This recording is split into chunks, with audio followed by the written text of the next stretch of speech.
Hey there, gorgeous gays! Version 2 here with Final Fantasy XIV Endwalker. Today is 6.5 MSQ. We are doing the end of the Void Saga.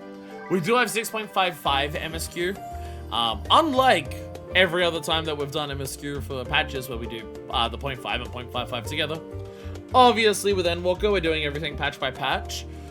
So they will be split up. But also, it works out well for Endwalker specifically because today, with 6.5, the Void storyline will end, and 6.55 is the lead up to Dawn Trail. So today is the end of the Void Arc. Even though we did the Void Arc like back in Heavenswood. God, I'm hilarious! So that is our plan today. There will also be some things afterwards in terms of our normal weeklies and things like that. We will be doing those today because we're gonna make sure we keep up on everything to actually have time to do everything. But our main focus will be the Void stuff, which we're gonna get into very quickly. I am late today because I had to do a Kirby stream before this because Kirby decided to change when it was doing things. Hello! Oh my god, it's Denshia. Hello! I don't see a Serena in front of me. I do see a Carbuncle da Partisia in one of the Eden tops, I believe. But oh my god! You're gonna show up for the first time in months and immediately just be on your phone? Hello, Dutchie Cross, Aspiring Archmage. I hear that you're on another grand star-saving endeavor, but more importantly, I hear you guys are being chatty with Voidstead. I'd love to have a chat and learn more about magic from the 13th if possible. Or just tag along and watch. I can learn by watching. Denshia would like to specifically join us on our Void journey, as opposed to Serena. Serena has distinctly had enough of this Void shit and is deciding, I don't want part of this anymore. Serena is just like, you dragged me into Eureka Orthos. I don't want to be part of your group anymore. That was hard and we exploded a lot. And then that woman justified imperialism. I am out of here. And then Shakros is just like, yo, evil magics? Hell yeah, let's go. Then Shakros, magic is his special interest. Unfortunately, you're welcome to tag along because mine of his special interest is being an adventurer. Averil! The rarity, the brand new ability. Vieira with a hat. Also, you have the miner's ring on. Holy shit. The actual miner's ring on. Oh my god. I hope what your plan is to pickaxe the giant dragon combined with the leftover elements of Zodiac. I hope your plan is to use this pickaxe to like this Lucius Supra. Which one is it? Mammon! And I knew it was one of the AR relic earlier stages. It's not the Super Lucius or whatever the last stages. But I could tell it was one of those. I was late. We're gonna mine the shit out of the Void. I think that's what our plan is. I think our plan is to destroy the Void. I think we're gonna blow up the Void today. I think the plan is to blow up the Void today. Well, I think two of you have the same top on now, so... There we go, that's a different top. There we are. Anyways, we are doing Void stuff, so I do need to get into my Void clothes. I do need to get back on my outfit. It is very funny that it's either next week or the week after that they will introduce the ability to change up glam, but without any jump restrictions. So this top will change, but don't worry about it. That'll happen soon. That'll happen soon. Just pretend it was always canon. Just like with my other, just like with this outfit, we pretend I was wearing this for most of A Realm Reborn until I unlocked Gunbreaker. We're all in agreement that in our memory, this is what Manifest was wearing during ARR, except for the Orshfont earrings and the red bill scarf, because, you know, obviously that's Heavenswood stuff. But in our minds, we all remember that this is what Manifest looks like in A Realm Reborn. And just like that, we're all going to remember that Manifest was wearing the aiming version of this top the entire time we're in the Void. We're all going to put that in our memories, and that's totally what our memory will happen to be. Totally. Good thing I was going on Google Times to have Evilist so I could finally find my Google Times to have Evilist so I could finally find my ring. What is the fucking alliance rate this time? I still have to get seals for Wondrous Ale or catch a dream Goby. Good to finish these. That's it, it's the Void Arc, because we're finishing the Void Arc. We're finishing the Void Arc. I'm not gonna remember which gear you're wearing in the past. Surely for some expansions. There's some vague recollection of what I was wearing. Just because, like, it's the glam that I still use for that. Like, surely you're gonna remember what I was wearing for Endwalker. At least, like, the basic general gist. Surely, like, the Endwalker outfit stands out. Surely, like... at least the giant hat and a lot of armor for Heavensward. My beloved, I memory hold my glams, I'm not gonna do all that. That's fine. That's fine. That's fine. That's fine. That's fine. I mean, since Heavensward onwards, I try to stick most glams to just like I don't want to change my Dark Knight or Warrior glams at this point because, well, I wore them for the story, so I want to keep them the same. There's just a couple of things that I have changed in terms of just, well, I can have this. Like, I would, like, when I beat Shadowbringers, I had different boots for my Dark Knight because I couldn't get the boots that I wanted before I beat Shadowbringers. But then Dawnshot came in, I have, like, completely different boots now. So it's like, that was always canon, fuck you. Same with Warrior. Warrior has gloves that come from Shadowbringers, but fuck you. Those gloves were canon during Heavensward. Fuck you. Doesn't matter. Anyways. Seeking Law, I assume Father? Yeah, we're just going with Father. So Razed Han! So Razed Han, do the Mega Juta! Do Mega Judy!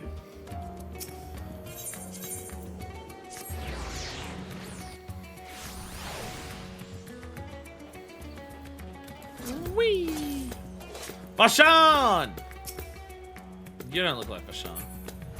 Excuse me, you're a little close to Bashan there. You know, some other people want to do MSQ too. Hi there, Vashan. How are you today? Seeking the lights. Vashan is glad for your arrival. Ah, Manifest. I was about to call for you. There have been developments concerning the Void Gate that I will discuss with everyone. Coincidentally, I am told Y'shtola will be returning shortly. I tend to hope she has made some progress in devising a way to harness the first light. Come, let us await the others in my chambers.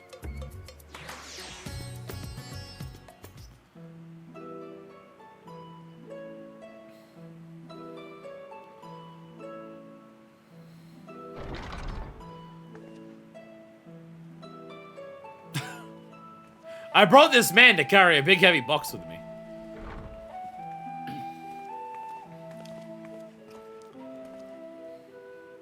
My apologies for the delay.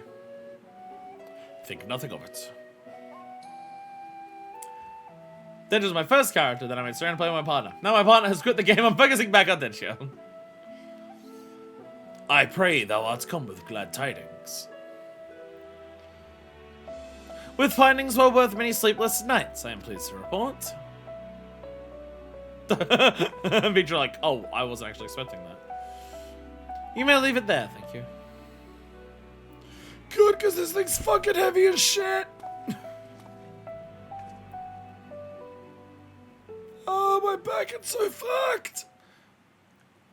Eager though I am to hear the details, I must first share tidings of my own. Grave ones. Urianger hath sent word from the Void Gates in Mare Lamentorum. The situation is precarious.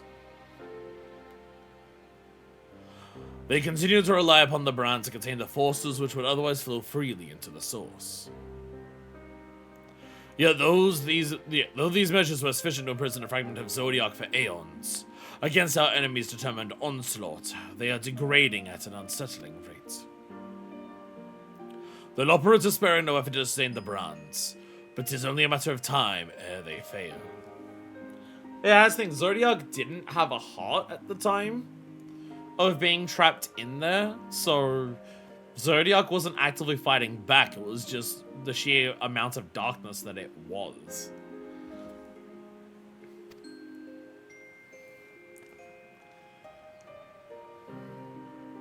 Yeah, Zodiac was chilling instead of rattling the bars.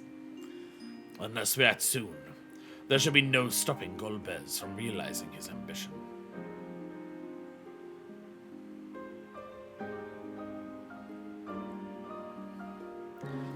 That Zeromus should so test the seal even when not at full strength. It is every bit as terrible as we feared. Aye, we must needs vanquish it. To which end we require a means to pierce its dark shroud. So, did you find it? A way to bring resplendent lights to bear against our foe?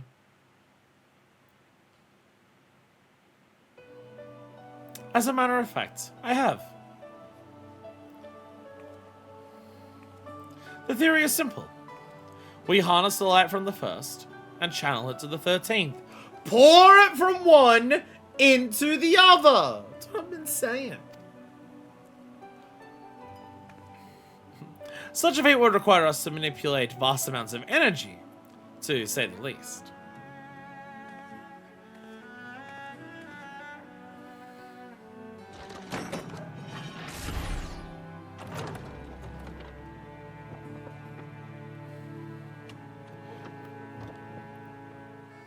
I was about to say, is this going to be the lunar transmitter again? But that is also side content, so I don't know if it'll show up here.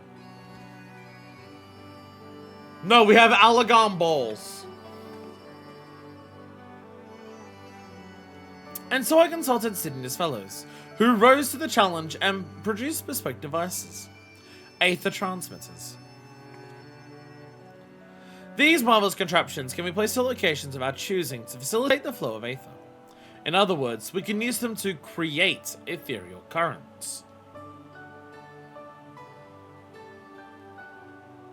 I mean, that's pretty good. That such a thing should be possible. We shall first direct Aether from Nabath Arang, where the flood of light was halted, into the Crystal Tower. We all know from personal experience the wonders of which it is capable. Wonders which suit our needs perfectly. I should mention that the knowledge Grahatia acquired from the Archmagus Noah was also a source of inspiration.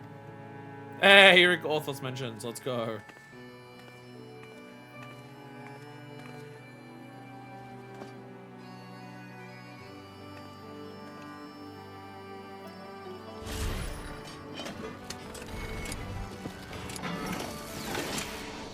Yo, fancy new animation for a device that does this. Oh, there was a bit of dialogue there for doing Eureka. Endwalker really rewards you for doing everything patch by patch. There has been so many instances of dialogue based on, hey, have you done all the content before this thing came out? Here it is. Once we've infused Crystal Tower with sufficient Aether, we shall send it into the Rift.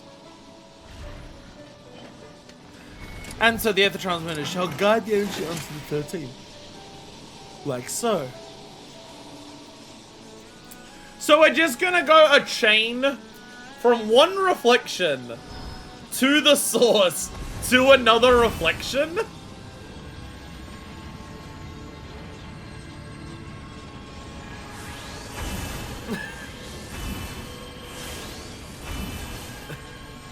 Just across all the fucking rifts, why not?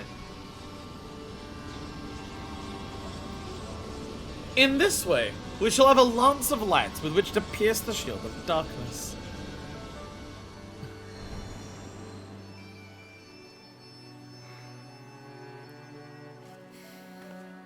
Oh yeah, Fortuno talking about Pandemonium stuff.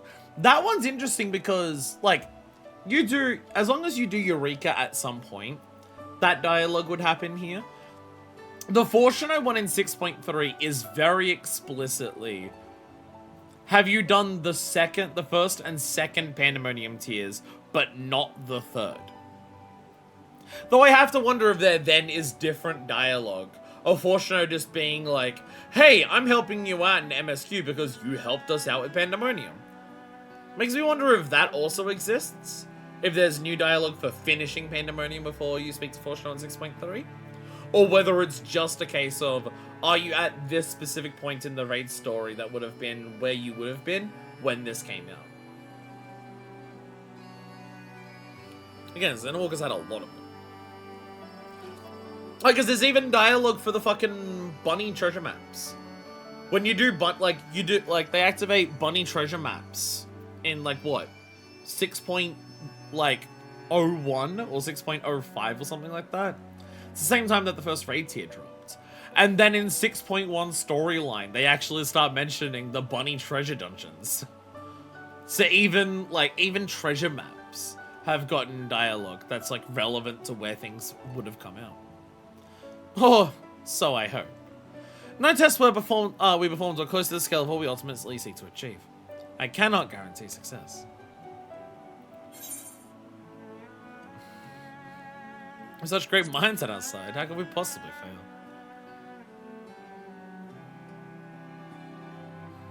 Indeed, we've harnessed the wisdom of the past, present, and future to further this cause. I too have faith that it will be enough in the end.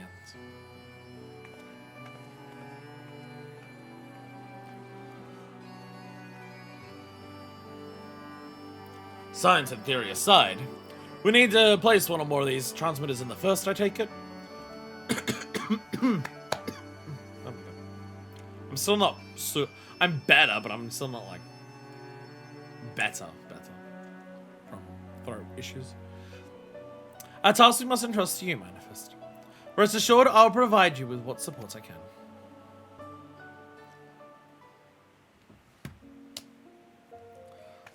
I wish to go as well.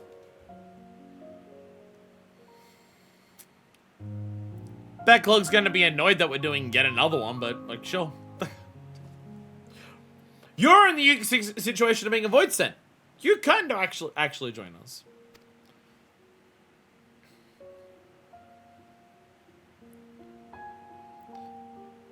This world that brought you back from the brink. That you brought back from the brink. I would say it with my own eyes. But how dost thou intend to make the journey? Backlog hasn't cut us off yet. In a spirit vessel. That's how you and yours managed it, yes? Void Tent summoning also sees the soul separated from flesh. This separation I can do at will. The principles are similar enough. Oh, so yeah, I guess you wouldn't be putting like your entire self in there. It's just the way that when you get summoned, the soul comes out, and then the soul will just go back in. It's not the way that like Hildebrand or the Scions did it, where it's like they are only made of soul, so their entire thing goes in there. If you aren't averse to traveling with company, I should be glad to lend Zero my vessel.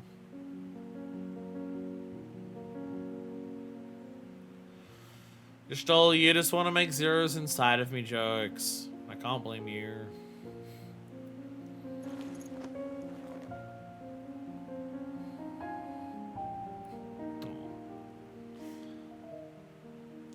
Then it's settled. I should finish preparing the transmitters and then help Zero transfer her soul. Pray cease your own preparations. And then us reconvene and make it use. Wait, I'm realizing an issue.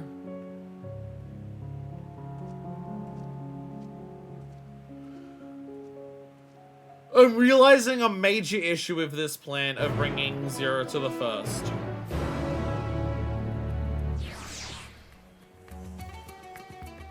It's a pretty serious problem.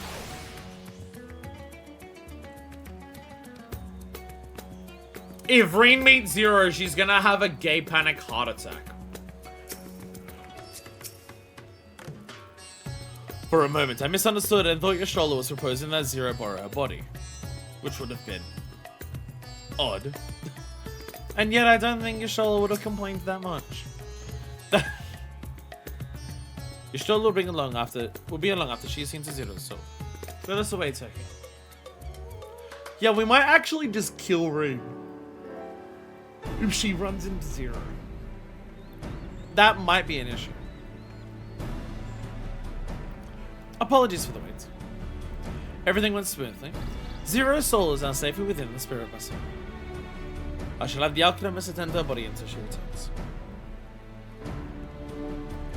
The vessel I place in your care, along with the transmitters and a set of garments of Zero. I've also included instructions on how to operate the crystal tower, courtesy of Granite here.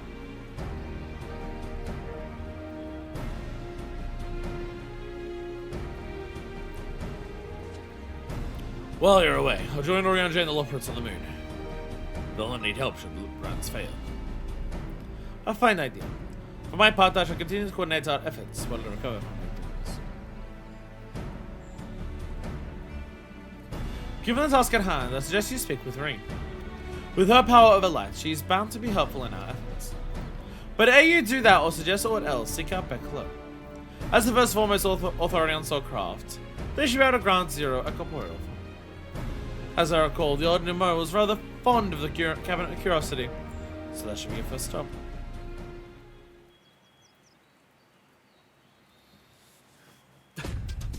It's all from me. Go forth, Warrior of Darkness, and make your triumphant return to the first. It's so cool how, like, we always still have reasons to go back to the first. I mean, like, it's just this game in general. The reasons to go back to prior areas and stuff that's going to continue existing in various ways. But I do appreciate that it's just like, we're never done with the first specifically. Like, because you think out of all of the places, the first is one of the ones that we've, like, saved the most. I mean, outside of, like, AL0 as a whole. But it's like, you say, like, when you save, say, Ishgard's still got all of their stuff of just, like, how do we do our new government? It's the same with Alamigo, it's the same with Doma. They've got all of their, alright, new governments. What do we do with that? You've got, like, a little bit of that in the first with Gilmore, but then you fix that pretty quickly. So, like, there's no major reason for us to constantly just hang out in the first, because they're still working on their issues. We pretty resoundingly fixed everything. I mean, like, they still have the thing of, like, how do we move forward and, like, survive in a world and make it re-thrive to what it was. And that was the Eden story. But you don't need to come back here and just be like, oh, well, they're, like, working on a new system of government in the Crystarium. You don't have to worry about stuff like that. It's concerning that I'm already on. It's concerning that the yawning has already started. I streamed Kirby for 2 hours before the stream, so... Oops. Oops. Backlog! Is that you, Manifest? What brings you back across the rifts? So I got another one I brought over here. You know how you got a Nuclear High over here? Yeah, I got another. Yeah, I brought another along.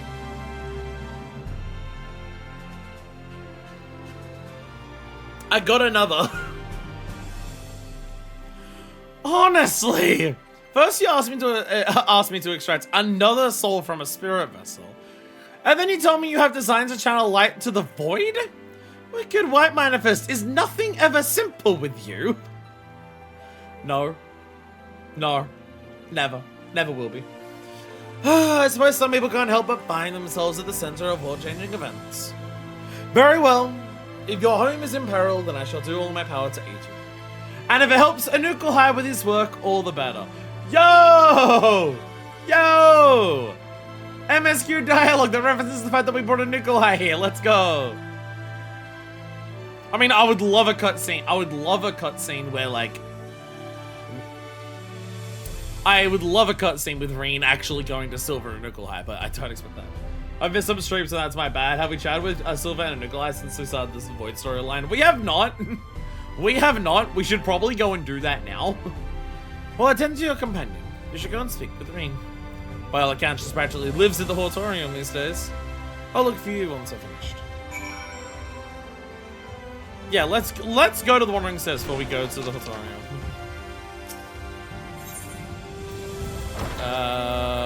Pendants is the closest. I love coming back to the Crystarium so much. Crystarium just is the best city in this game. It just is.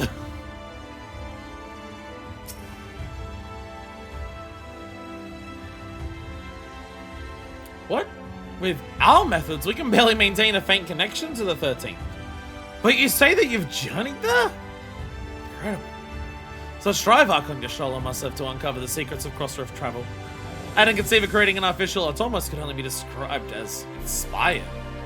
Suffice it to say, I shall let nothing more join you on your future forays, but I'll abide in patience for now. You already have a capable guide at your disposal, and my presence would be extraneous. Besides, there are certain tasks that require me to be here in the first. For one, I wish to learn more about the approach used to revive the empty. It is my hope that the self-same can be applied in the 13th. And to that end, I have arranged to meet with those involved. Yo! Alright, loose ends are you? You're gonna loiter about here. You intend to spend some coin while you're at it. Not that I'm grateful for the business you brought in mind. Hunters here after. I went to the 13th, by the way. I went to the 13th. What? Not only did you travel to the 13th, you encountered a Memoriat besides. Wicked white, that's nothing short of a miracle. I used to be a Memoriat myself, but I lost my powers and the Ascians plucked me out of the void. It's saddening to think that this Zero managed to survive with her soul this time. Ciela was straight up a Memoriat. I mean, it makes sense given, like, her backstory and everything like that. I imagine if Anukulhai was born a couple years earlier, he likely would have been a Memoriat as well. Though she claims to have no desire to save our world, as a compatriot, I should still be keen to meet her. There's only so many of us left after all. Those who haven't completely lost themselves. Also, I know full well that you and yours have your own objective in the 13th. Which you discover or that might lead to its restoration. But thank you to share it with me.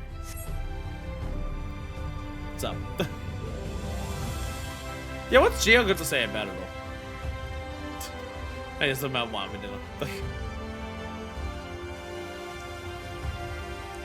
What about Tano? You got anything to say?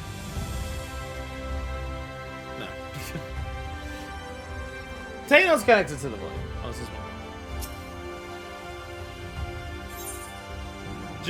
Geo's here to drink the rest of the above their peg road. Fair. Fair. Yeah, curiosity because to the auditorium. Thing is, like, optional cutscenes for Sayela in story is not uncommon, like, it's not unheard of. Again, you get the Sayela cutscene in fucking, what, 5.2? If you've done everything up to that point. So it wouldn't be the first time they've done it. But God, I hope we get, even if it's unvoiced, I hope we get a cutscene where you can actually have Zero talk to those two. Because all of that dialogue about referencing that's clearly just like after 6.2. Because they're even talking about it's like Zero's got no desire to save the world, and that's like literally like what we're doing. Like we're trying to, well, I guess we're trying to stop our world, like the souls from being destroyed, but like by this point, Zero does have some interest in like trying to save their world if it's possible. Hi, Rain. Hey, Rain. Restoring the elements to the empty may allow life to flourish there once more. Oh, I think I'm on auto. I'm on auto. But that isn't enough to return the environment to the way it was. No, we need to gradually reintroduce life, beginning with plants. Yeah, more than just what it's currently naturally getting.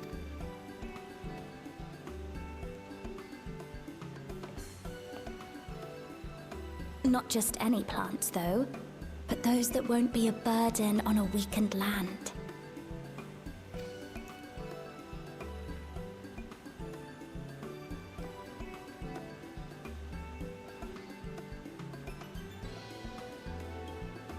Such as... Shit, I think. Oh, hi.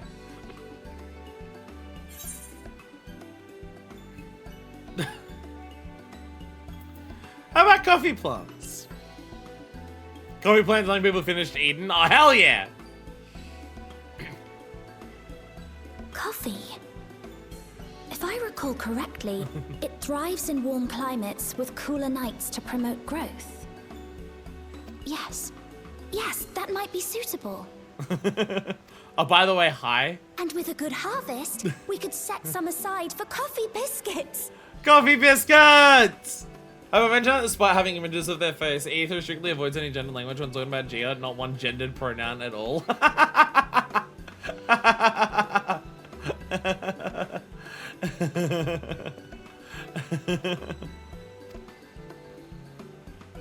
Oh, by the way, hi. Wait, it's you! Hi. I'm back. Hello. It seems you caught me rambling to myself. How embarrassing.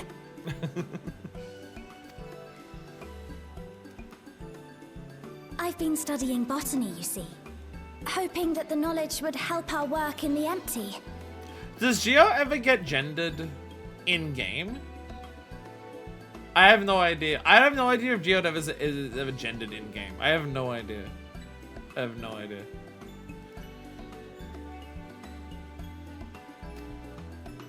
Don't think so. But never mind that for now. What brings you to the Crystarium?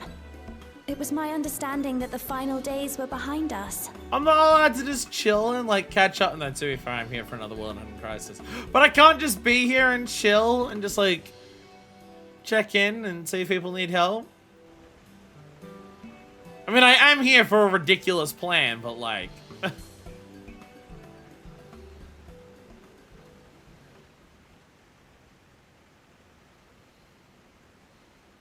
You wish to combat this otherworldly threat with the power of light? Gambino, no. Sorry. Well, no, excuse me. Excuse me. I was helping a plant restore their memories to human form just the other day. I was here. That's not a world-ending crisis. I was here for that the other day. Yeah, we're gonna use the light that nearly killed this place to try and help another place. No risk at all. Please, let me help. No risk at all to this, I promise. Though I've lost my connection to Heidelin, I can still manipulate light to a degree. Have you lost your connection to Heidelin because she's dead? If there is a chance I could save others with that power, then I have to try. So her like Oracle of Light powers aren't as strong now because part of her Oracle of Light powers was like being lent to her by Heidelin.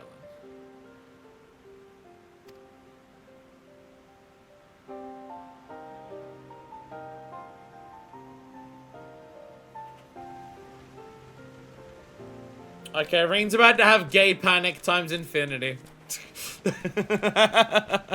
'Tis done.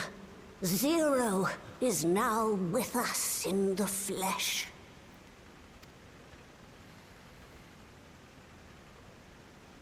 The spirit vessel I shall hold on to for operating the tower.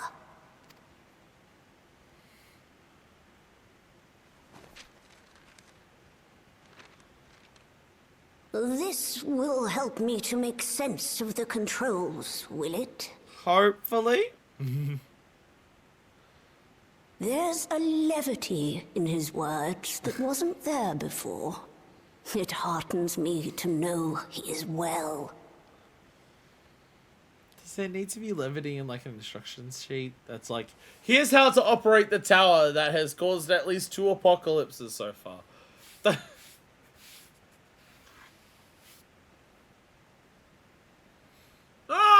No, it's caused one. It's caused one. It's like Elidibus didn't go through with the apocalypse. He summoned a bunch of stuff on the top of it. He didn't quite get to apocalypse. So like 1.5. Like 1.5. P.S. Love you, Becklug. Tell everyone I love them too. I shall see to the preparations as per his instructions. My thanks for your help. Think nothing of it. That said, 'tis customary that my kind receive fitting payment for services rendered. Here's an apple. Or here's an intensely fucked curry. What are your options, Becklug? Not unlike we void sent then. In that case, you may devour some of my... No! Zero! Zero! No, it's not what they want. Are you mad? I'll do no such thing. The very suggestion is absurd.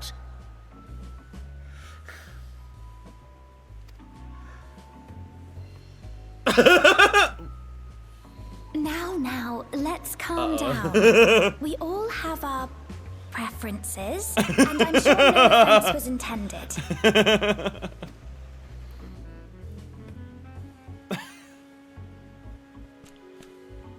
I shall attend to the tower now. The rest, I leave to you. I'm not dealing with you anymore. I'm leaving. Let me know when you want to bother me again. Sorry, backlog. Sorry. Zero, was it? My name is Reen. It's a pleasure to meet you.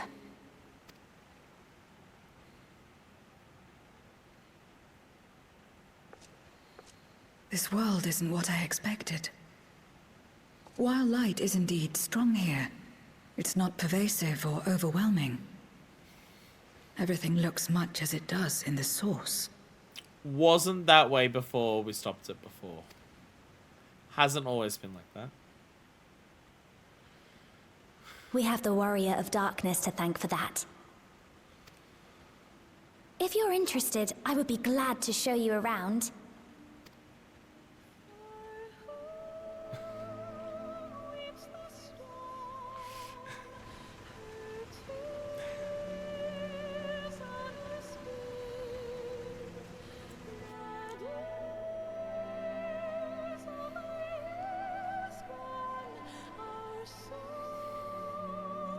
I mean, this has to be inspiring as hell to Zero. Like, this world was on the brink. And this is what it is now. I mean, this is a world that never went as far as what the Void did. The Void went further, like, than this. But the Crystarium has an ability Just of an making people ordinary believe sky. that anything is possible. Ordinary and beautiful.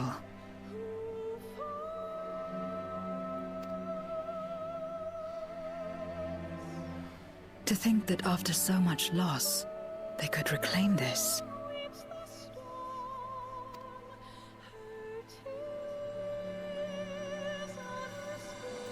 Growing lights.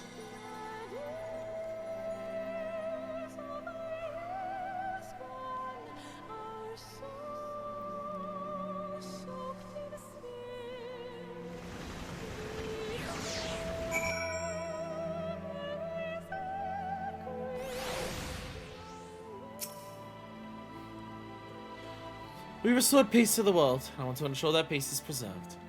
That's why I'm learning everything I can. Gotta force the weather to not be cloudy, though. I feel like for this cutscene, it kind of works to not force the weather. Because it's actively trying to get across the point that it is normal here. In this specific instance, like, we know what this place looks like. They're not trying to, like, show off the grandeur to us, the player. In this specific instance, the whole point is that it's normal. It's just what it just exists like any normal place. So in this specific instance, not forcing the weather, I think can work. Throw about down gesture and get a fog bank. There should be more cutscenes with forced weather. I think this one actually works. As long as it's not, like, raining here, I guess. I can't take screenshots of these conditions. I've heard something of your deeds here. Of how the Warrior of Darkness fought on despite light ravaging her very being. Had I the self-same strength of spirit, perhaps I could have done more for my world. No, it isn't over yet. The 13th isn't beyond saving.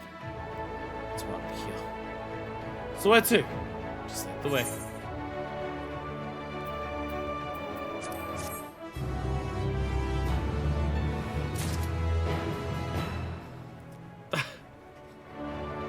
so much stuff added to the codex. Because we're here. The way that Zero is just looking up at the Crystal Tower.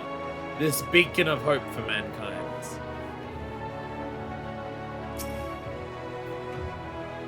So again, like Zero is there saying that, oh, perhaps if I was stronger, I could have helped, like, prevent everything from going wrong. The big thing is that, like, what mattered way more than the Warrior of Light strength to, like, win Shadowbringers? It was obviously important because, you know, Blessing of Light was required to withstand the Lightwood and Light. But the biggest thing was not being alone. And that's, like, part of the whole big thing against him himself. You think you can stand against me alone? We stand together! And it's just like, you know, it's you and it's Ardbert and it's Gra and it's all your friends and then all the Scions and everything like that. The whole point is that it's all about that. Which there is an element of Zero did reject that beforehand. Zero, even in the lead up to the flood happening, was still rejecting, like, working with other people and stuff like that. I see they use Aetherites here as well. Not that I'll be able to, having not attuned to any. I just willing to walk with me. Your mom has been added to the Unending Codex. Not my first mom. She's so dead, the narrative, I don't even know what her name would be. Appealing to the masses. Reen is eager to help to set your plan of vision.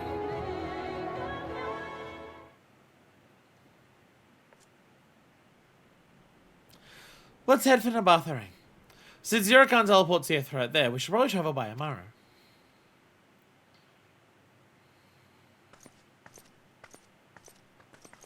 Lena! Ah, there you are. Thank goodness I'm not too late. Lena! I think I like told you why she's here. More or less. Greetings and welcome. I am Lena, captain of the guard here at the Crystalium.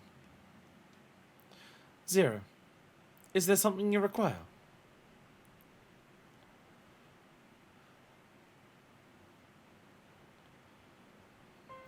When I learned of your plan to gather lights at the Crystal Tower, I felt compelled to warn you of the potential repercussions. I know well that you would never use the tower for ill, nor without due caution. Even so. I believe I understand. Ever since the flood, light has been a source of pain and misery. Some fear it still, no doubt. Would you say that some would be uncomfortable at the sight of it wielded as we intend? That is your concern, is it not? Precisely. It's Zero learning! She's learning about these, because this was fucking Garlemald. In Garlemald, about activating the tower to, like, shoot the laser. It's that! Other people had to bring it up and be like, please do this, where now, like, Zero is learning more. That she's now the one bringing it up. If a giant beam of light came out, people would be scared. It's done that a couple of times, and it's, you know, last time it did that, a bunch of spectral warriors came to try and fight people. It was light that nearly consumed that world. To use the Crystal Tower to harness a destructive force was turning the tower into an object of fear. You may convince the Crystalium of the necessity of your cause, but it will not be so easy to win those outside our walls. I worry this will undermine the fragile trust that we have only begun to build with some communities. They may misunderstand your intentions. Tell me who they are and what misunderstandings they may have. I shall allay their concerns.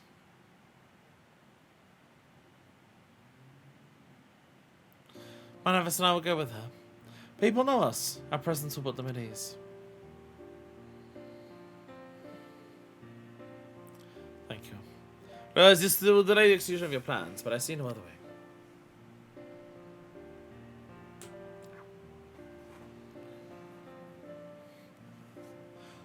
As for where to begin, I dare say Yulmo would be as good a place as any. Though ours is an amicable relationship now, we were at odds for long years. Yulma was once ruled by a tyrant who wielded the power of light. Though he promised salvation, in truth he made slaves of his subjects, and sought to destroy any who would defy him.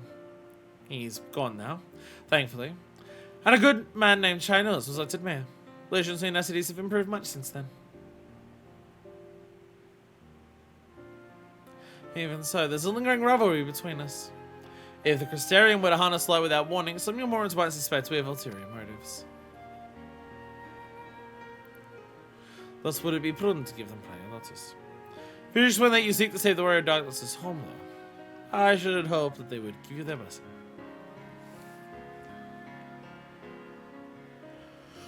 I want to do a big laser beam from a tower. Why? I'm the fucking warrior of darkness.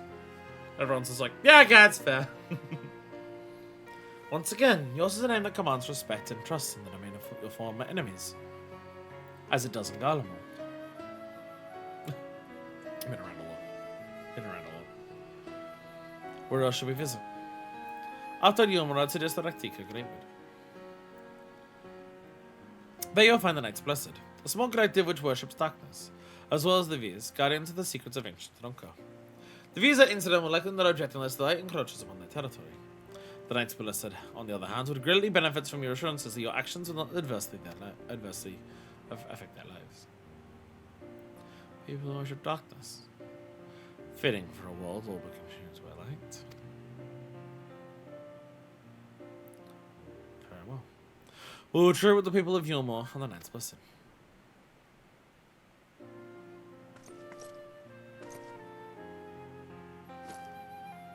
Here, take these whisper weeds. I'll let you know when all is in readiness within the tower. Is that like the first version of Link Bow? Right then, I should tend to my own tasks. It's explain the situation to be with the Crystarium, and arranging for your transmitters to be placed here and in the Bathony.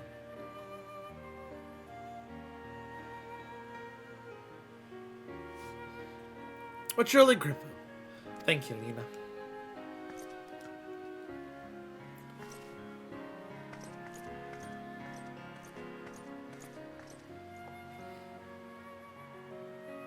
Come, let's head to Yulmor. Hopefully Chinos will know how best to present our plan to everyone.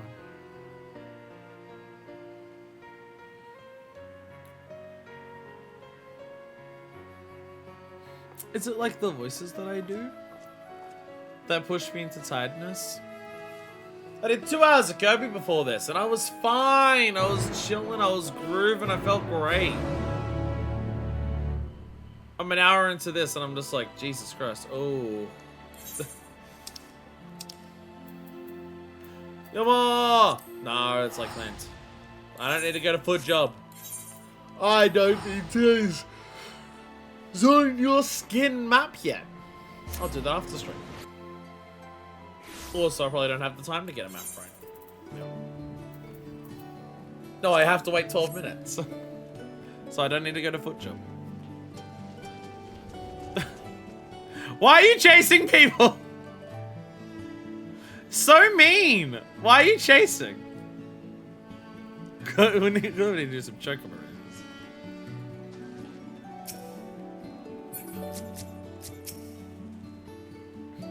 Look, Dulia and Rendon are here too. Turn 3 of them, we should be able to get some good advice.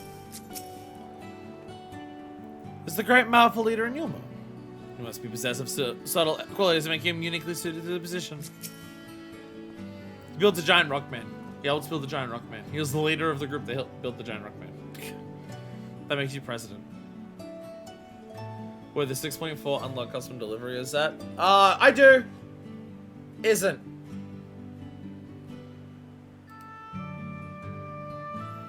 There's no custom delivery that unlocks in 6.4. There's one that unlocks in 6.5.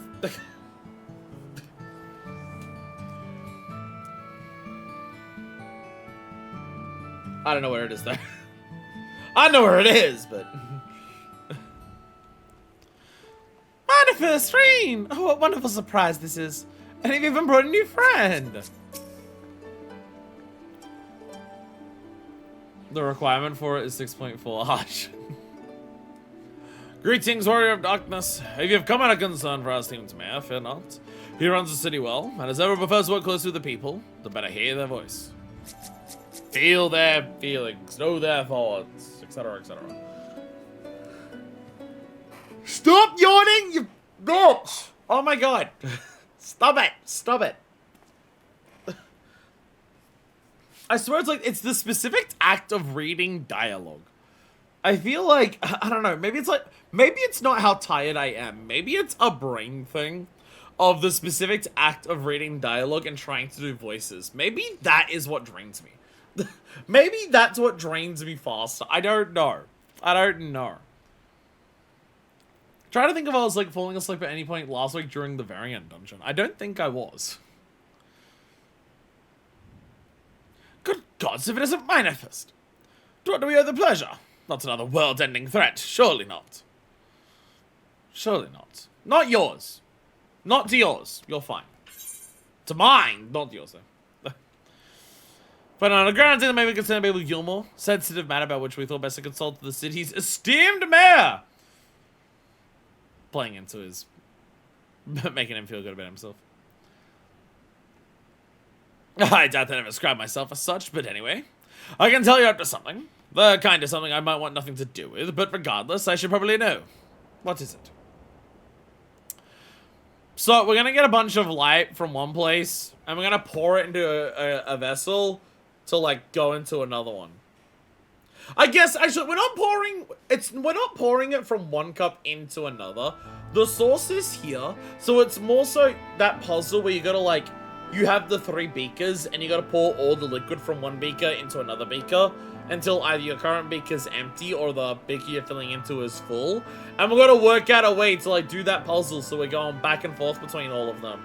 So that, like, the first source and the, void are all, like, equal amounts of light versus darkness. The balance must needs be maintained. Gathering light to the Crystal Tower, you say? I'd be lying if I said that doesn't bring back unpleasant memories, and I believe I speak for most Umorans.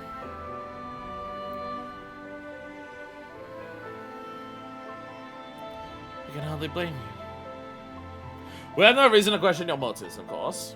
Neither yours nor those of the Crystarium's leadership. A world engulfed in darkness, its corrupted inhabitants attempting to invade your own. That's a rather lot to process. But the desire to save one's home is something anyone can understand. I'm touched that you show such concern for our feelings, despite the gravity of your plight. Very well. You have my support. I feel like for a lot of people here, it's gonna be a case of it just like the Warrior of Darkness went out of their way to save this world that wasn't their own. So if there's something they can do to help save the Warrior of Darkness's home, there's probably going to be a lot of people who are actually super on board for that, of just being like, oh my god, we can like help them the way they helped us. I said there was never any doubt. Right, let's gather the people at once. An explanation from you ought to ensure everyone understands. Not so fast, dearest. But hard to reveal everything at this juncture. Many people are unsettled regardless of any assurances I offered. No, we need first set the stage. Spread word of the Warrior of Darkness's plight, that she is on a mission to save her world, as she once did ours.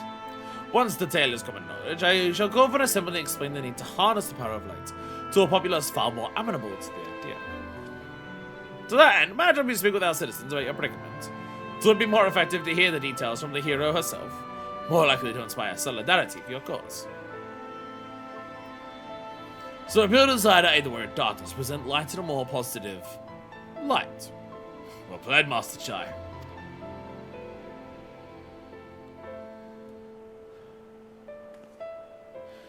If it's best that you do talking, then we'll come with you.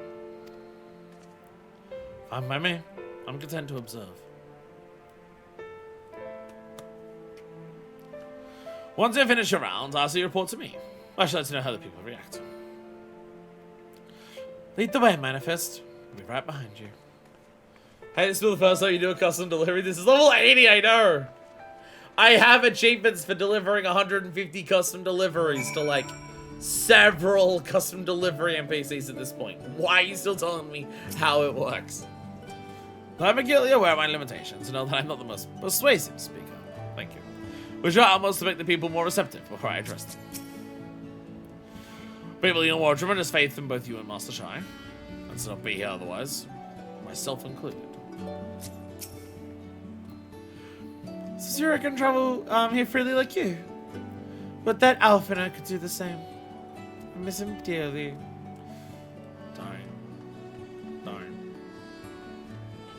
Don't. Yo, Levante! Hey! Hey! Welcome back, friends. Hello. Hello. How things go on the first? Hell yeah. Hell yeah. While Lena and Master Chai couldn't be more different, they're both mindful of how their actions may affect others. They're both good leaders, and there's much I hope to learn from them. I'm sorry, Zazamel, Chrislam, I don't need to speak to you or your wind-up membrita. Zero! There we go. From that conversation alone, I could see how much the people here trust you. Thanks to Euless and Thancred, I've grown better at recognizing it. What? You've met Thancred too? I mean, right. Of course you have. I don't know why I said that. Right, let's find some citizens to speak with. As we saw here in the canopy, we're heading down to the understory and then the derelicts.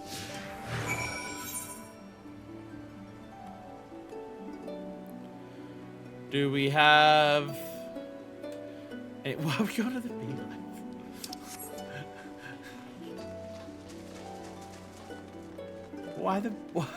Why the beehive? We're with Reen. She allowed there.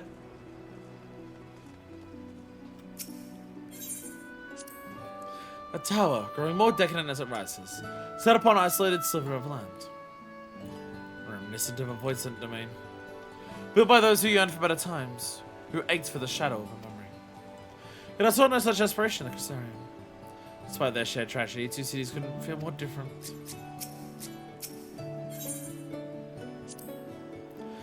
Though the Crystarium is my home now, I should still visit you more on occasion, together with Gaia. Yo!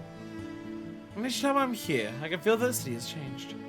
But it is brighter, and the people happier. Can't allow that hard-won progress to be undone. It's all best to reassure everyone. Yo, Gaia mentioned! Optional dialogue fucking everywhere!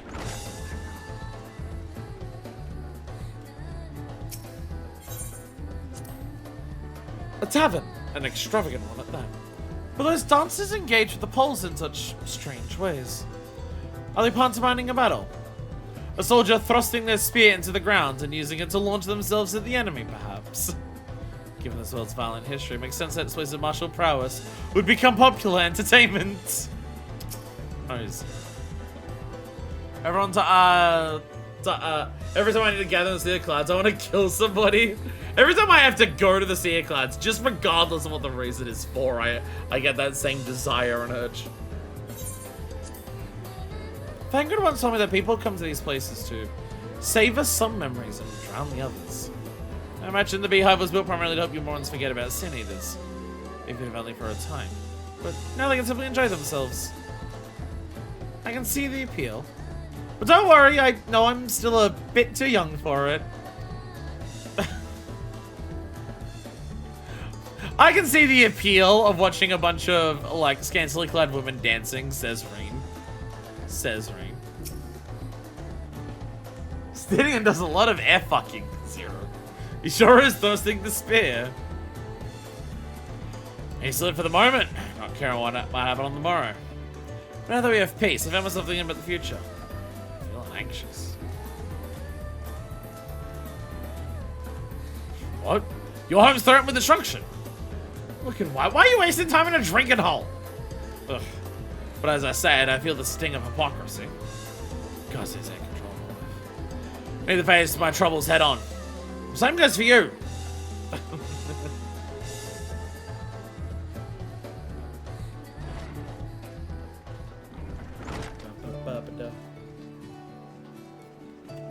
Alright, to the understory.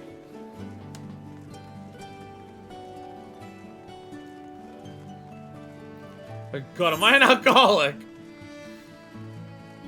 Sorry. But it turns out you may, in fact, drink booze a lot. No! That's not true. That's impossible.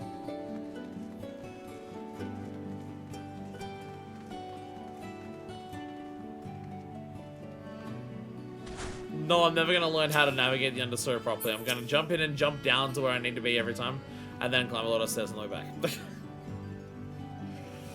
Well, now the word darkness and the Oracle of Light both. I may be of service. Your enemies plot to invade your world. Having heard tales of sin eaters ravaging countless villages, your plight feels all too familiar. Come on, may I urge you to remain strong. You overcame the Light Wardens, you can overcome any adversity. And for what it's worth, I'm sure everyone here would be willing to help in whatever way we can. Again, I think the fact that we're the Warrior of Darkness would help a lot of just people just being like, we would be happy to be able to help you the way that you helped us, kind of thing.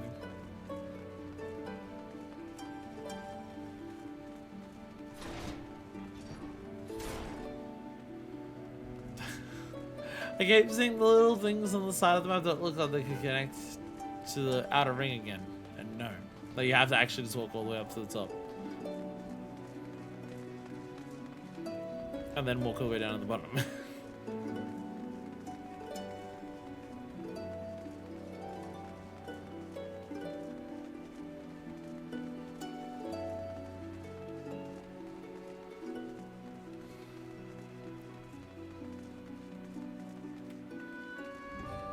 We made it! Let's go! Thought I was never gonna get to the end of that fucking staircase. Okay. Over this way. Towards the Night Sail Pots. I'm not gonna bother walking around. I'm lazy. Night Sail Pots!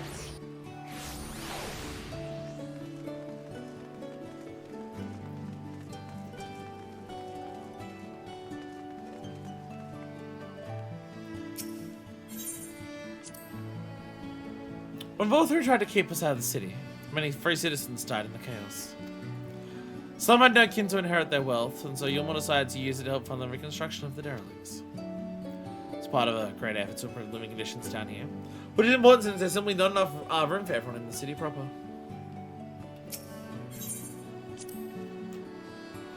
That thing there cleaning up the debris. For a moment I thought it to be a Voidstone. Guess you didn't know it's uncommon for our kind to use statues as vessels. But I see now that's more akin to the mechanical soldiers used by the Guardians. They come in all shapes and sizes, don't they?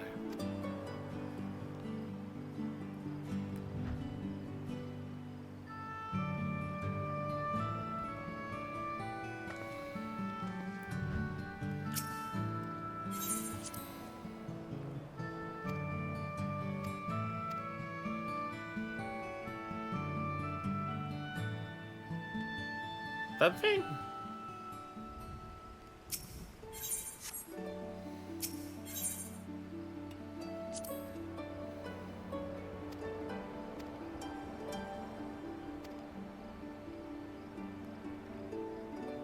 Is that what? Is that? They're referring to the Talus, right? Yeah. Because I was trying to think, I'm just like, what? But yeah, I guess this, yeah. Because like because it's like a rock statue that they possess, yeah. I was looking around at first. It's the same color as everything, and I'm tired. Just looking around, I didn't even notice it like stand out in the environment as being like, oh, there's a Talus there, by the way.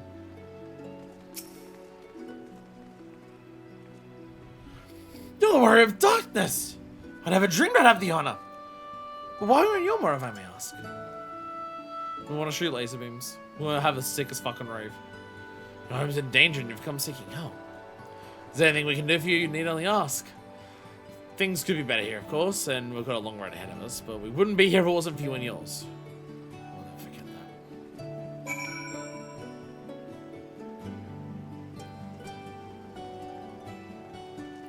So, it's moments like this, right? I see some people complain about the story in this game. Not in terms of, like, you know, the obvious, like, oh, the big story moments that everyone really loves and everything like that. Like, not those moments. But I see people complain about just like, oh, the story of Final Fantasy XIV is too long. You have to worry about too much minutia. You have to worry about too many people and too many characters and stuff like that. Like, why is it important to go and talk to a bunch of random people just to move the plot forward and stuff like that? And like, I understand people's like limits for it.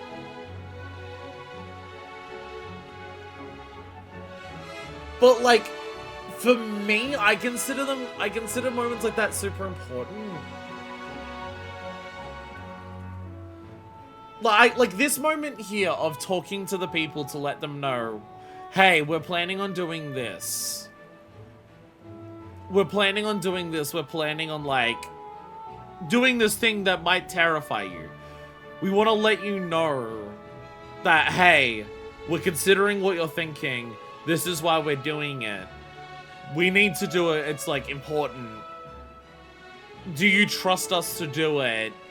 Is it okay if we do that? And like, despite like what you may feel and everything like that. And the characters' response just being like with their honest concerns, but they're responding with just like how they actually feel about it. Some people are just like, do anything we can do to help you. Like, you've helped us so much and stuff like that. For me, it's just like, I don't know. It's just, I feel like the word, like it comes across as a very simple word. And it's just like, I feel like it humanizes the story a lot. I feel like moments like this, of just talking to the people that exist in a society, that exist in the cities and stuff like that.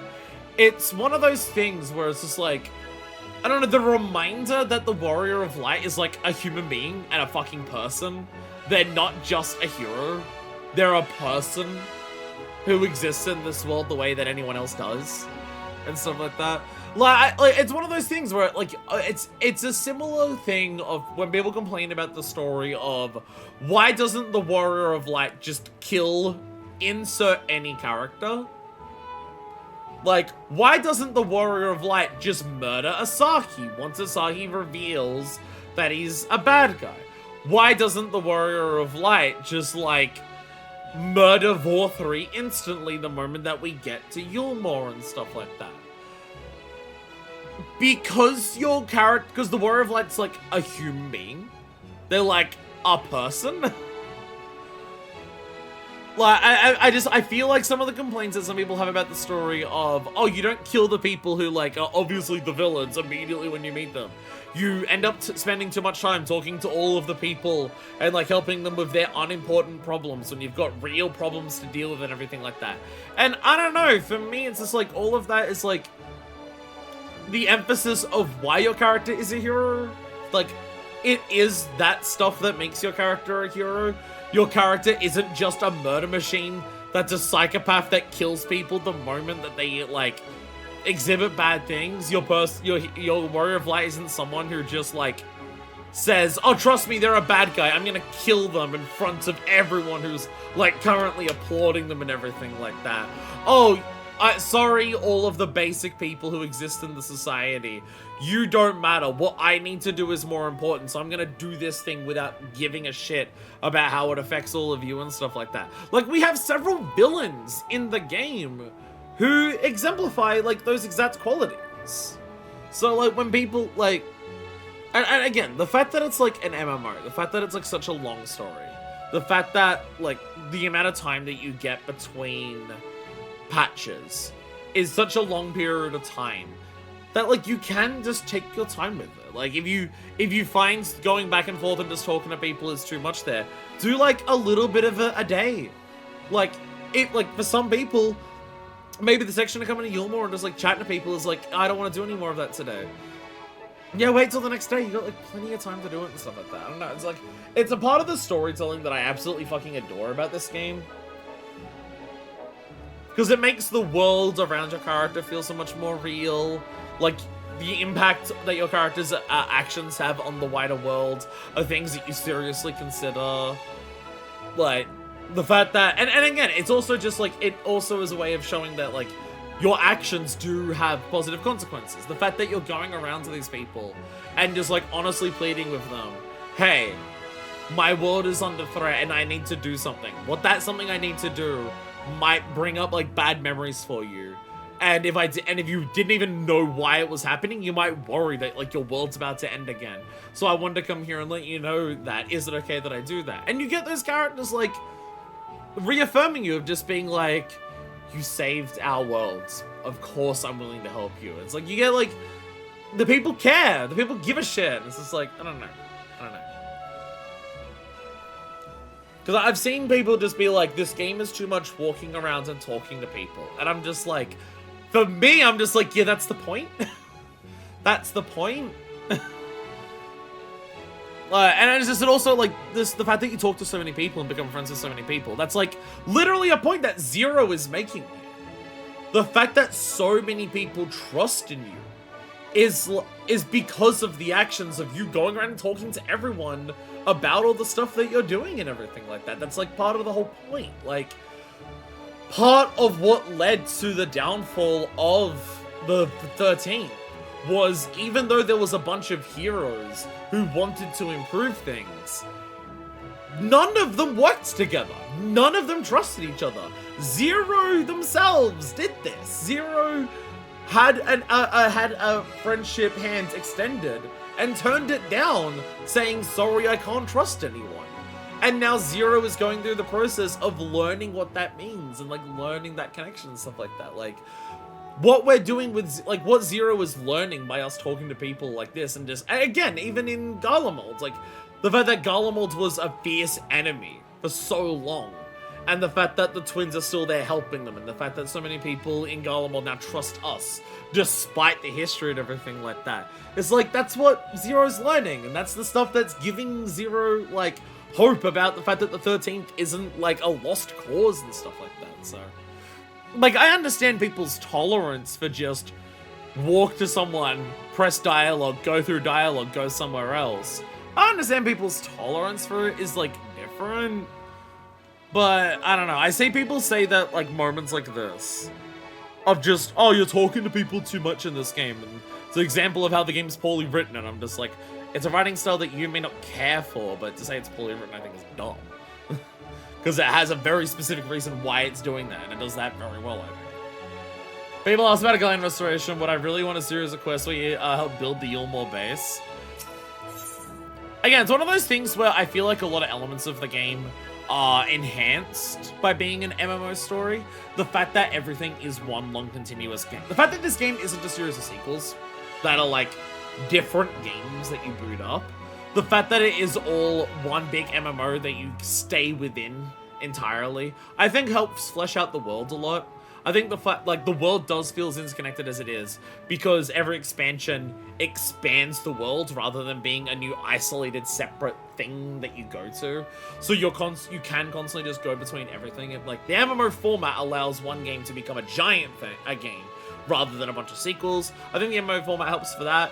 The MMO format in terms of like your creator character and how much like you can like stylize them and like focus on your things, I think is a big part of like why the storytelling works, of making you care about your character so much as their own character rather than just a pre-written character that you get in a single player game or a silent protagonist that has like no impact on the story and other things like that. I think a lot of elements of this game, and also just like all of this talking to people and stuff like that, like the connection and bonds between people, like that's something that's built inherently into the MMO genre. So I feel like the story is helped told by it being in an MMO because the nature of the gameplay of an MMO ties so much into the themes of the story. There are elements where it being in an MMO makes it harder for some of its story to come across the way that it wants to. And it's stuff like the Yulmore base and like the broom down in Ishgard where that stuff clashes, of so much of the story and the narrative of this game is going to places, fixing the crisis, and actively having a lot of story focus on the aftermath and the rebuilding. Like, every 0.1 patch outside of, like, this expansion had, like, it's the thing that we've joked about. It's the politics patch. The politics of Ishgard, the politics of Alamigo, the politics of Yulmore. Every expansion has that, and there's always like several bits of side content that, and even main story content that is focused on the aftermath and improving things. But then because it's an MMO, there's so much stuff that is, you can't show it in game, it actually happening, because it's an MMO that's like locked in a period of time. So there are elements with the MMO the MMO structure does get in the way of the storytelling with the story they do want to tell. It's one of those things where I kind of just have to like accept what they're saying and let the dissonance just exist and just accept that the story is what it is and that the world that I'm playing in may not be as canon as what I see it. Why the heavens would gather job quests exclusively hidden items even before you get luck of the mountaineer. I hate this shit. Welcome to the fun that is Heavenswood jump quests just in general. The Heavenswood crafter quests are a fucking nightmare too. Heavenswood job quests hate you specifically. Whereas the only Stormblood job quests that hate you specifically are Samurai for just being a terrible story, and Scholar for having an absolutely fucked solo duty at the end of it. Though the Heavenswood Scholar duty is also pretty fun.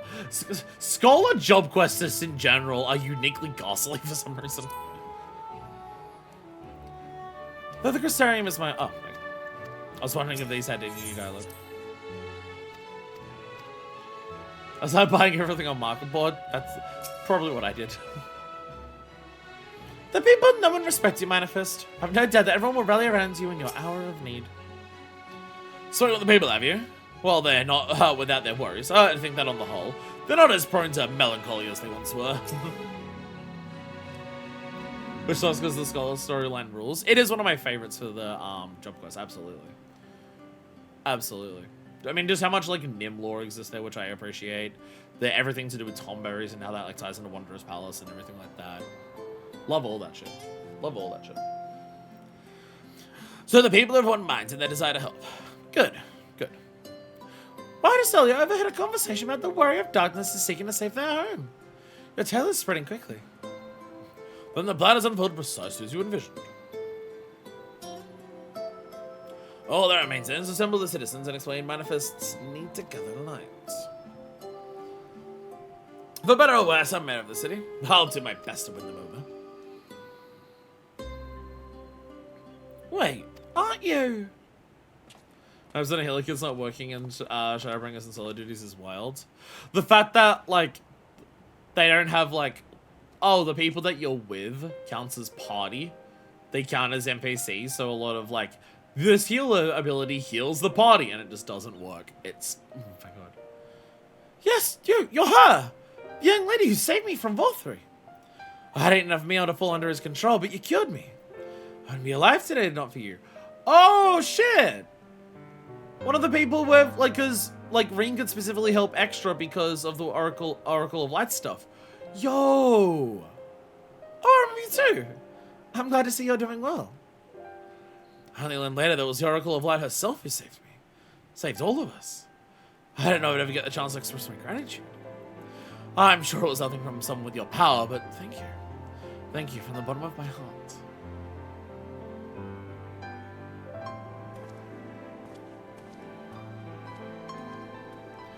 What is this meal? So people got corrupted by light, turned into sin eaters, and then they turned that into meal, which is food they gave to people that turned into sin eaters. Food made from the light-tainted flesh of sin eaters, you say? I see. The more they ate, the more light's corruption spread. Right. And because of that, they became susceptible to Vorthri's commands, as he could make the sin eaters do his bidding. Thankfully, I was able to suppress light's influence and free everyone from his control. And there seems to be no lingering effects. You say that as if it was some small feat. I've seen countless souls corrupted by darkness. Some with the power to heal them would be regarded as a great figure. I never know peace. My gift has been a burden. Many have suffered for it. Died for it. There were times when I wished I didn't have it. When I wanted to run away from everyone and everything. But I had friends to encourage and guide me. To help me learn not just to embrace my gift, but to take charge of my life. To change my fate.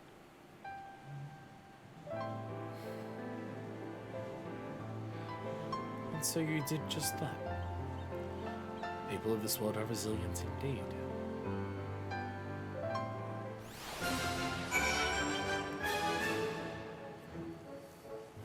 See, like, Zero has, like, the trust in other people part and is understanding a lot of that. The thing that Zero is now learning is the trust in themselves. You're more, baby. Loud music everywhere. When I tended to the people after they fled, I wasn't sure how much of a difference it would make. So I love to see that so many I treated are alive and well. Again, general rule with corruption like that is that once it starts corrupting the flesh, it's too late. It's been the thing with the Sin Eaters who have been tainted, with people who have been tempted by primals, to even people afflicted by Medion's Dynamis in the final days. Generally, the tipping point seems to be once the flesh is warped. Because like there were people whose like aether was starting to be corrupted by the final days that we stopped before their body turned and they were still able to be saved. Seems to be a general rule in terms of like body corruption. That as long as your body doesn't get corrupted, your soul can restore itself. With time. I mean, fucking hell, Halric, like fucking in Journey's End. Journey's End, whatever. Journey somewhere. Thanks again for your consideration, Manifest. The rest you may leave to us. We appreciate Crystarium's concern for the welfare of our people. And we continue to strengthen the ties. May we continue to strengthen the ties between our two cities. Brief though it was wonderful to see you. Do visit again soon. Hopefully when the fate of a world isn't weighing on your mind. But a half-void scent like me managed to escape the flood of darkness. For all these years, I never stopped to wonder why. To wonder if I had a greater part to play. Well, perhaps it's time I took charge and considered what I might be able to do for others. The answer is here in the first, and I will find it.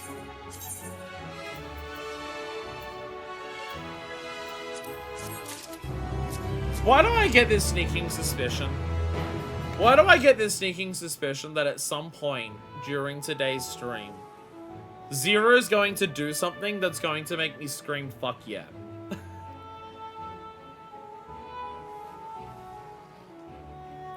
I feel like we're at the point where we're now building enough resolve in this character. Like, we've built enough, like, trust and friendship and, like, the foundations of resolve and hope in this character. Now that it's, like, the final bit with, about this storyline. That Zero's going to do something at some point that's going to make me scream, fuck yeah! I mean, also just me screaming, fuck yeah, is a common occurrence in of itself, but shut up.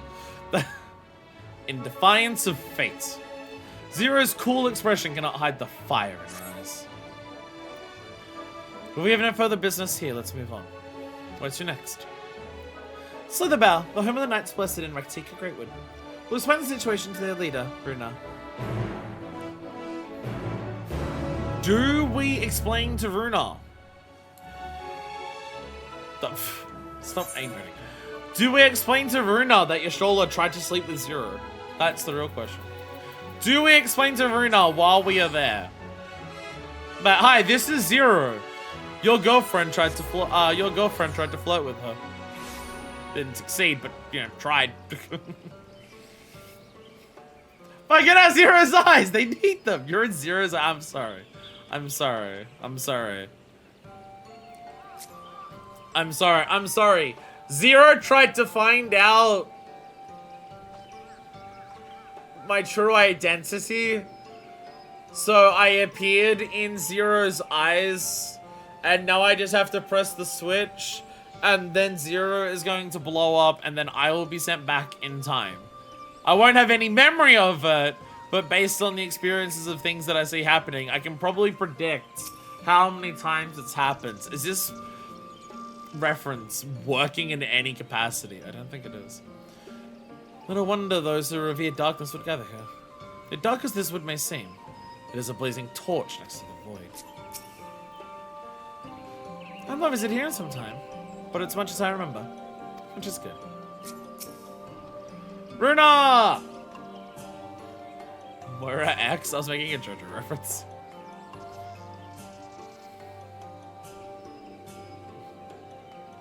Mind the first. You're a sight for sore eyes, my friend. Will you be staying long in Slitherbow?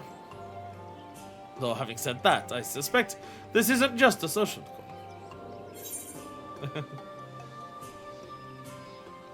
A great plan is in motion, the Knights Blessed deserve to know.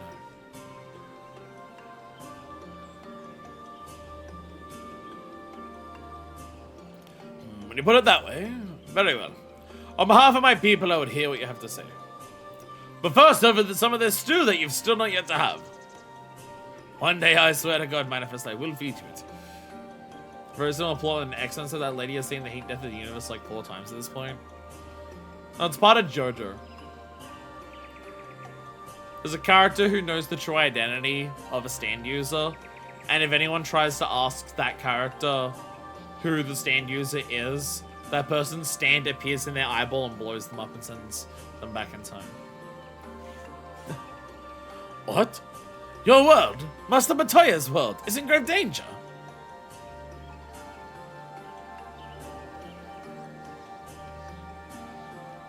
Master Matoya. Shtola. She took another name in accordance with custom when she lived among the Knights Blessed. They believe light taints everything that it touches, even their true names. Out of respect, don't speak hers here.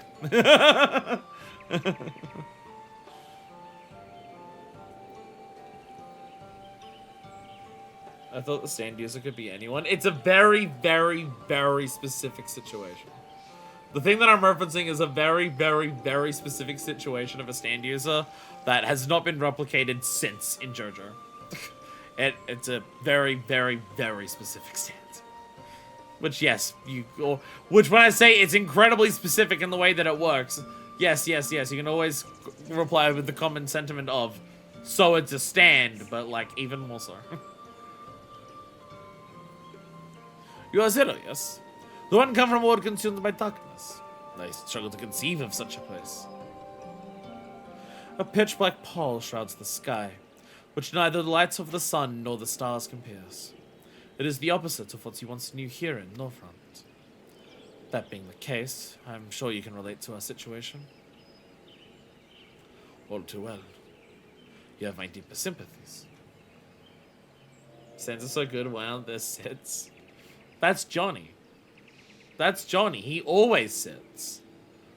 Listen, when King Crimson exists, I have nothing to add to the conversation. God, the fucking, I got the anime, like, King Crimson alone is one of the reasons why I say that Part 5 is the most improved by being an anime compared to the manga. There's a lot of aspects of Part 5 that I think work way better as an anime than a manga. Because I always said, when I first read them, that Part 5 was my least favorite part after I read, like, up to the end of Steel Ball Run. I always said that Part 5 was my least favorite. And then the anime came out, and I'm just like, yeah, so much of this part works way better when you have, like, actual, like, time being clear of how fights pass, and way more, like, angles and things to show things occurring. It makes so much more sense. I got a friend who's anime only and he likes Part 5 more than Part 4. As I think, if someone read the manga and said that, I'd be confused more than anything. If you watch the anime only, I absolutely understand it. It's also just the fact that the Part 5 anime goes off particularly hard, just like musically. I don't think it's my favorite part in terms of voice acting, because I do really like Part 4's voice acting in a lot of ways. But Part 5 goes the fuck off when it comes to music, and Part 5 also goes the fuck off when it comes to adding a lot of stuff that, like, expanding on a lot of things that the anime shows hints of. The Torch Dance is, like, one of the most obvious examples. But even, like, the 7-page Muda, again, like, gets across the idea of it so much more when you can see it. Everything about King Crimson, the effects they use for King Crimson, the sound effects, like the sound effects for just Gold Experience in of itself. Oh, fuck. Like, there's so much great design in Part 5 that just really juices up the anime so much. I've still got to watch Part 6. I have to watch Part 6 before Part 7 comes out. It's fucking not having a weekly format. It makes it so much harder for me to watch it. And in order to beat back the darkness in your world, you would harness light from ours.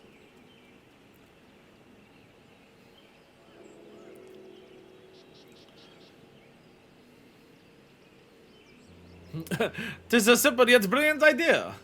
Only Master Matoya could have conceived of such. That Norvrant is still in her thoughts. That we are still. So, you're not opposed to our plan? We Knights Blessed may place our faith in the dark, but we have never sought to force our beliefs upon others. If your deliverance lies in light, then by all means avail yourselves of it.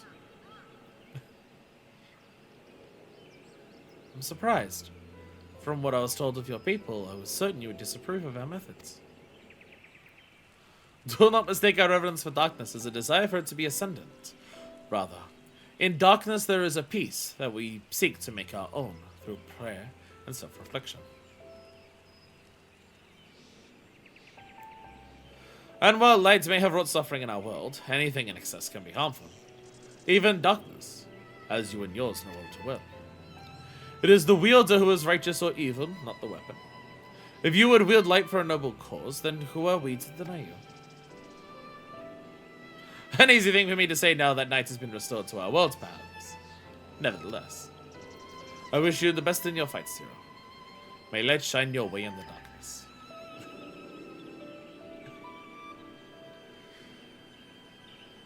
Now then, to mark this joy occasion, I must offer you a proper welcome to Slitherbow. Stu again. You might find this interesting, Zero. If you say so. Right. Let us begin with customary greeting.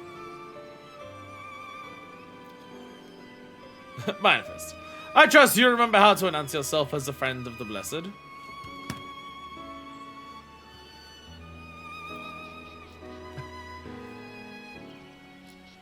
I thought they were gonna give me an actual test. You're talking about the words. Free coupon nuts. You're talking about the words. I thought you were talking about like the greeting. I remember the. This is a watchword, I take it. The rest of his here was nerve-wracking but exciting. Having out the villagers warned me when I spoke the words. I mean, there was also. Are we gonna take Zero through the whole process, like including like the water? Are we gonna go through the entire process for Zero? Shout. Put it in shout chat. Alentota. No, not that many A's. Alentota. Friends old and new, I bid you welcome to Slitherbow. How do we not have the Knight's Blessed emo? How is there not a Knight's Blessed? I'm now realizing that. How is there not a Knight's Blessed emo? Like, you get the Crystarium salute. How is there not a Knight's Blessed greeting? As an emo. Alendota.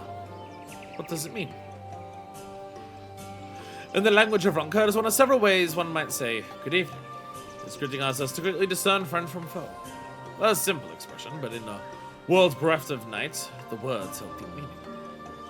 They were a reminder of the world as it was, when the sun and the moon and the stars yet danced across the sky. And we wished one another well as the day gave way to night. A communal tradition. So the words serve to bind us. It means free coupon nuts. Indeed. We are no longer strangers, you and I. Next we shall have you cleansed of lights and impurities. Present yourself to the Vith in yonder room. We're glad to assist you. Yeah, it is. We are going through the whole thing. Let's go. I'm reminded when you first came to us. And Master Matoya was still here. Don't let me keep you. Go enjoy your friends. Again, I'm wondering if we're gonna have that stew. Rudolph kept trying to give us the stew and we never once had it.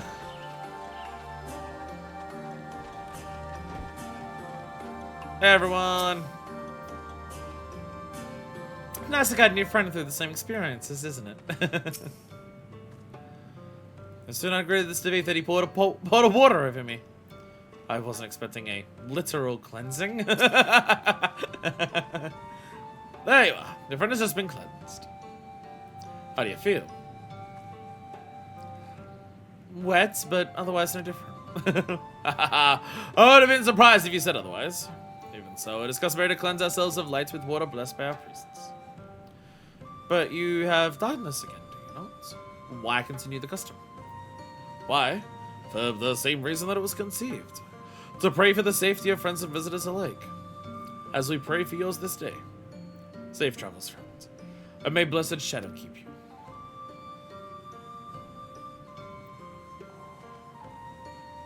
Right. If that's all, let's return to Rena. Are there any other customs I must observe? Come on, my nephews. Are you gonna do that side quest for me, or maybe? I want to go around the map and do all the side quests and just knock them all off so my map has, like, less marks on it. And so I can learn little bits of lore here and there. But some of them might be good for stream. If we ever have another Yellow Quest stream in the future.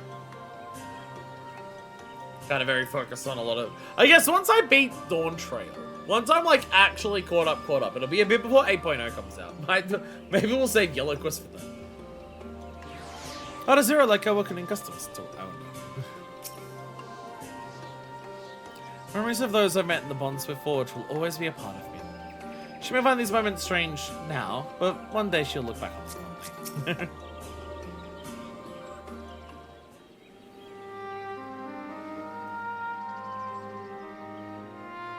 I've undertaken the ritual. And, well, I can't explain it. I feel more confidence than I did before. Just a touch. Glad to hear it. With the warrior of darkness at your side, I have no doubt that you will save your two worlds. If we can defeat Zeromus, then the source would be safe. But nothing would change for my own world. There would just be one less void sent to struggle over scraps with the rest. Is that so? Forgive me, I spoke out of turn. It's fine. I was under no illusion. I wish it were different. Of course. Delayed Dawn Trail for a stream for doing all the others. Manifest, can you hear me? Have you met with the people of Yunmo and Raktika?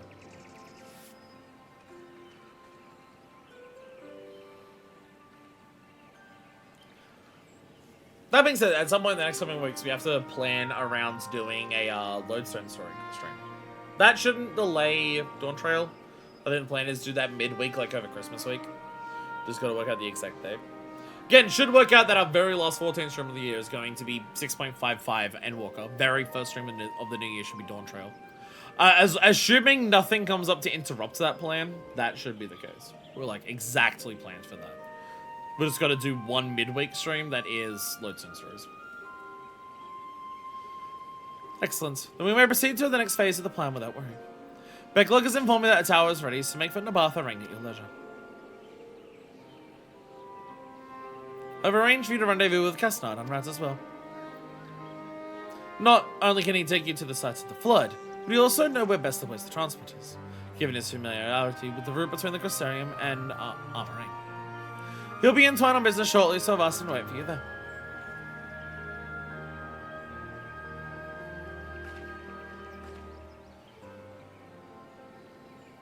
It's all coming together. The time then.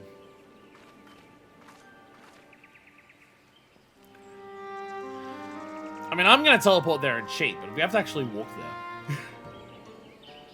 Decent distance.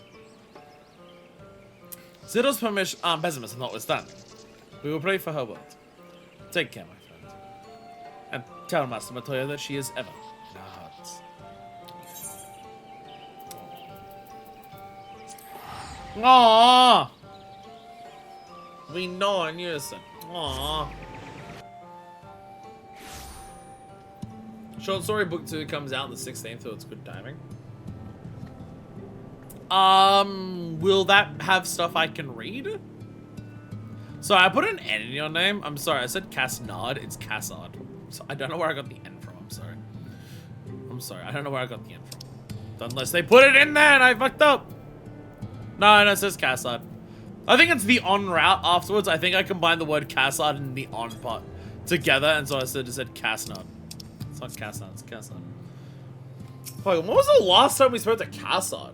Have we spoken to Cassard since he first took us to Armorang? Near Modsik? I don't know if he's actually been in the story since. But yeah, I guess the question is also, is there anything in Short Story Book 2 that I can read? Because, I mean, my plan is just... Short stories are a harder thing to do in terms of, like, patch by patch order, release order, things like that than other things. Just because, you know, they're not in the game itself. So kind of my thought process is just every short story that came out until Endwalker's conclusion / Dawn Trail's release. I'm just going to read all of those. But also, because books are usually behind, the books may only cover up to Endwalker. It's like Encyclopedia, like, it was Encyclopedia 3, like, came out during Dawn Trail, and it covers only up to 6.0. The book's always behind. Considering my reaction to him was who and whom, I'd say no. He was the one who took us here on the Amaros when we first came to Armory. Time I'm gonna be better, Manifest. I've just finished up my business here. Lena Somiel, it'd be my pleasure to take you to the Batharang. Book your Shadowbringers and Walker an Anniversary plus like one new plus the nukes exclusive ones like Book 1 had. I wanna buy more books. I wanna buy more 14 books. But I also need to like fix my bookshelf / possibly get a new one. To actually put them on there. I have bookshelves that I've had for years. They're like sitting over there. And they've got some stuff on them, but with things that I want to put on there, I'm kind of thinking I want to see if there's like a better bookshelf that I can buy that's like... Because I don't think any of the shelves in that bookshelf are actually deep enough for like the encyclopedias to fully fit in there that all like stick out a little bit. And I don't want that. Because I have a couple different plans for different shelves over there. And it's just, for all the plans that I have, I don't know if any of the shelves are big enough. But you know, I just recently bought an air conditioner. It's not there yet, but like I bought it for going there recently, so money is going to be a bit tight for a bit. 14 books unreasonably tall that don't fit my bookshelf vertically. That's kind of the issue. Well, they fit in mine vertically. They don't fit depth-wise in mine. But also to fit vertically in mine, I do have to move one of the shelves.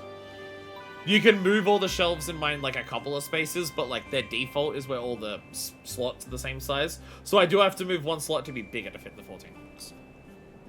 Text is way too small. I need to read with them with a magnifying glass. See, I read it and I'm just like, this is the perfect font size for me. I wish everything was in this font. but I also have very good vision when it comes to small things. I write very small. Like I play on a small, like I'm close to it, but I play on a small monitor. I was looking at my roommate's monitor. And just like what he's got set up in his room, there's like 2 monitors, and each one of his monitors is the size of like four of mine. Like if I had this monitor that I use, it's 4 of them together, possibly bigger. And I'm just like, there's no way I can use that. Fire hates far-sighted people. I'm just like the only person in my entire family who doesn't need glasses, and I will lord it over the rest of my family because of that.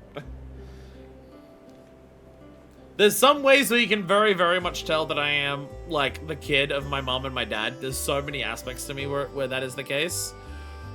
No idea where the fuck the hair and the eyes came from. Well, eyes visually. I have the same color eyes as my mom. Like, strikingly similar. Like, even, like, tiny little differences, like, tiny little, like, imperfections in the eye color we match up on. But my hair is incredibly thick. No idea where the fuck that came from. And my vision is incredibly good. No idea where the fuck that came from. This just in, streamer goes on a hateful rant about blind people. Excuse me, but Hannibal's my best friend. How could I hate blind people? Excuse me, but but I'm friends. Some of my best friends are blind. How could I possibly?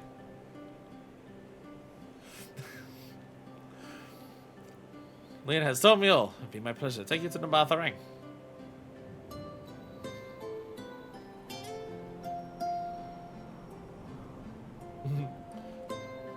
As soon as the other helpers arrive, that is. They're supposed to be along any moment now. Manifest! It really is you! Are we about to be greeted by trolley autism? No! Oh my god, I really thought it was going to be trolley autism. It's Gen. We understand you are faced with quite a predicament. And when an esteemed customer is in need, the merchants aboard Zook are eager to provide. Yo! Gen. The captain bade us Zeromus to ensure that light is delivered to Castaria. Members of our guard will place transmitters in Lakeland, and the good people aboard Zook will do likewise in the Hills of Amber. You need but focus your own task into Vatharang. Yo! You have more people clamoring to help you. It'd almost be more surprising if they hadn't shown up. If everyone's ready, let's get to work. Wait! There's the trolley autism! We found them! Let's go! You're heading to the Vatharang and you didn't think to call on us. While most of our towers are still in a sorry state, we've spent no effort in maintaining the trolley. We've even upgraded it, as a matter of fact. It's faster than ever can deliver you to Vatharang in no time at all. After everything you've done for us, we can't just stand idly by. Thank would never let us hear the end of it. Thank you. Thank you all so much.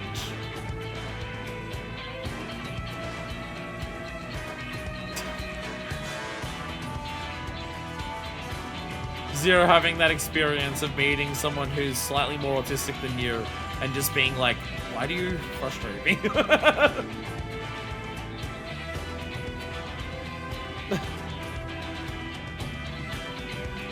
Yeah, machinations. No machinations, internet. I dare say we have ample help. Come, let's go and acquire our lights.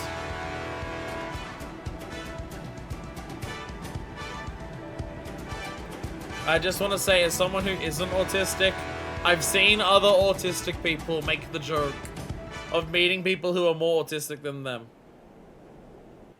and being frustrated by them. I have not personally experienced this, but I have known many autistic people who have discussed this phenomenon. So this is the flood of light. Fucking horrifying, isn't it? With how much you can just see the buildings upturned and how huge it is. I don't remember much of the time when darkness consumed the 13th. Just the cold and the emptiness.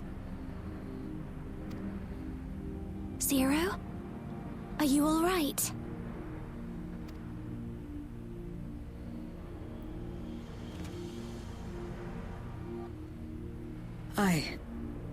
I'm fine. You're the one who stopped this. What are you being stabbed at the time? Oh, no. That was the first Oracle of Light, Minfilia. She's since left us, but I inherited her power and legacy. I see.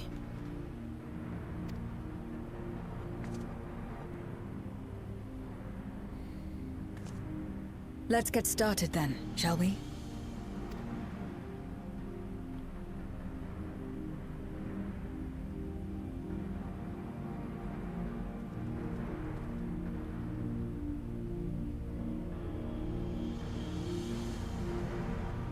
Again, like the idea of like doing this Aether Current stuff across multiple reflections is like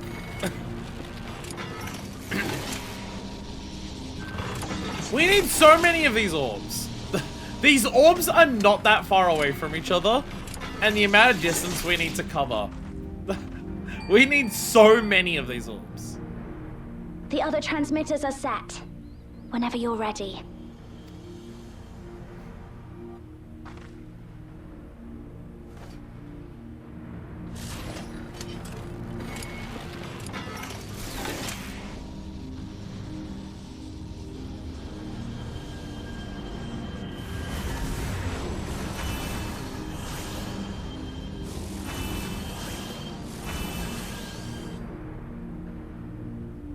Like, I assume even a small bit of that light is ridiculously potent. Such radiant light. I imagine even a small amount of that light that is there is incredibly strong. It's almost too much for one steeped in darkness, like me. I think it's too much for most people, honestly.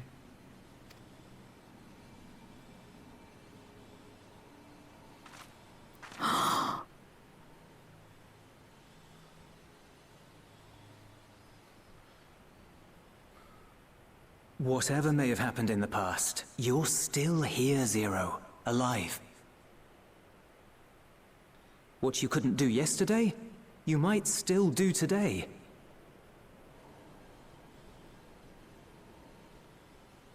If this power were mine to wield...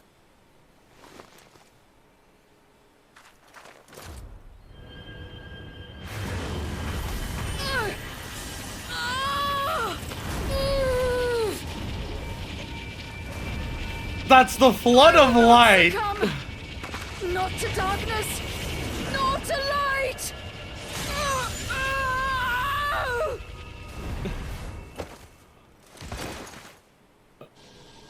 Zero!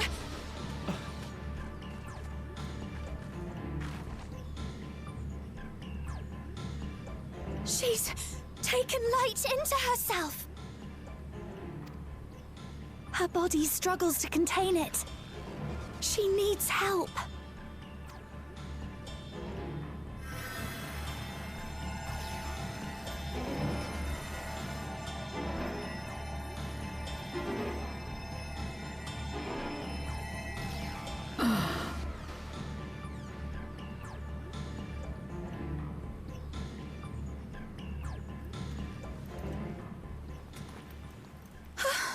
Thank goodness. How do you feel? Better now, I think. I'm not built different, call an ambulance, abort, abort!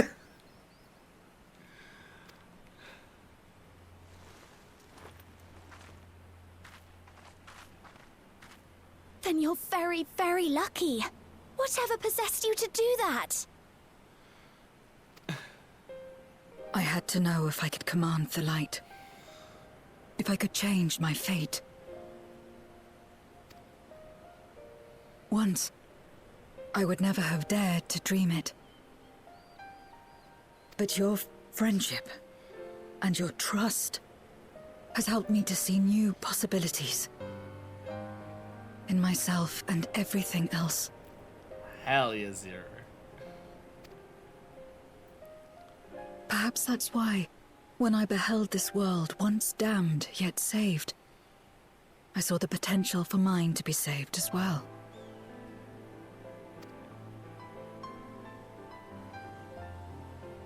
To become a world where light and darkness are in harmony, and life flourishes. A world where we're not consumed by insatiable hunger, but filled with hope for what we might create together.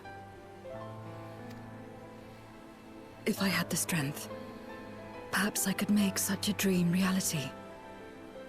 Perhaps I could awaken us from this endless nightmare. That's what possessed me.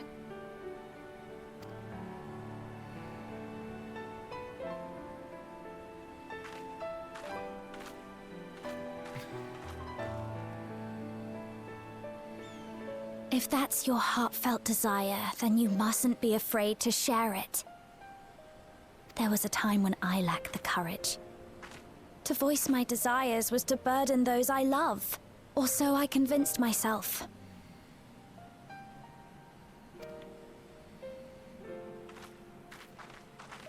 But then I met those who believed in me.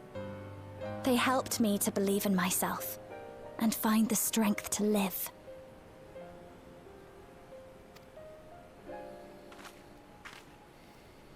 And so long as I'm alive, I know that I'll be fine. No matter how dire things seem. No matter where I am. To be able to think that brought me peace.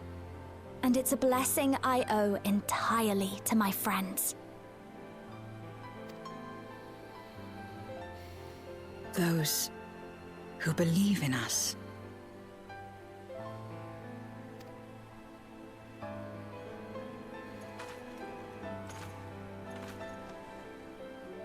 I will remember your words.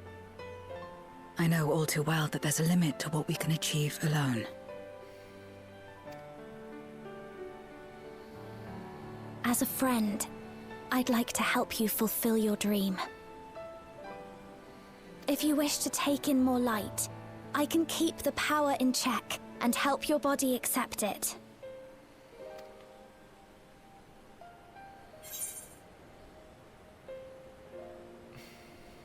It works well enough for me.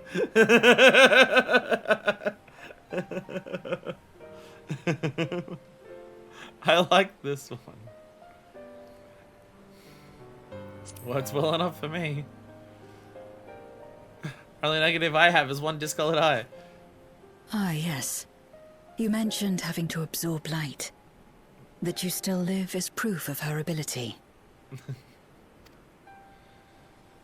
Right then. I'm counting on you.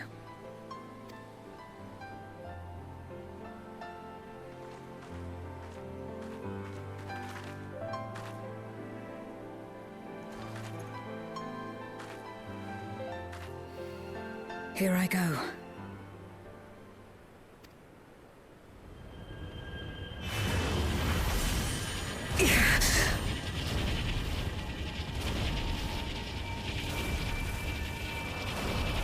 What if we were built different together? I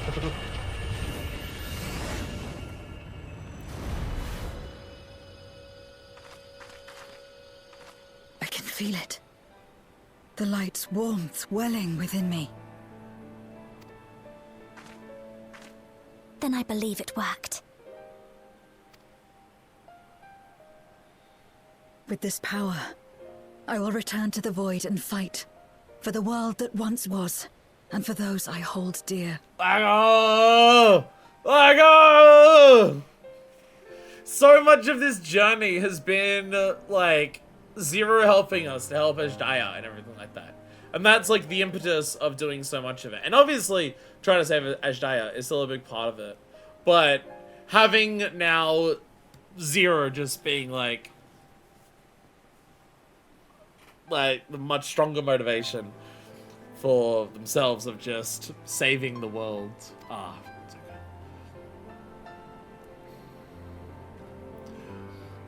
Again, it's I've mentioned it before, and it's like it's very much what we're doing, and we're having, like, because our character can't talk, we're having other characters who represent that aspect of the Warrior of Light who have had similar journeys do the dialogue for it. The idea of we're in post Endwalker. The character arc for the Warrior of Light is kind of done in terms of, like, becoming the big great hero and saving everyone and everything to do with, like, accepting, like, being a hero.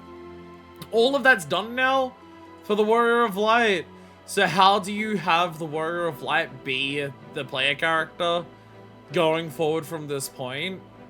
You have the Warrior of Light live up to the to the promise set by the themes, which by that I mean answers. All of the looking to those who walked before is done now, and we've used all of that to improve ourselves to the best that the Warrior Light can be, aka defeating Endsinger and ending the final days. So now we're on the path of leading those who walk after. We are now the one who walked before that others are looking towards. We are now the Hydaelyn. We are now the Vanar. We are now the Ardbert. We are now that character. We are now the character who is there to be the person who's there to help new characters go through their journey to realize their, like, ability and desire to be a hero. That is what we do now.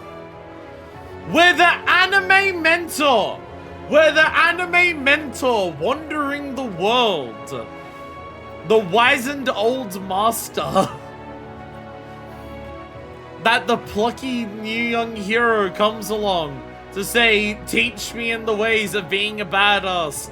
I have heard stories of how you in the past saved the world, and now I need your help to do that. And we're like, oh hell yes, I will do that. It's what we are. It's what else do you do with the Warrior of Light post Endwalker? What else? We're the pugilist trainer. Oh my god, we are Harmon. we're Harmon now. Exactly. We're Harmon. We're the fucking, we're the Zeppeli, we're the Lisa, we're, I guess, the Joseph in part 3, we're the Jotaro in part 4. What equivalent are we in part 5? Gujarati? Maybe? Not quite. Gujarati's kind of that, but he's also kind of the main character of part 5. Koichi? Part 5 doesn't really have an equivalent. We've only known Zero a short while. I feel as though her struggle is my own. For her sake and her world's, we must succeed. We've done our part, and I trust that the others will see the light to our destination. It is time we return to the source. I shall seek out Becklug and have them return my soul to the spirit vessel. Luna Envoy rings. Considering this is batch 5, it's funny that you're getting Luna Envoys. I guess they don't want to give you Credendum for free. God, leave quests suck. There's a reason that I am still on 100 allowances and I haven't handed in any of these ones. Doing unique leave quests is such just a frustrating thing. Because it's 6 recipes every day and it's so quick for you to hit leave quest cap without realizing it. Thing is, like, I haven't had as much time lately. I've been exhausted, I've been streaming. And realistically, I've been working on, like, fucking daily shit, like, Society Quest and Island Sanctuary. I haven't really had a chance to, like, do all these. Bare minimum, I want all of the crafter unique ones done before 8.0 comes out. At a bare minimum, I'd like that to be my goal. But I'm wrapping up, hopefully by the time we get to Dawn Trail, like, Society and, the Island Sanctuary stuff will be mostly wrapped up, so I don't have, like, an hour of dailies to do before I do anything else in the game each day. Back to action. You spend a tinge of sadness in Reen's eyes. The fact that leave quests were, like, part of the advertisement of 2.0 and also 1.0 is really funny.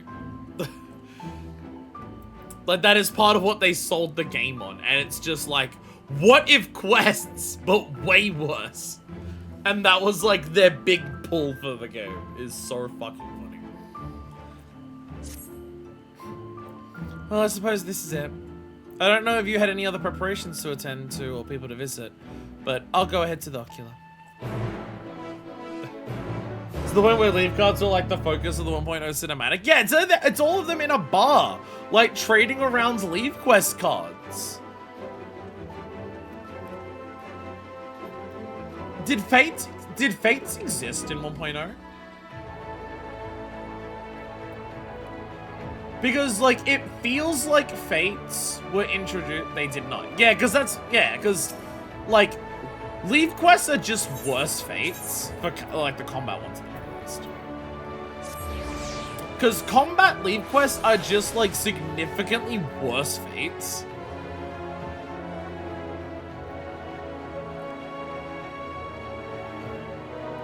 So it's, like, funny that we still have combat leaves in this game. And then also, like, Fates are now a thing. Everyone's here. When we said our farewells, Zero thanked me, saying she learned much during her time in Northront. While I don't believe I'm owed such gratitude, I'm nonetheless glad she found the experience worthwhile. They had some other things that were Fate, like Hamlet Defense and the Chocobo Protection thing, at least. I've not even heard of those. Seems Zero's already back in the vessel.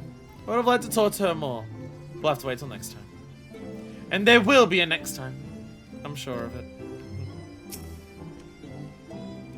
Tower sounds ready to send light into the rift, and Zero's soul is secure in her vessel once more.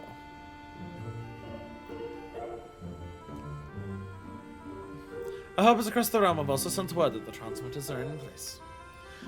Once the others have been set on the moon of Zero's world, we should have the foundation for our ethereal current. To make matters easier, the transmitters broadcast a powerful signal that can be detected by the tower even across the rift.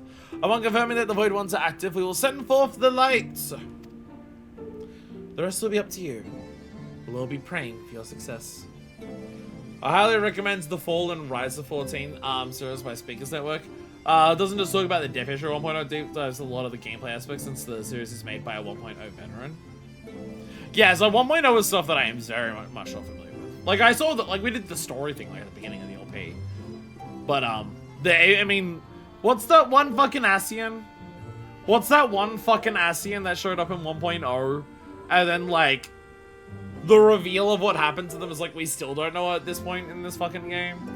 But then there's other ones where it's like, oh yeah, this Ascian showed up, and then we, like, did something with, like, the horn or something in this game or something. Why is Gatherer gear butt ugly across the board? Hey! Some of the job armor for Gatherer and, like, Endwalker and Dawn Trail is good.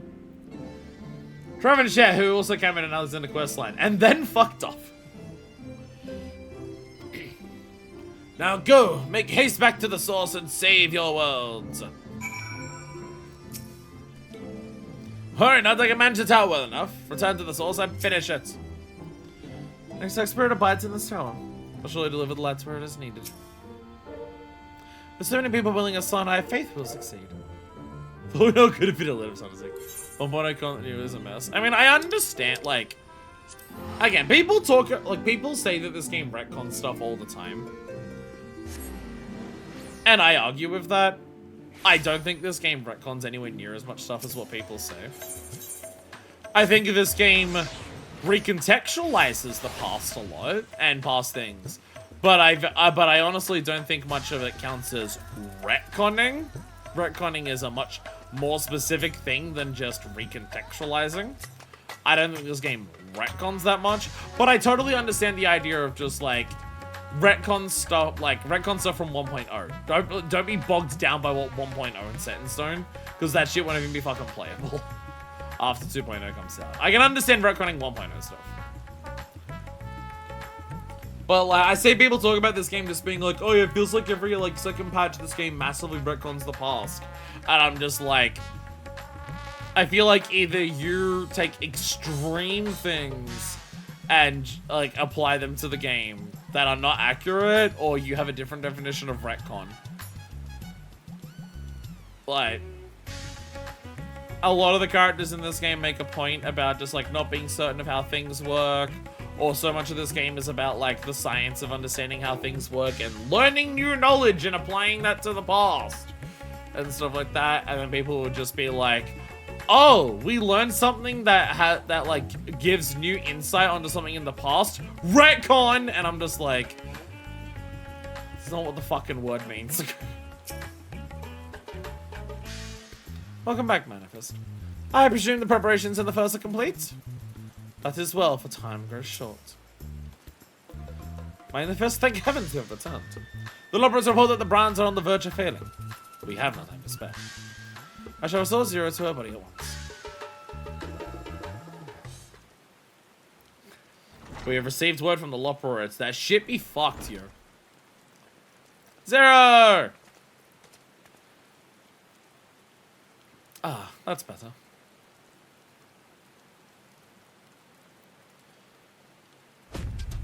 I was worried that the soul transference process might affect the light I absorbed, but it feels as potent as before. The radiance of your soul was impossibly blinding. I don't know how you would have managed without Rain's help. While Rain helped me contain the light, it was you, all of you, who gave me the courage to even make the attempt. Your friendship, your acceptance. That includes the people of the First, the Knights Blessed in particular, showed me great kindness, as did Runar, whose only regret seemed to be that you could not join us. A regret we share. Ours is a reunion long overdue. People hate learning new info or being wrong and stuff like that. It's just like, so much of this game is like in the realm of like in-universe science. I mean, the Scions are literally made, like, shitloads of the Scions are literally either, like, scientific academics or people who are in the process of becoming scientific academics. That's what most of the Scions are. That's what an Archon is. So, like, the fact that so much of this game is about the in-universe science. And you know what science is? A process of learning and discovery and reapplying that to what you do before. This has nothing to do with Dynamis. No limit break in the history of the game is Dynamis. Again, I reject the idea that all limit breaks are Dynamis. But to say that no limit breaks in the game are Dynamis outside of the one during the final day trial, I think is absurd. Fuck off, 5.3 is Dynamis. 5.3 is Dynamis. The in-game explanation of most limit breaks are caused by an abundance of aether in the environment that you're able to harness in a fraction of a moment to well and truly surpass what a person can normally do, because a normal person can't withstand that much aether, but you're able to do it for the short amount of time that a limit break lasts. Yeah, that explanation does make sense, like, in universe what we know about aether and for most limit breaks. You just got back from teleporting from the void. Oh, the rift, sorry. You just got back from teleporting from the rift and pull an LB3 out of your ass. In 5.3. The patch that they were writing as they were also knowing that Endwalker was going to be about the final days, aka Dynamis. Fuck off. Even the lore books are written with the caveat these are from an in-universe perspective and may be proven wrong later. And Encyclopedia 3 specifically saying, yeah, all of this is shit the Scions say is happened and true. The shit they're explaining seems bullshit. But also, they're the only ones who have ever seen it, but also they did kind of stop the apocalypse. So we're kind of taking their word for it.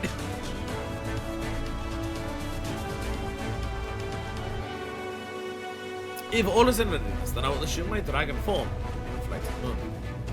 In the meantime, pray make your own way to the drowning ground. Then we shall reconvene before sallying forth once more into the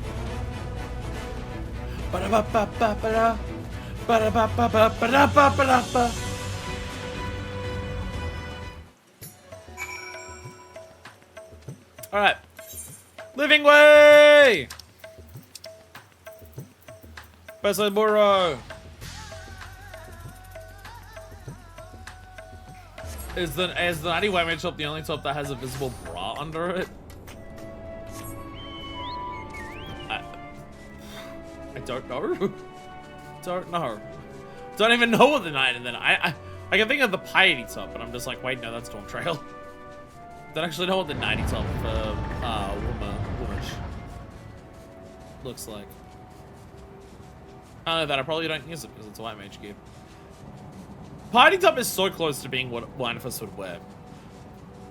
It just needs to have a section open on the front so it's a coat and not fully enclosed so it's a robe. And also get rid of the weird shoulder thing. There's one thing on the piety top, well, the Dawn Trail jump gear. It's like one shoulder thing. It's like a really big sharp shoulder that's like asymmetrical. And it's like, I like asymmetrical designs. Like I'm fine with. I usually don't lean towards them, but I'm fine with them, and I'm fine using them. My dragon one is asymmetrical. There's just it's a white mage top. Why the fuck does it have a giant sheet of metal on the side of it? It's a white mage thing. It doesn't count because it's ugly. Island Sanctuary stuff has bra under it. There's Island Sanctuary stuff that's a shirt with like a bra underneath.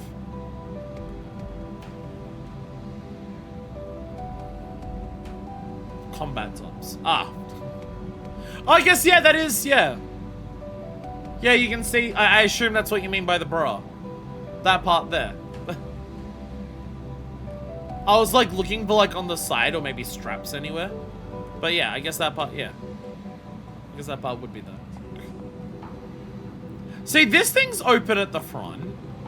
This thing's open at the front the way that I wish the Piety Top was. It's just the rest of this doesn't feel manifest at all. Mapping well.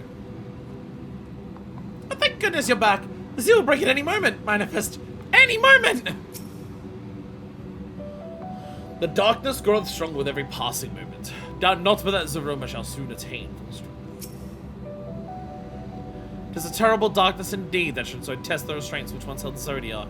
But with light from the first, I am confident it will prevail. The hour is upon us. If everyone is ready, then so am I. Golbers will be ready for our return. Must likewise be ready for him. Time to take the fight to the enemy, is it? The darkness has been utterly relentless, gnawing at the seal like I might an iron carrot. Strike fast and hard because you won't get another chance. I see you there. I see the shadow. As a precaution, but further enhance the combat supporters. You don't need to worry about us while you're away.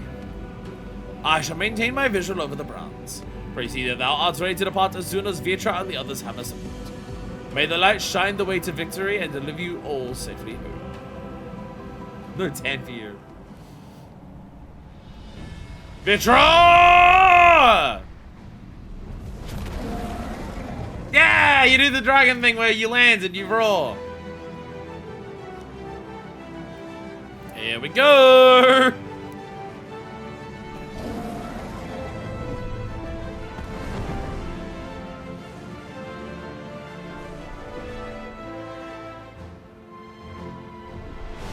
Into the void we go! Oh, shit.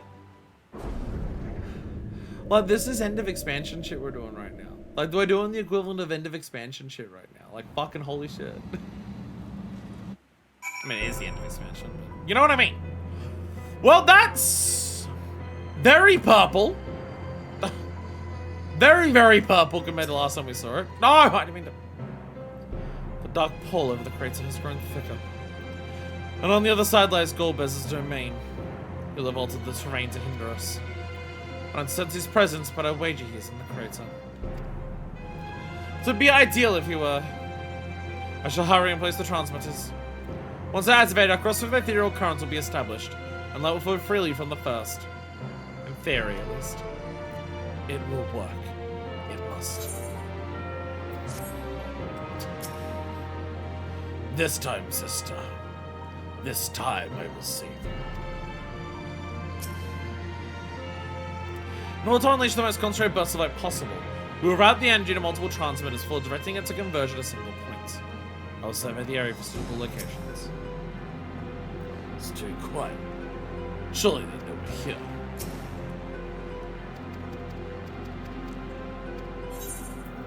Give me crit.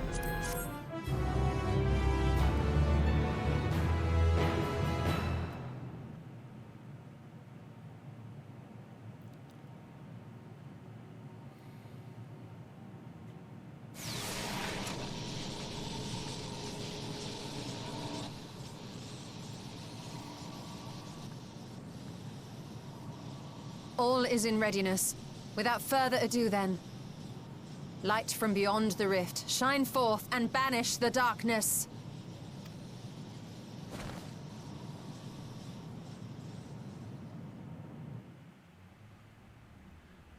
Is it going to work the way we hope it's going to work?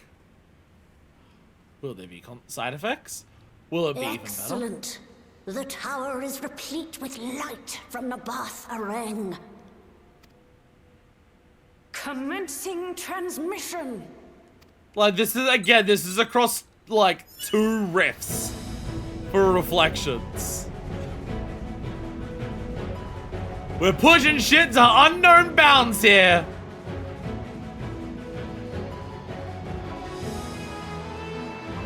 Yo, they're gonna watch it from the PowerPoint presentation room.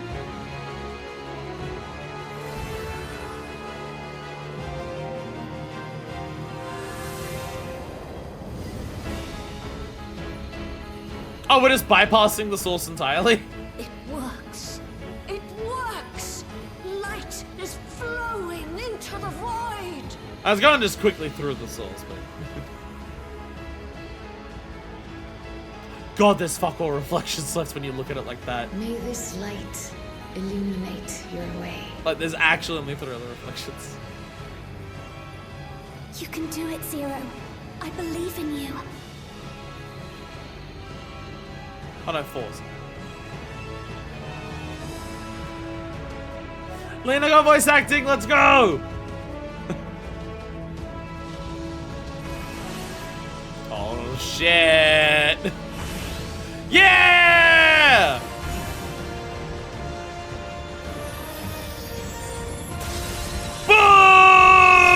Boom! Get fucked, Gomez! Get fucked, Zeromus!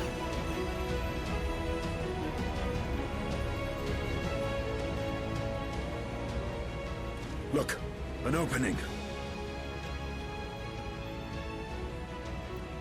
It worked. Let us waste no time and sally forth.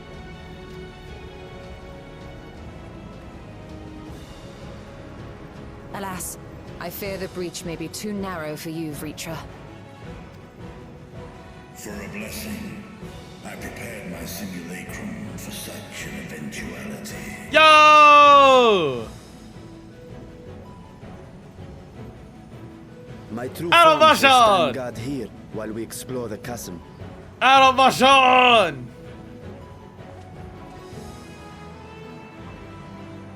Tis faint, but I sense the presence of a dragon. No doubt my sister's essence trapped carrying within himself in a Zeromus. Not where she was held captive before, but somewhere much deeper. The descent will not be so easy this time. No, they're much more ready for us now. The chasm swarms with void scent.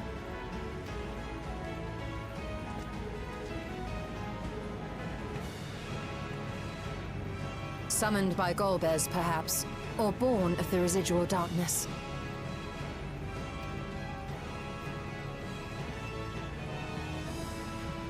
However they came to be, we shall cut a path through them. Is everyone ready? Oh, absolutely. Ready as fuck.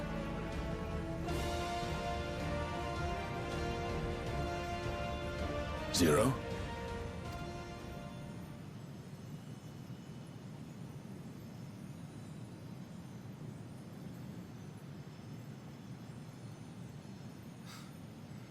The flickers of the light.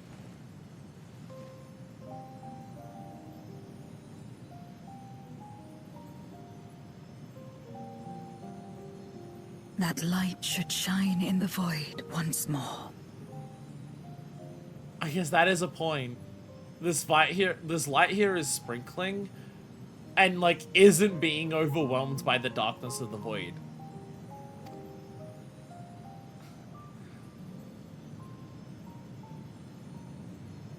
No single one of us could have made it so. Only by joining hands were we able to kindle this light.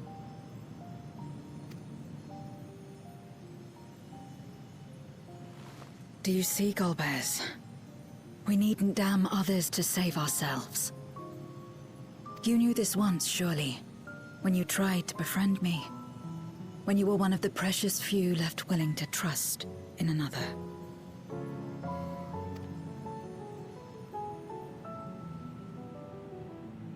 But that man is gone.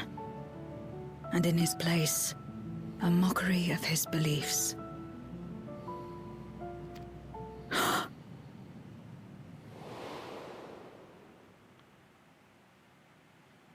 It's the same as before. Though we walk different paths, we seek the same destination. And yet...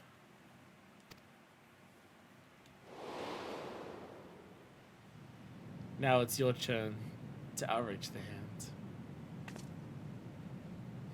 there is something I must know.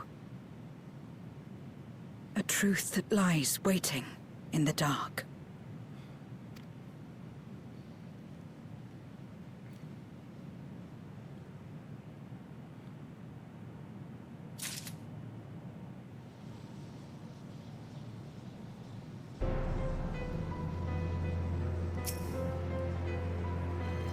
She's no longer the cold, distant soul we met in the void. Or perhaps until now she just never had a chance to be who she truly is. Glad though I am that the plan worked. We're in no position to celebrate. The day is not won yet. This radiance is just the beginning. We must say it casts into the deepest depths of the moon. Our dragon form shall remain here to secure our escape route. Voice and dare approach the gates will reckon with me. Gonna be trippy for a dragon to like control two of yourselves at once. Down in the dark. I'm gonna presume this is gonna be a dungeon. I'm gonna presume we're about to dungeon the fuck out of a dungeon. Before we do that, I'm going to go get a drink. I'm gonna go to the bathroom. I'll change out headphones to one pair for the dungeon, and then I can change back to this pair while it charges for the inevitable trial that will follow. We will break, and we will reconvene for dungeon, because I'm presuming dungeon and then immediately trial is going to be what we do. End of big story, this is what we do. That's how we did Heavensward, how we did Shadowbringers. You do dungeon, it goes straight into the trial. And even just like that's the patches for those ones. And then just like the end of actual expansions, so it's that. So, I'll be back. You can all probably take a break if you want to do that as well, to also get ready. And then we're gonna fucking kill the last chunk of Zodiac. Hell yeah.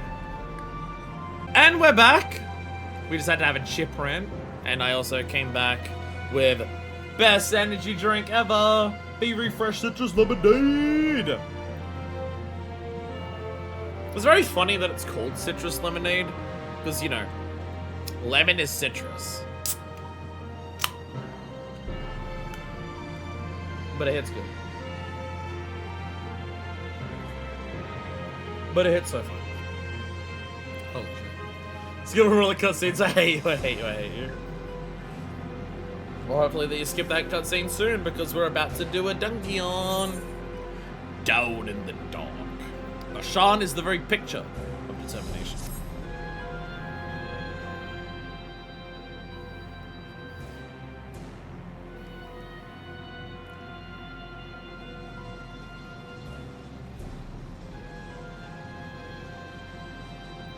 Rest assured that I will not let my emotions overwhelm. When the moment comes, I will call to my sister, and I'll rest her free from Zeromus.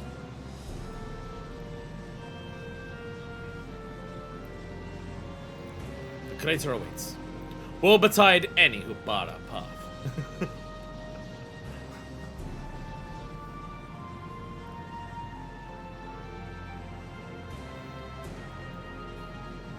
And Zero with her own determination. The Lunar Subterrane. The Lunar Subterrane.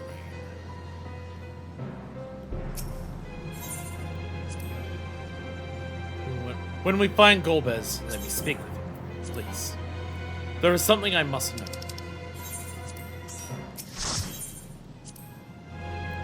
Take heart and protect them well. I will live up to my own words. This I swear. The lingering light illuminates the way to our foe. It will not escape us. With no time to waste, the void sense we felled will return ere long. We share majestic Mandeville Orrery Matte replica.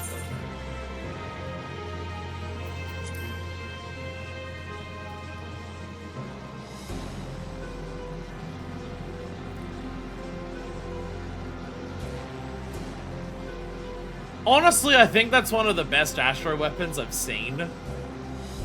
I think that's straight up one of the best Astro weapons I've seen.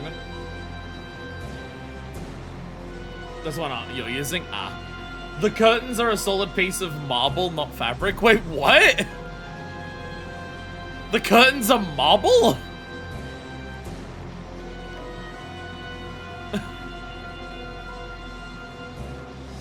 Dye it. Like, if I dye it white, does it become more obvious? It's one of the few without big holes.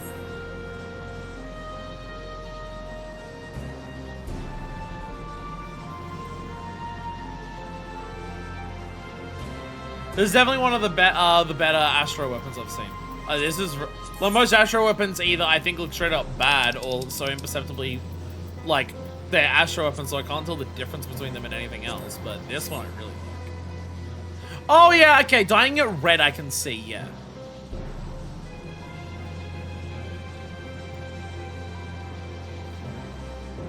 Dyeing it red I can see there's like the texturing of it. I still don't know if it is marble or if it's meant to be fabric, but I can see there is some like patterning to it. That gives it off the impression that it is rock solid rather than flowy. This is very nice. Anyways, dungeon.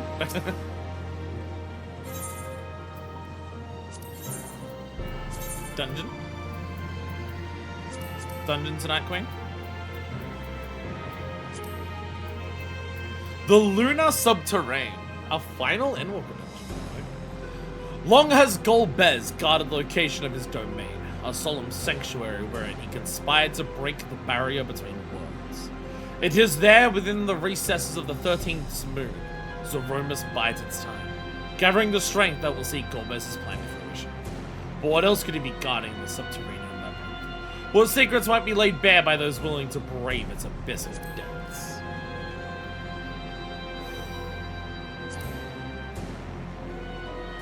Oh. Midnight level.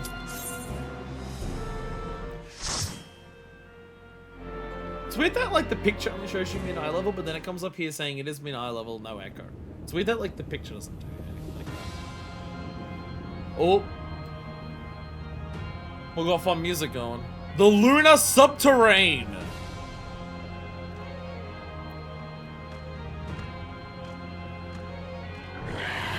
Ooh, this is cool. Like Mario... Mike Wazowski! Like Mario before it.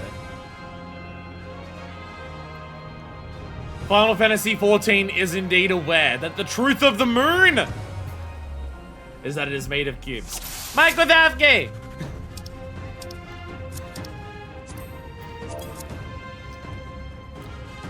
Void sure loves squares. The moon is made of squares. This and Mario Odyssey know the truth. Also, Mike Wazowski!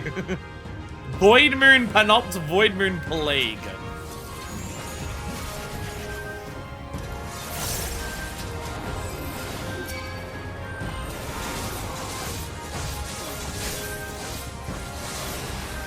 Do I have a... Yeah, there it is.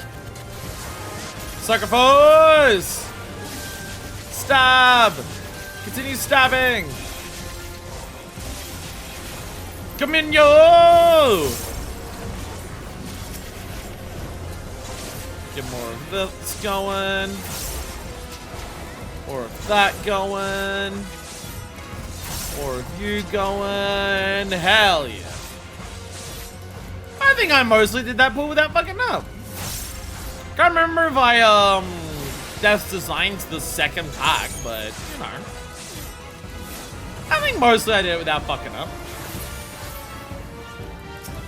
Oh, I keep forgetting about fucking Harvest Moon. I constantly forget about Harvest Moon. This also. I constantly forget about that. Whee! So Tadam is cured to our teacher. Stardew Valley's better. Here we go. Bam. This awkward thing of just like, I'm in the middle of the pool, so I'm trying to like work out. Oh, yo! Yo! Hell yeah!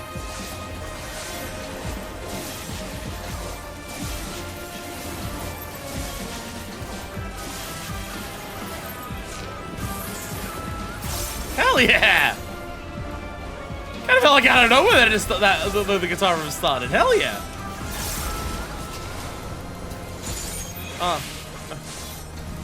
Never now. The big thing I gotta remember with Death's Design is that it doesn't take many attacks to actually make Death's Design like worth using. I think the way the math works out is that you only have to hit like 2 or 3 GCDs for Death Design to actually be worth it. So even if they're nearly dead, it's still worth actually still using it. Because it doesn't take many to make up for it. Bonk. Dark Elf. Interesting, because this game already has like elf be a thing. That's racist. Who dares trespass at Lord Golbez's domain? Oh, me beacons of dark. Oh, darkness, show them their folly.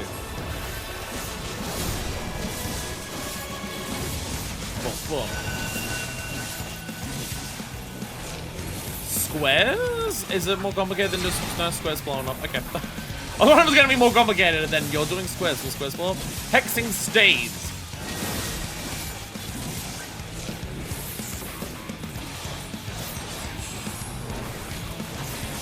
Line AoEs?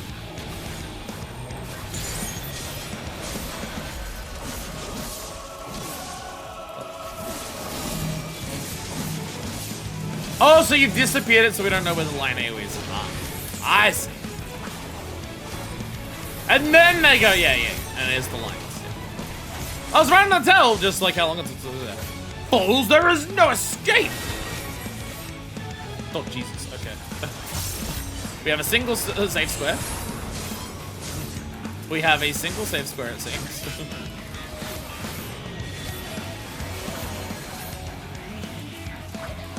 Boy, Dark 2.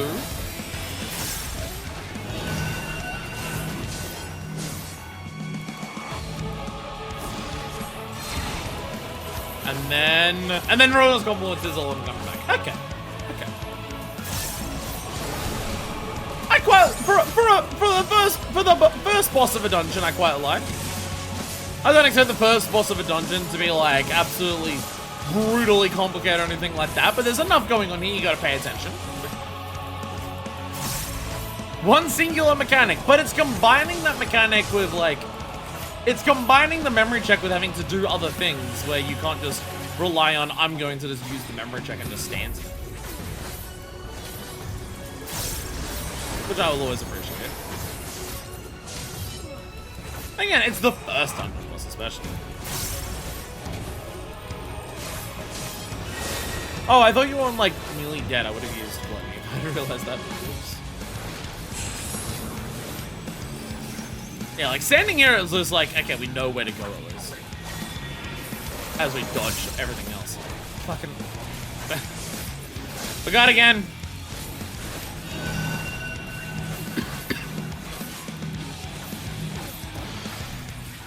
Bam. Here. There, I remember to use Gluttony that time. Right at the end of the boss. Bam. There we go. 11 crystal square is no longer sealed. Voidman Ring of Healing. Voidman Top of Aiming. That looks similar. I feel that's a reskin. Is that a reskin? Been waiting for the 2-minute burst for like a minute. If you bring your shoulder stairs up, she didn't even realize stars were supposed to be disappearing because she can still see them.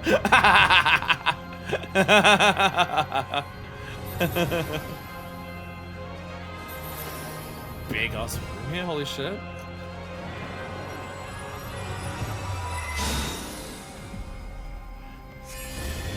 Is that the Memoria that was dropped?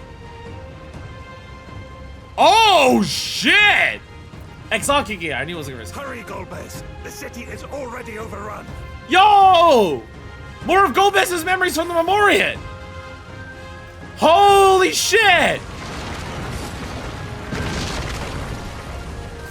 The void as it was! Yo, holy fuck! Run for your lives! First the villages and now the capital. Nothing is exempt from their avarice. Lord Golbez! And Lord Durante too! The heavens are returned! Yo! Yo! Let's go! Go forth, my pets, and feast on their flesh!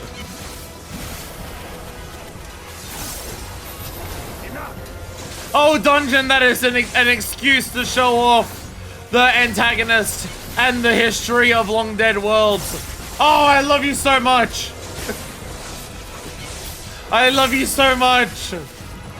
It's such a cool way of being able to show us what things looks like without having to like worry about world maps or anything. I love you. Oh, fucking. Oh, there's actual memorials there. Baron Knights. Bested by Gomez and Dante both. Seems they underestimated. Let's press onwards. We were elsewhere. Cowards. Like, looking at the castle, it's not... Save us in return! I'm something else. Gothic's not the right word that I'm looking for. But there's, like, a very particular fantasy vibe. But Baron!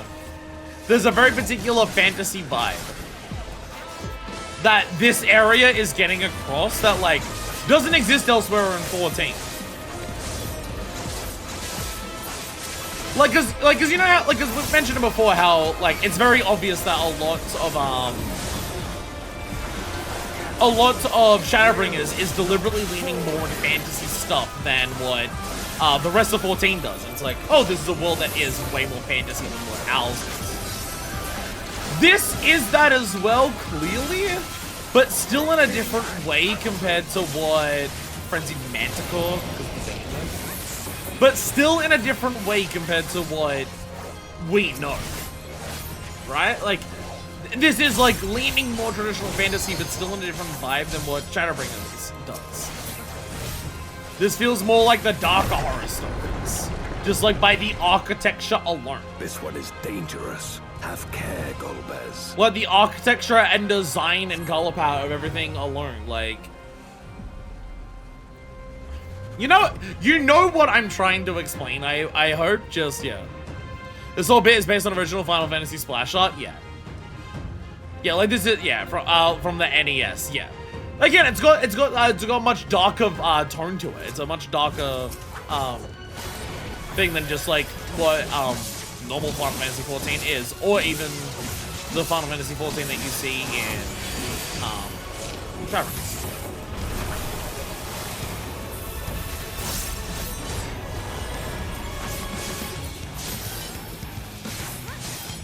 I need the stone pillar falling.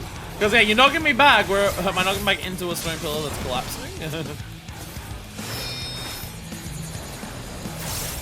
Oh, okay. Oh, it actually did highlight it. But...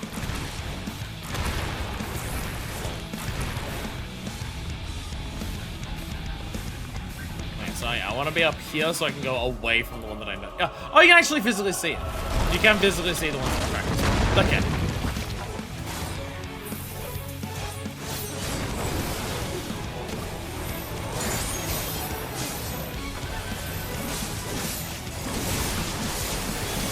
Oh shit, 6 films! Fuck. I was not ready for the 6 films. Never am when it happens. Sandblast. So bad at positions. So bad at DPS.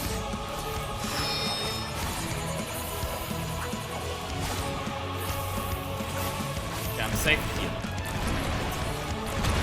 No, I'm I completely mapped that wrong. Completely got that wrong. I'm gonna stand here.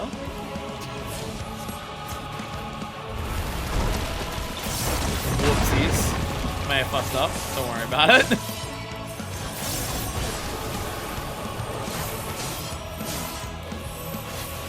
So I actually remember to use my defense. To use my mid this time. I'm gonna just get out of that immediately.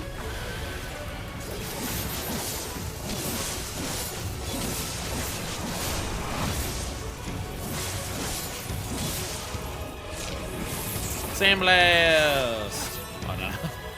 It's 30 seconds. 30 seconds. Not quite. I have to wonder how much of the boss is taking longer is the fact that I'm battery. Okay.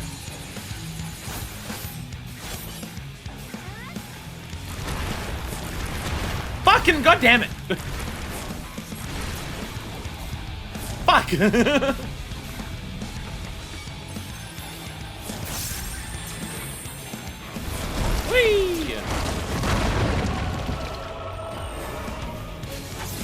I'm not catching it early enough to see like where the lines are actually going. Stacks up.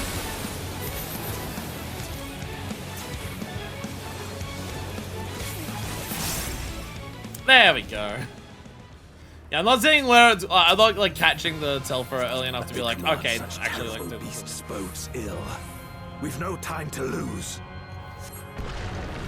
Such destruction. If only we had returned sooner. There's Durante with plunge. I saw him do it. I saw Durante do plunge. I think not. Yeah. What have we here? Come to play hero, are you?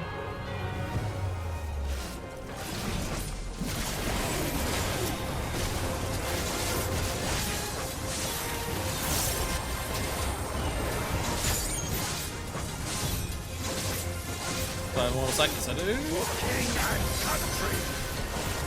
Die!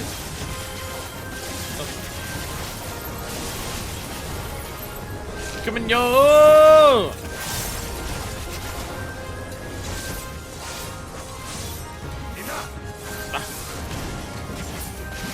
Enemies always just take slightly too long to die. Such strength.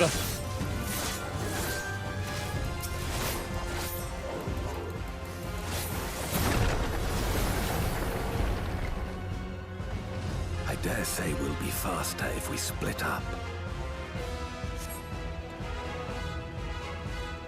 Alright, Dante, you go that way. We're going over this way. Original grenades, original gargoyles, yo! All these things we know of now as void sense. Help me! These are the original beings that gave way to darkness. They're effectively this world's sin-eaters. When people started turning, that's what they started turning into. What ended up being known as void sense. Oh, I'm full on. I'm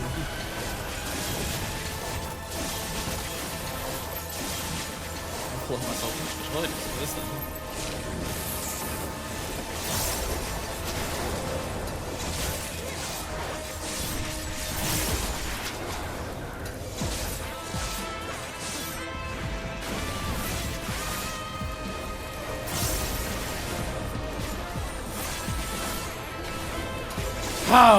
How could I?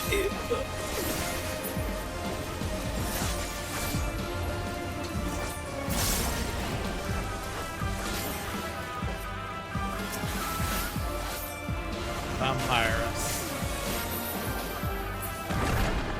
Yeah, it's like all of the original, like this is when things gave way to darkness. This is what they were to start with. Like, fuck!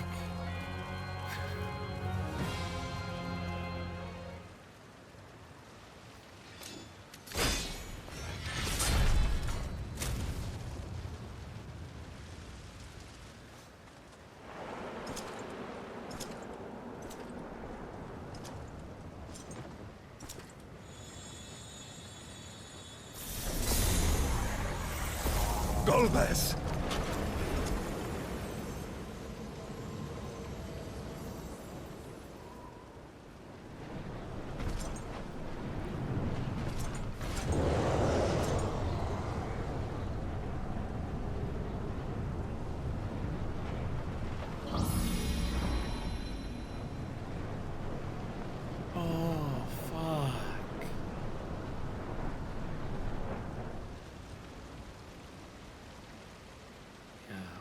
This can't be happening. And Durante has to put him down, and that's why he takes up his name.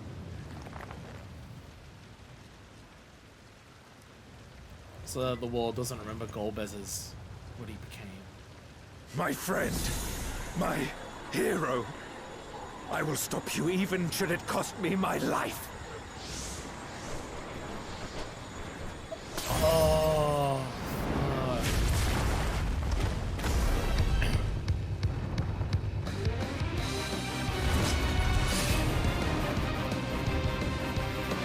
And he gave into the darkness of the Memoria crystals as well. Oh.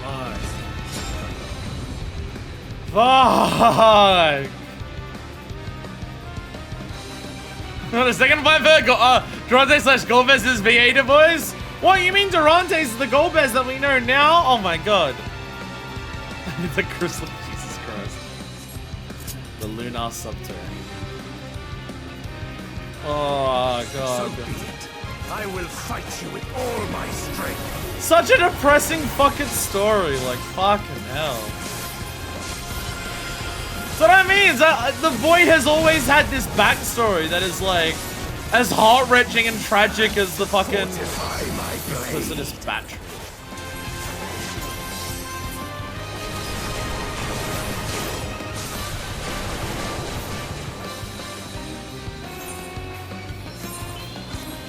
I have no idea what the fuck the tell was for that. It matters not.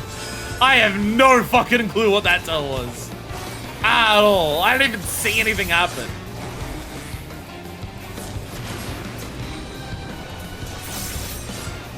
That's what happens when I have to focus on fucking bursts for DPS rather than mechanics. Oh, okay, I see. Okay. I see. It's one air. Because I saw like the first red things and I'm just like, I don't think I was on the... It goes one round and then a second round. And they all disappear before they go off. Yeah. Forsaken Fountain. You've weathered this before. Let's see how you fare now. Oh. Split the air bubble in two. So the Killer Queen gets off 2 explosions.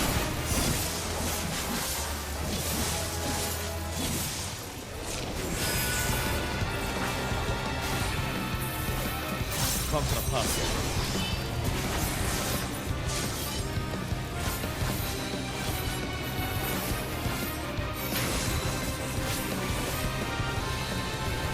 Trying to like math it out, just being like, which one? Which one? Also, I've said it before, stop.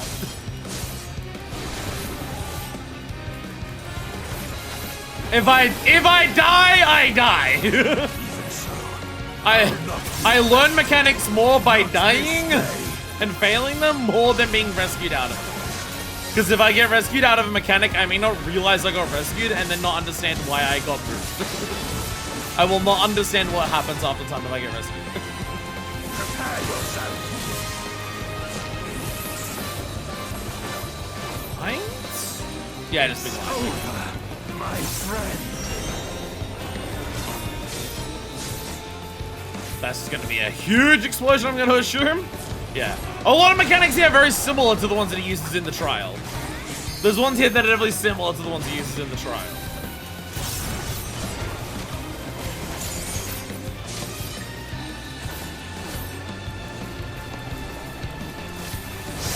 I can stand. I'm going to get close enough here. Weathered this before. Let's see how you fare now.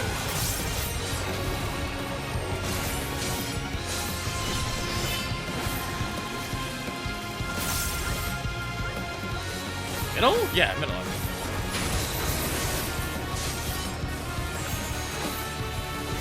That's a fun mechanic. Just like the mental gymnastics of like piecing together where the safe spot is. Very fun.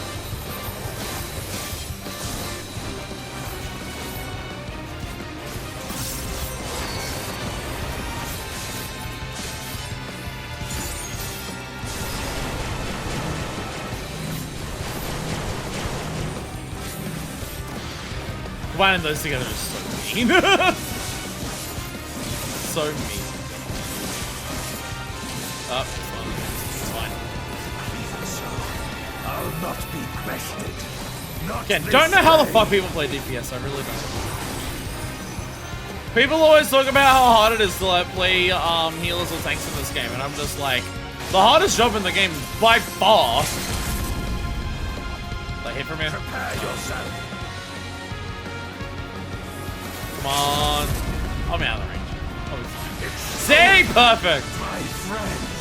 Hardest role in the game by far is DPS. Tanks and healers are so much easier to play than DPSs. DPSs are so fucking complicated with their buttons that it like distracts you from doing mechanics.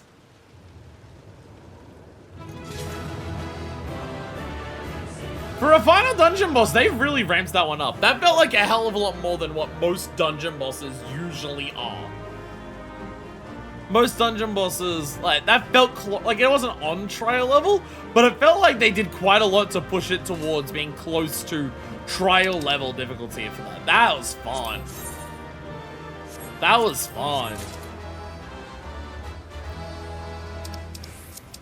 Voidman code offending. Oh, I've seen this before. Yeah, yeah. Like, not even just, oh, because it's XR kick, but like this specific version of it, yeah.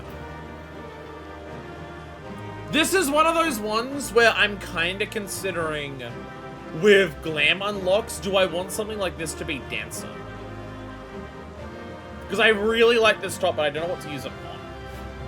But no, a bit melee, the most complicated range straight out. DPS is fun as shit and also easy. I don't think I'm ever going to agree. Thing is, I've been playing this game for a long ass time. And like, I have all of my DPS leveled up to like max level. I've done like DPS stuff in like Shadowbringer's range a number of times. My brain cannot wrap my head around this many buttons to press. I can't remember them. I can't remember that many buttons to press. And I don't think that's ever gonna change. I think that's just how my brain is working. I don't think my brain's ever going, like, because I can't remember, like, rotations. I can't do that. I physically am incapable of remembering rotations. I will never remember rotations of just going, oh, I have to do this, then this, and this, and this. The only thing I can do for rotations is, oh, that's getting close to running out on its timer, get ready to use it. And to do that, I have to look at everything that I have and try to remember, like, keep track of all the timers at once, or I'll forget abilities. And I can't do that. Can get gold biz minion on here, nice. They're just he's so much more money than he thought he would. He's having such a good time.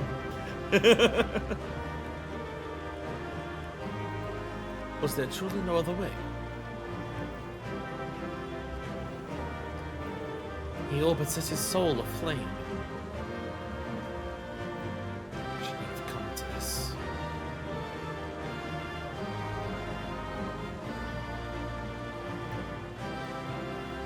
A bitter victory.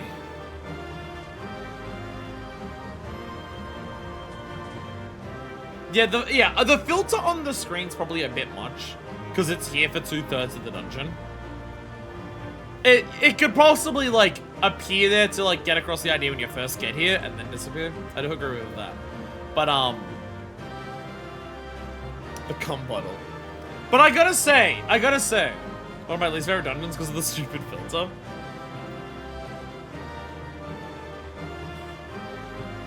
I mean, this is just Armor Up 3. Going to gear here, hurt my ass. Like, this is Armor Up 3. Before you fight the villain. Okay, the dragons are literally clipping through the building. That is very funny.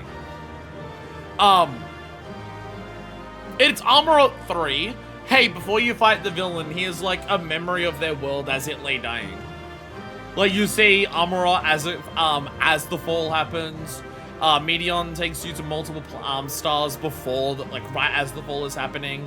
Before Golbez is here, you come here and see this as the fall is happening. It's clearly a trope at this point, because they've done it now 3 times kind of in a row. I guess the exception to that is Hero's Gauntlet. But Hero's Gauntlet is kind of the inversion of that. Hero's Gauntlet is you looking at your world as it's on the brink, but you save it instead of, like, it gets destroyed. So Hero's Gauntlet is kind of like the inversion of it. Because if Elidibus won in 5.3, then Hero's Gauntlet would be effectively this again. Of watch what's happened as the world gets destroyed and overrun. Like, as it's on the brink and it falls. That's like, so Hero's Gauntlet's kind of the inversion of it. So it's clearly a trope that they're, like, using, but, like, it's such a cool fucking trope. It's such a cool fucking trope that I don't fucking care, because one, seeing the fall is awesome. So much media talks about here's before the fall, here's the consequence of the fall. You don't get to see the fall. So the fact that Final Fantasy XIV is so willing to show you the fall as frequently as it does is awesome. You get to, like, again, like, you get to Doma and Alamico. It's post them, like, being overtaken and occupied. You get to Shadowbringers, and it's post the flood there. You get to the Void, and it's post the flood there. You get to Endwalker, and that's like the first time you get to see the fall happen in real time, because it's Favne, it's Garlemald, it's as the final days are happening. So having these moments of just saying, fuck it, we're just gonna show you this place as it falls. Again, it's a great idea of just like, I now have like way more of an idea of what the Void looks like before everything went to shit. And how like this architecture and like this vibe and the vibe I get from the Void are similar enough in terms of I see how this is like an uncorrupted Void and stuff like that. And it's really cool. And I really dig that. So it's like, yeah, it's a trope at this point that they've done it like 3 times in the space of like 1.5 expansions, but I don't care because it's so fucking cool. Give it to me again. The first ever final expect dungeon in the games did not feature Garleans. That is true. That is true. That is true. Keeper of the Lake, fucking Garleans. Balsal's Wall, so many Garleans. Gimlet Dock, so many Garleans. Paglethorn, corrupted Garleans. Finally, a person that finds the victory thing to be really grating. I tune it out, but usually when I hear it a lot, it's because I'm ranting a lot. Anyways, I'm assuming we're gonna have cutscene, followed by a cutscene, followed by a cutscene, then a trial fight. I'm assuming there is no let up until the trial fight, so I'm gonna change the back to the good pair that have been charging during the dungeon and during the break. So I can hopefully not have to run out of headphones. So it'd be nice if I had 2 pairs of headphones that actually both lasted for 3 hours each. But the second pair sucks! But the second pair is ass!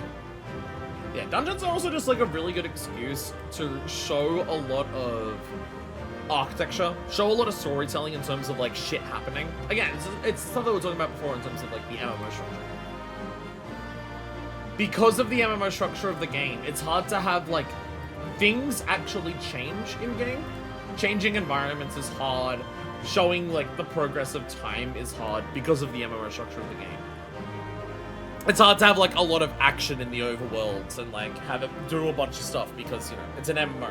So they use dungeons and like they clearly realized this, I'd say during Stormblood, primarily with like Doma Castle, Alamico, and Gimlet Dock. But ever since Shadowbringers, they've been leaning way heavier into it, of use dungeons for storytelling that you can't do otherwise in this game because it's an MMO.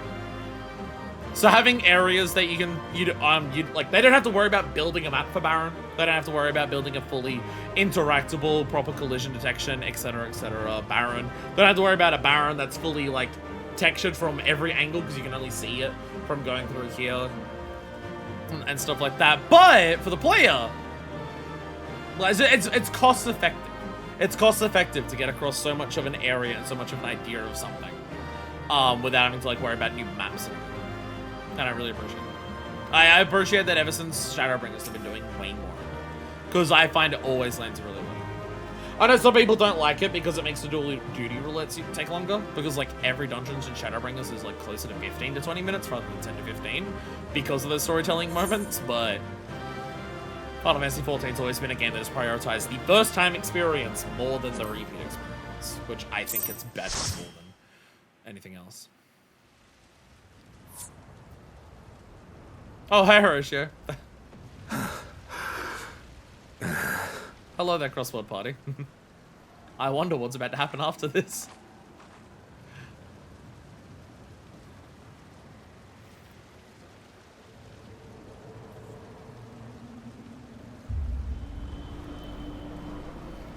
Yeah.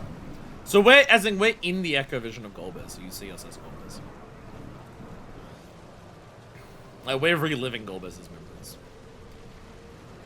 So really, like, in that fight, he was fighting Golbez. Why? Why you and not me?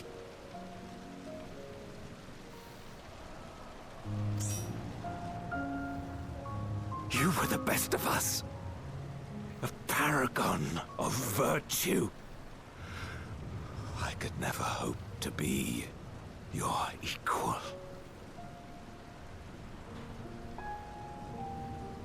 Yeah, Golbez was the one who wanted to spare people earlier, and Durante was the one who was cutting them down.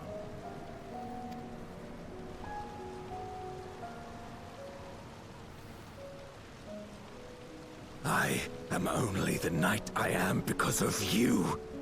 Because you believed in me!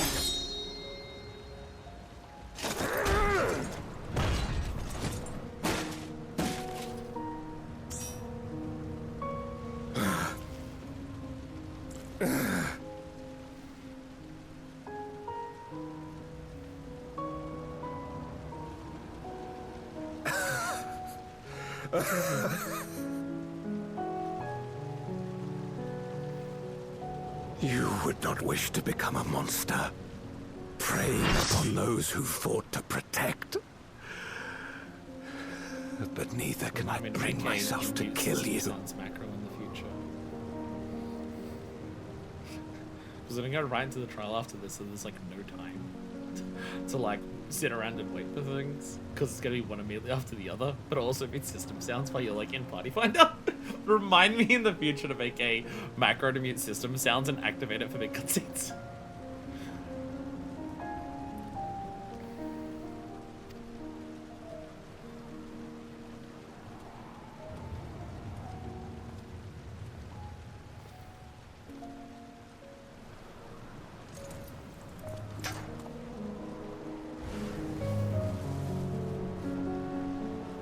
So rest easy, my friend, and entrust your legacy to me.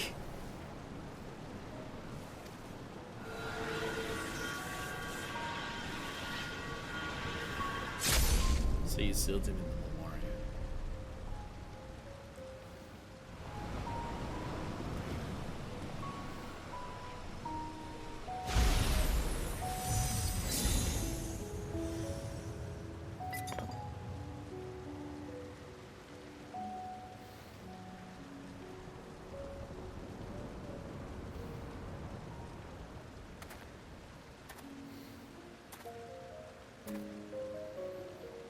It's also like why Durante, now Golbez, is like, his plan is to invade the source and destroy it all for their salvation. Because as he admits here, he's the weaker one of him and real Golbez, he's the weaker one. Without someone like Golbez to hold him back. Die. This I swear. Without Golbez there to like steer him on the right path, he ends up going down the path that he's going down. And he knew that would happen. That's why he would have preferred that goal. That's why he takes up the mantle of Golbez, to try and live up to that. That's why he wished he was the one who was taken, not Golbez. Through me your name shall live on, as the hero who saves the world.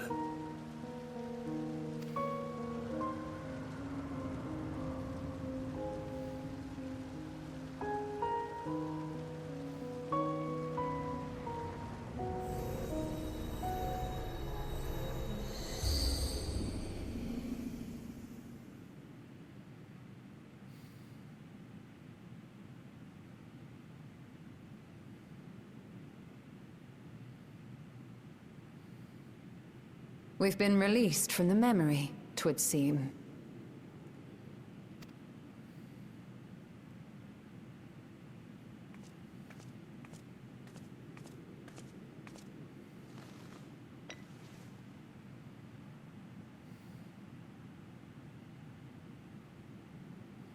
If Golbez was the one sealed in this memoria,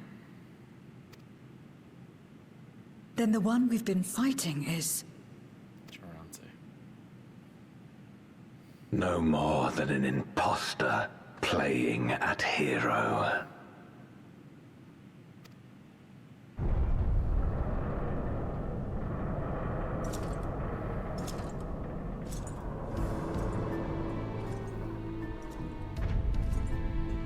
Durante, I presume.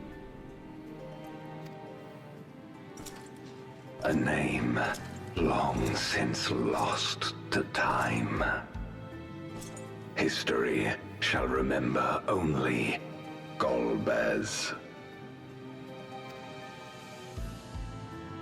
Come what may, I shall deliver the world its salvation, and I will not suffer you to interfere.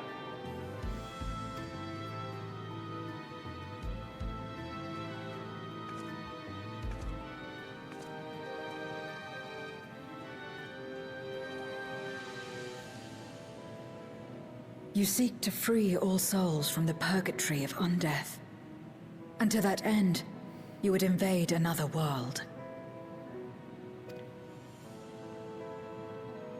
While I cannot condone your methods, I understand your motive full well.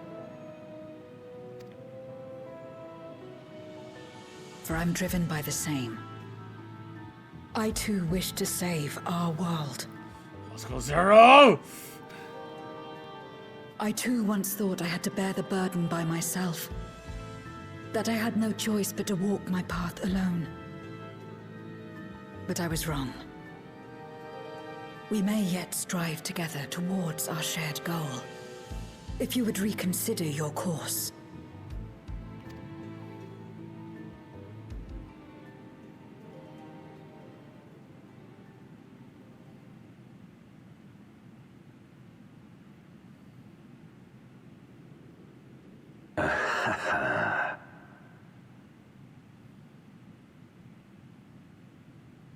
If you possessed power which transcended that of Zeromus, then perhaps I would.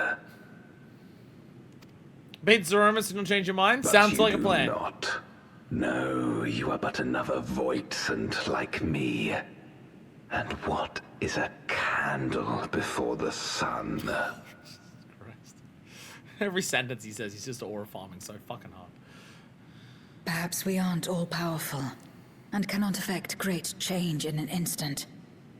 Even so. Great change is what we need. Aught less has no meaning.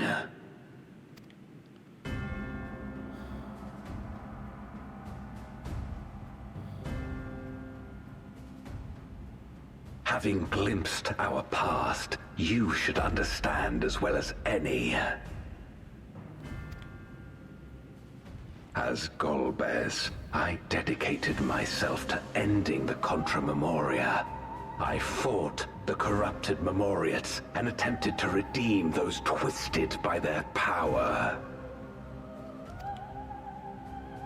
Yet try as I might, I was powerless to make any meaningful change. 'Twas then, when I was floundering in despair, that she appeared. The Ascian Igeom. Oh shit.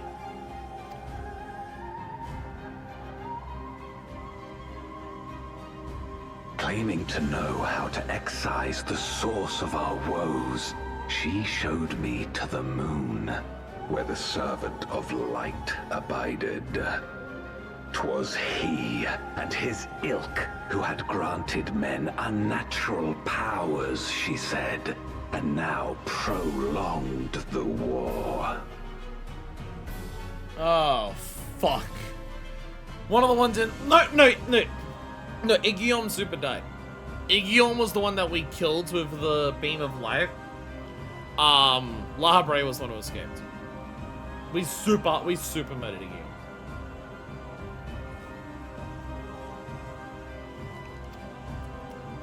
He killed the Watcher, didn't he? Yeah.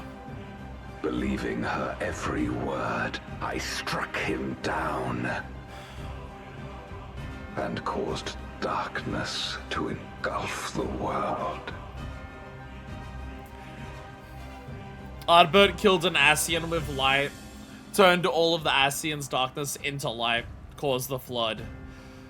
Golbez struck down the Watcher, causing all of its light to turn to darkness, caused the flood of darkness. What? Then it was you who... As Emmett Selk once told us, the 13th was the Ascians' first attempt at a rejoining, before they fully understood the mechanisms at play. And they went way too fucking far with it. They failed because they sought only to awaken the sundered Zodiac without instigating a calamity in the source. The darkness they unleashed had nowhere else to go. There was no rejoining to happen. It couldn't get into the source, so it just swirled everywhere. Having left a ruin of our world, the Ascian fled. I was a fool to trust them, to trust in others. And so that ultimate betrayal is why you can't cooperate with anyone. Since that day, I have sought the means to undo my mistake. The world may be beyond saving, but I would at least restore the great flow. It's just Artbert again. It's just Artbert.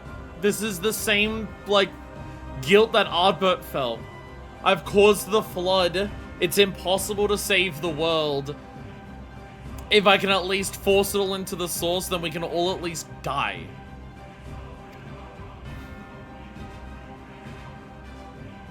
The dragon was an extraordinary windfall, a veritable font of ether that expedited my endeavors time and again. But it wasn't enough to achieve my objective. Far from it. For an eternity, I had to bide my time. But the day finally came when I acquired the power I sought. The remnants of the Ascians' god sealed within the moon suddenly dispersed into ether. God damn it. With that ether, Zeromus could be conceived, and driven by the dragon's longing for home, it shall soon arise to destroy the barrier between worlds. Hey, Ifra! Hey, Ifra! Shit's going down.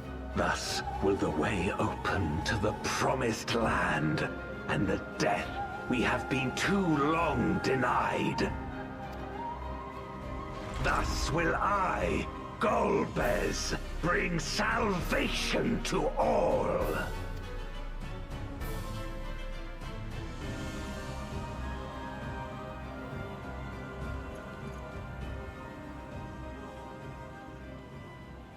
So that is all you have left. Say what you will. You cannot stop Zeromus' awakening.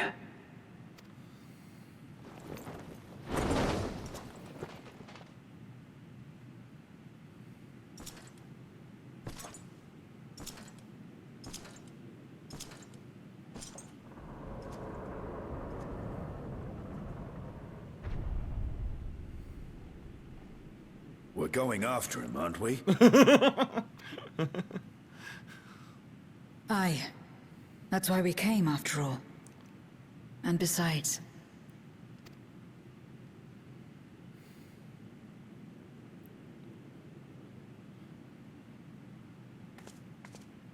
when someone believes in you, it makes you want to believe in them. In others and yourself. Euless was right about that. You're not giving up on him.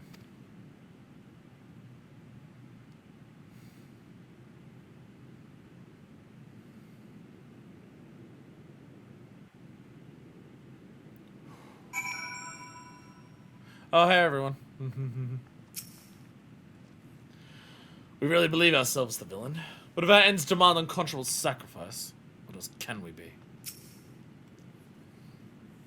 To yearn to save the world, only to bring about its unmaking. It is a tragic tale, but it changes nothing. He speaks of salvation, of fulfilling an honored friend's legacy. He does not scruple to discard others for his ambitions. Let us press on. In the darkest recesses of the moon awaits Golbez and Zeromus. They are resolved to save their world and condemn yours.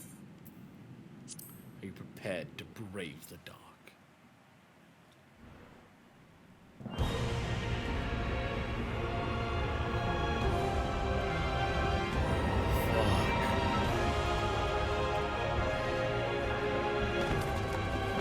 Run!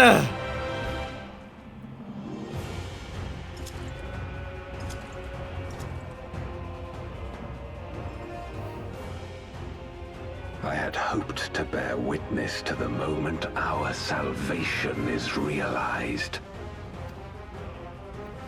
But nothing must be left to chance. I will stop you here, no matter the cost.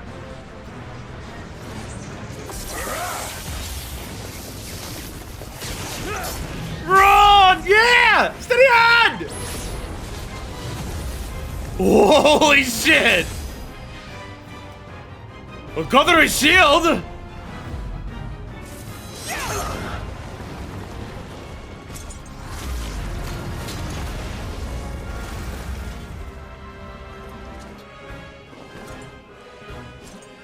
Definitely holding their own. As I am, I knew that I would be hard-pressed to fight you on equal terms.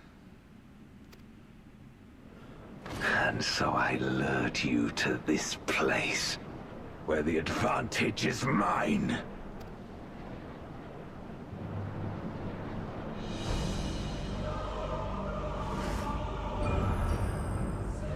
Oh, fuck.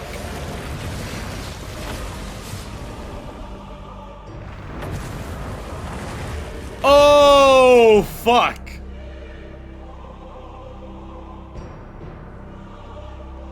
Simulacrons of all four of them. The Archfiends live?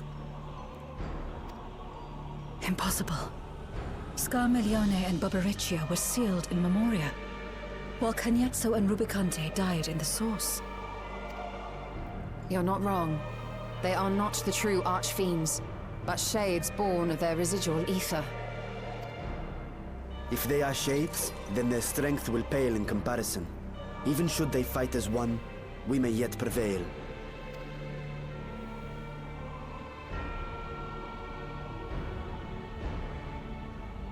But what about Zeromus? We'll tend to the Archfiends. Go and put an end to Zeromus.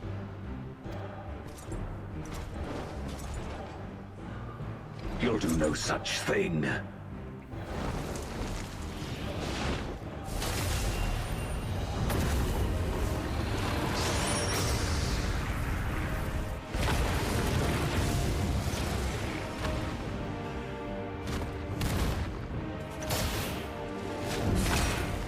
Go! We'll join you as soon as we can.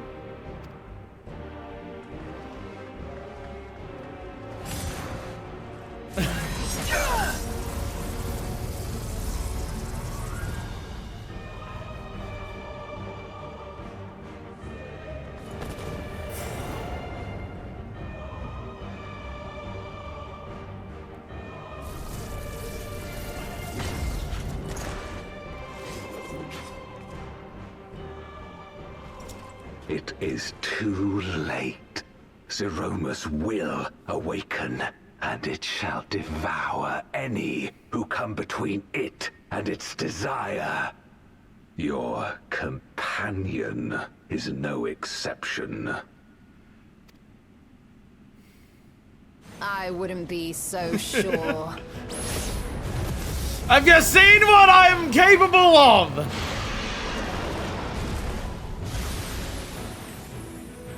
Time and again, she has faced insurmountable odds.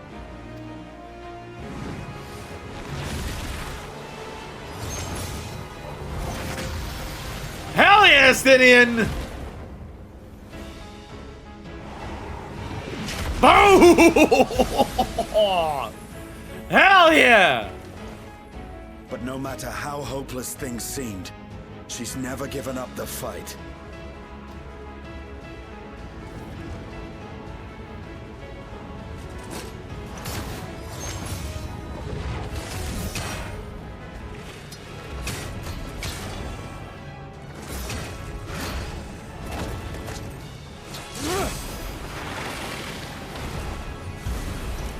So long as she has strength of will to forge on, then so too shall we. You believe in others and it gives you the strength to believe in yourself! We believe in her, and she believes yeah! in us. And together, our light can pierce blackest darkness. Hell yeah!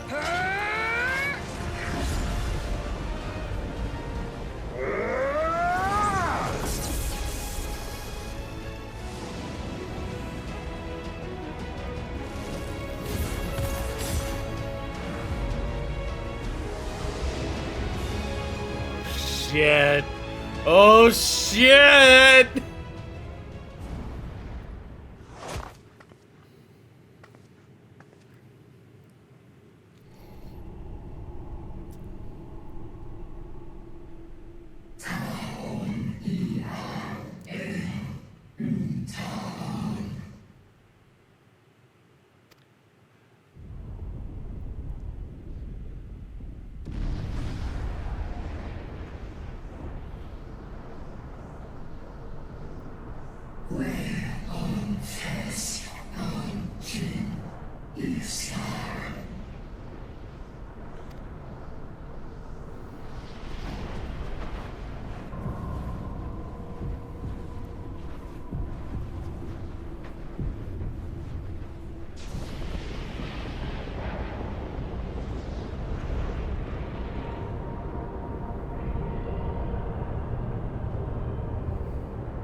Overwhelming desire.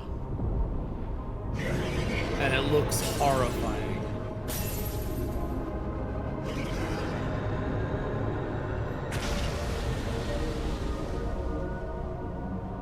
Is justice raw enough to start shattering the bounds? I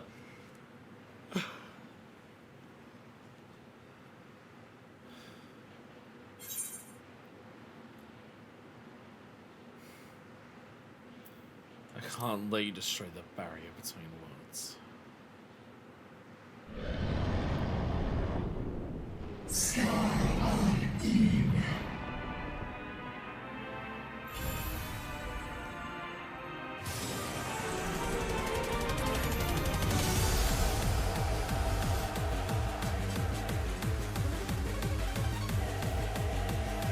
Oh my god! The abyssal fracture.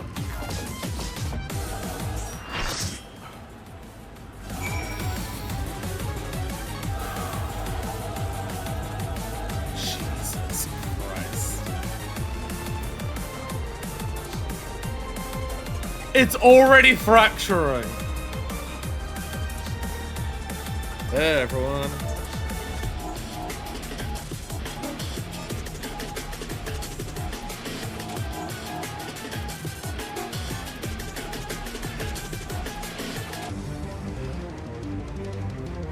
So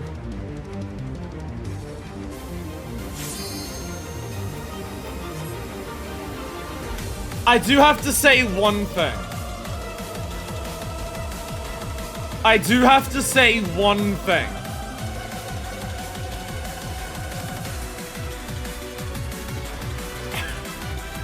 In moments like this,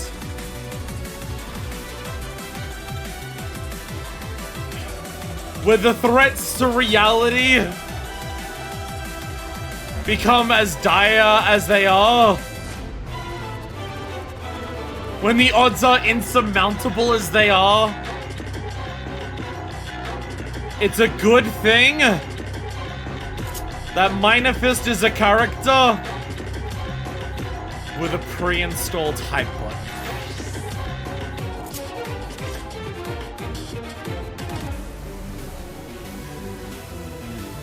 I specifically made sure to change my Gunbreaker glam to the casual thing that you've seen for Endwalker.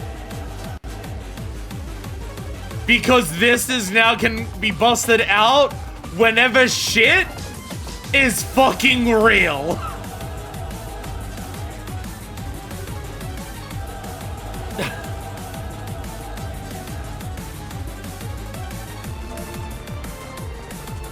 I think you'll find I am main tank, actually.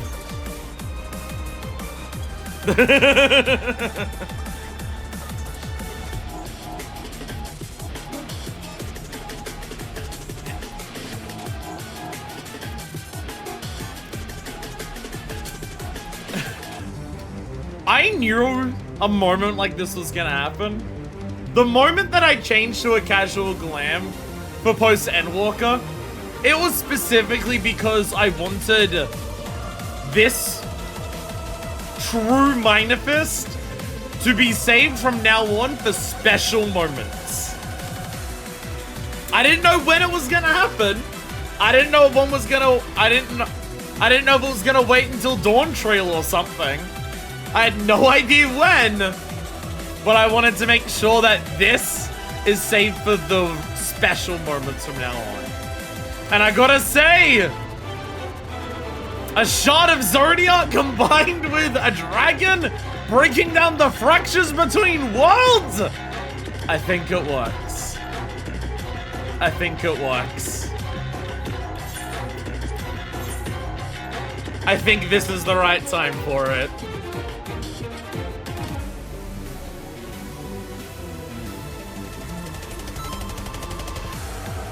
Fucking Christ, this music though. Holy shit, this music. I mean, you're absolutely right. This is Galar fucking Pokemon, but like, holy shit. Fuck me, it's awesome as hell.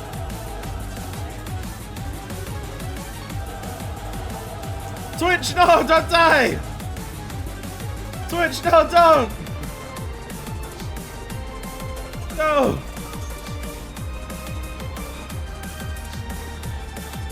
Did Twitch die on my end?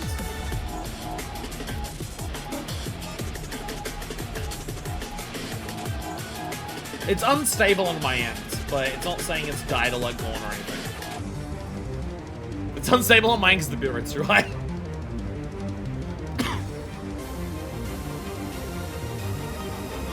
After school activity, society goes to war.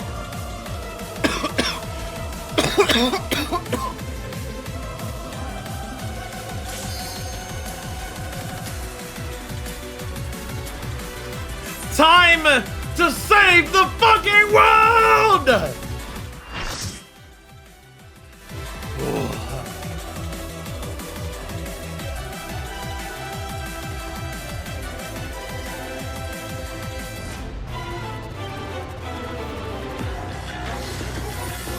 Hell yeah! Let's go! Insatiable vessel, Zeromus. Oh, it's so good! So yeah, basically every end of every expansion, every some like X.3, just expect it to happen. Because it's going. Does someone say mine? Mine, I want to feel something! Did it.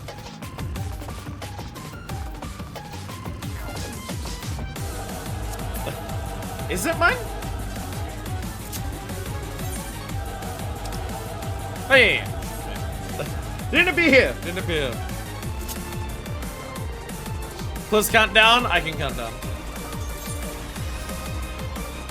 Boop. Here we go.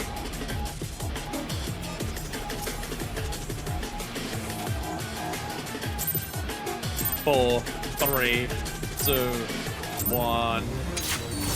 Go! Stand aside, I beseech you! I wish but return home!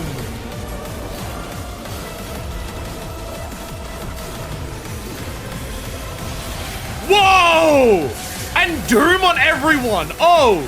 Healer check the fuck!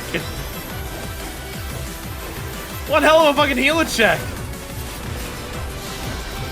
Jesus! Dragons coming out of everywhere?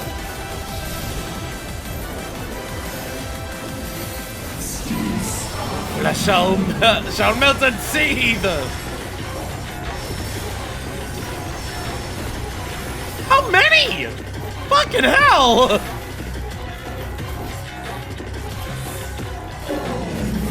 Oh, the darkness. It riseth. That is a very small safe space. Oh, you got one over there as well. Okay. Because they fucking hell. Smallest safe space in the world.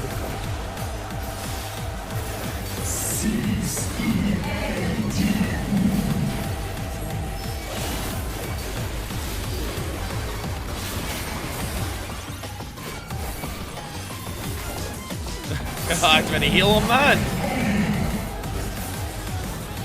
Party flare stack. Oh, Jesus. Oh. Oh, they were all line aliens. Couldn't really tell what was going on there. Oh, they're chasers, aren't they? Oh, they're chasers. I recognize the animation. That's a chaser animation. Use another void stuff. Void Buyer.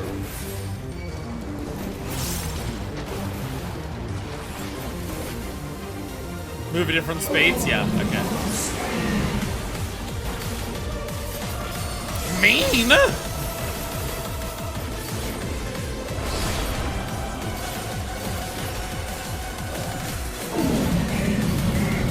Stuff of darkness and noon abiding.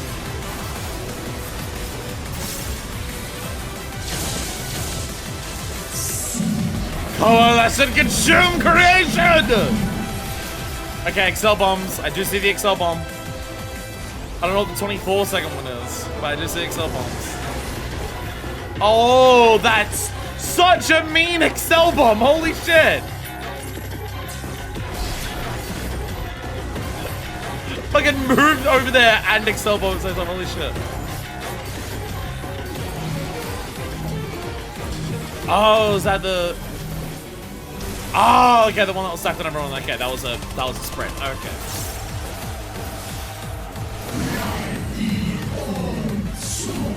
All distance?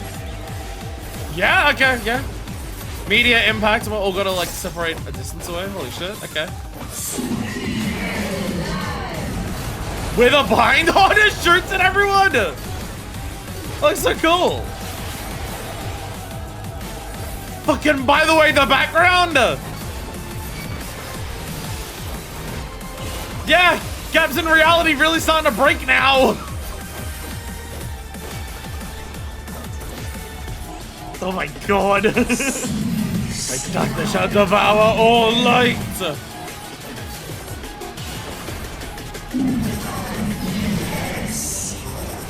Okay, I'm gonna just go behind this, I for sure.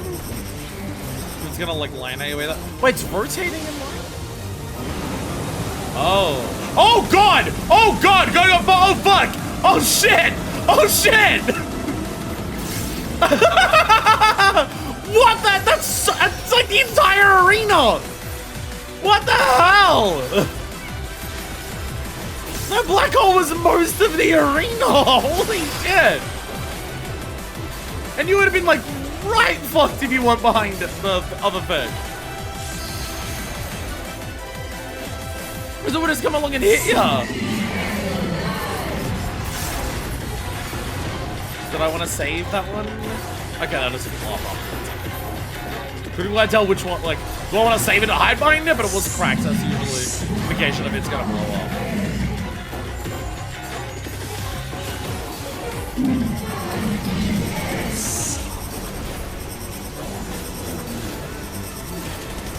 This is a fucked one, too. I can't think of anything in normal content that is like this. Yeah, because that just goes the entire way around, and I assume because it's a beam, it's a continuous hitbox. Even if you stood here long enough to get out of its way, I assume it's still gonna like rapidly melt you. Big bunch.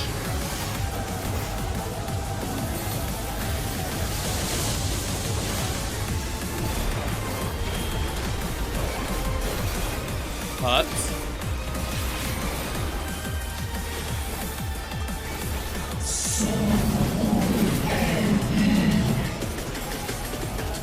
Oh, this is the Doom one. Yeah, this is the one that gives Doom.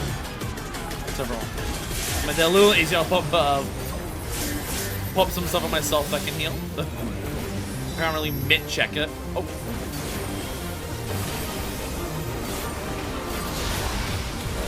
That way, the explosions that look badass as hell. Brutal stack. Fucking Christ, the music, holy shit. Oh my god.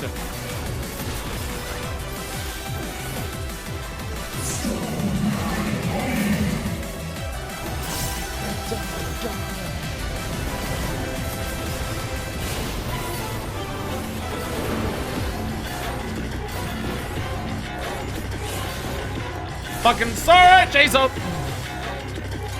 I don't know how to get out of the way of this. That's okay.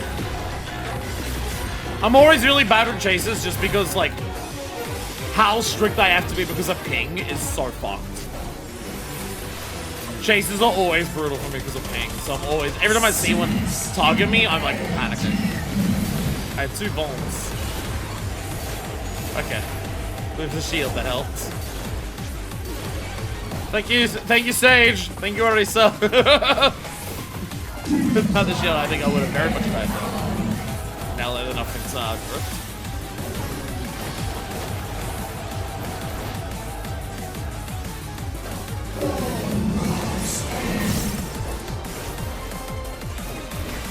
Having to like work out like,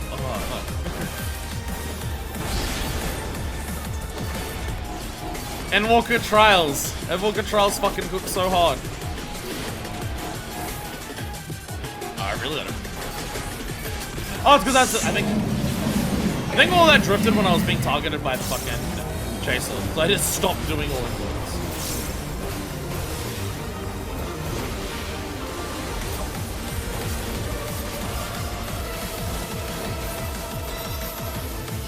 Just dragon explosions. The animation on those, seeing like the entire Ashdai like come out and coil around. Well, my will shall not be denied. Rends the rifts.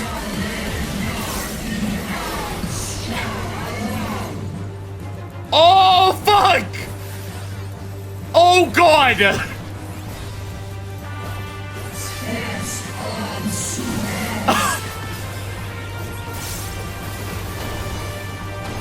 I could see Mario Lemon tomorrow.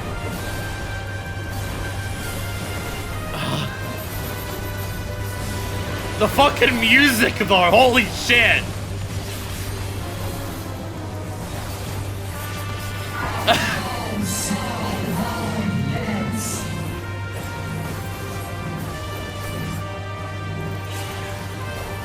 Yeah, I think that, yeah. Oh, and those are continuous. They're like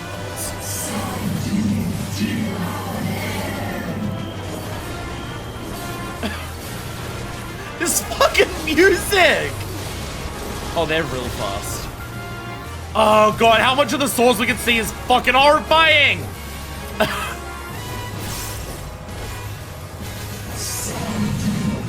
You deny my heart's desire. Oh god, that hurts. Holy shit! Fucking hell!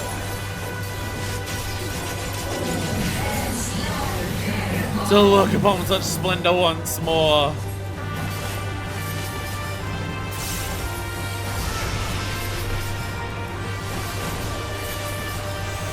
Dear God! Holy fuck!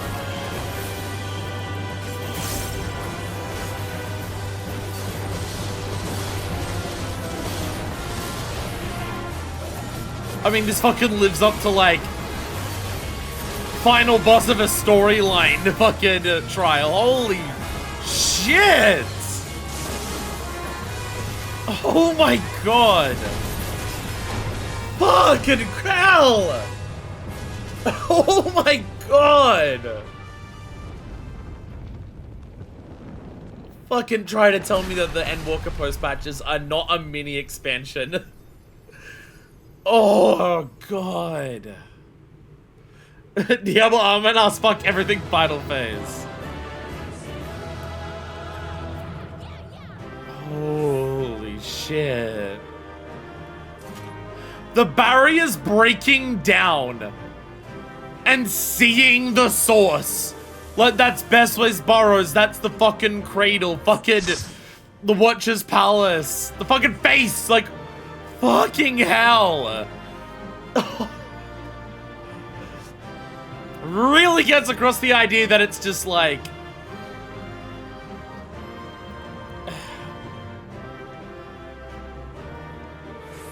really gets across the idea of just like how fucking close that was to like actually shattering everything.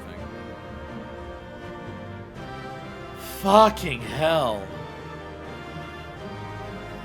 That is definitely a trial that lives up to final fucking boss of the expansion trial. But this feels like when we beat a normal, like a base expansion. This feels like when we beat a base expansion. It really does. What is that? Look, we can see everything else is like the ruins of like different stuff here. That was another game's final boss. I'll be honest, the music that came in at the end, amazing. Zodiac Prison. Because stuff around here that we're seeing is similar to what was like around us when we actually fought off Zodiac and Daniel. I can definitely tell some of that. But the music that kicked in at the end there, awesome, like incredible, like incredibly thematic. It felt like it was ripped from another Final Fantasy game. It didn't feel like the music in the first in the first phase definitely felt like, yeah, this is 14.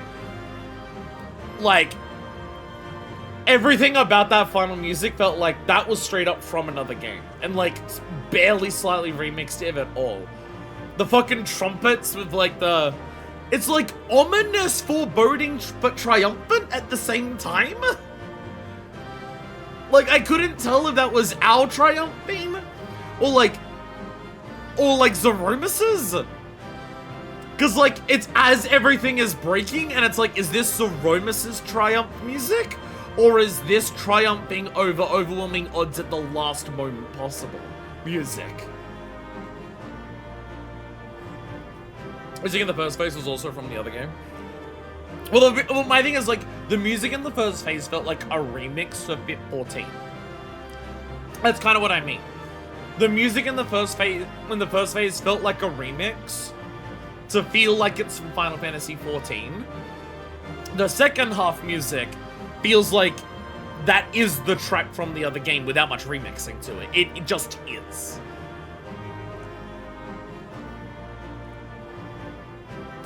The Big Crunch, yeah, where all matter collapses as a single point as a reverse of the Big Bang. So it starts with Big Bang to create the Green Star Zone phase, then Big Crunch to destroy it and move to the next phase. Oh, I missed that it did Big Bang. I completely missed that it did Big Bang. I saw Big Crunch, but yeah, if I saw that it did Big Bang, then what Big Crunch meant would have been a little more obvious to me, yeah. Yeah, Big Crunch is one of the possible theories of, like, end of the universe that isn't, like, specifically heat death.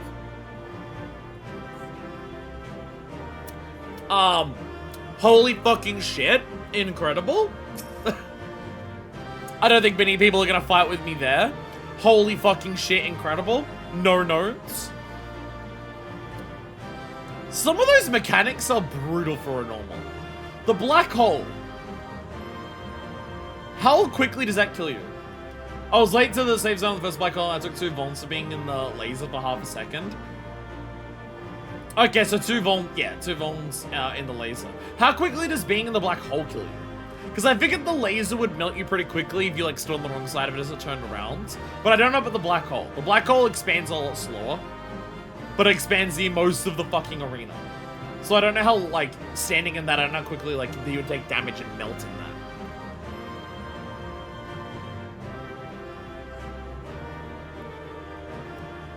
instant kill? Holy shit! What the fuck? Whoa! Might actually be instant death at the very least. I know there's a unique animation for dying in it. Fucking wow! Can we have more mechanics like that in normal trials? Can we have more mechanics where you have to stand in a safe spot? Otherwise, you're guaranteed to take multiple vulns as the thing comes around to you. And you have to, like, closely follow, like, in a tight space, navigate that because it will just instant kill you. Can we have more mechanics like that? Because that's so awesome. Even outside of mine, this one's a toughie. Oh, yeah, I, like, the moment I got 2 vulns, I'm just like, these tank bosses are gonna melt me. But if it wasn't for the Sage's shields, I think they would have. Definitely lives up to being Zeromus, I gotta say. Being a fragment of Zodiac combined with a dragon, that fight fucking felt like it. That fight fucking felt like it. And seeing the shattering of reality as the fight ends, like, holy shit.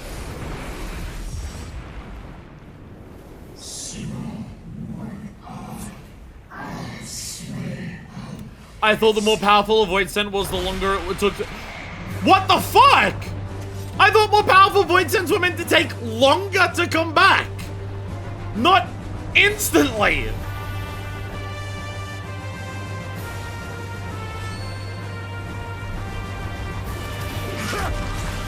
Steady on!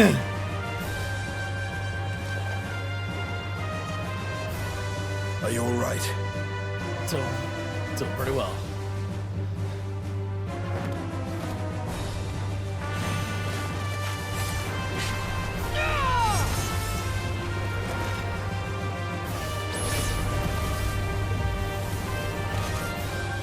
Bashan!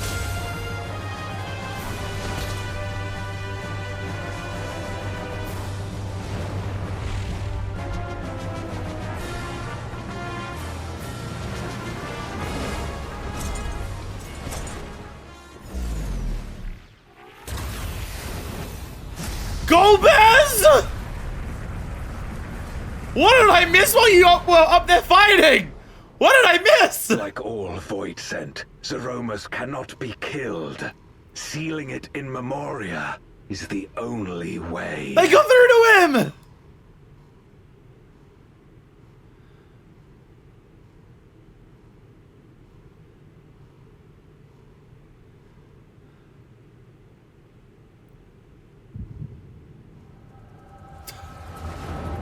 Okay, we can possibly wait until after this is done to get this echo to see this. Or I can piece things together and they can tell me afterwards. I don't know if I need this in the middle of this moment. I can piece it together that they got through to him. I don't think I need to see it. That it should come to this. I failed my dear friend. Fell for the Asian's ploy and unleashed the darkness. And after an eternity of waiting, I find myself on my knees.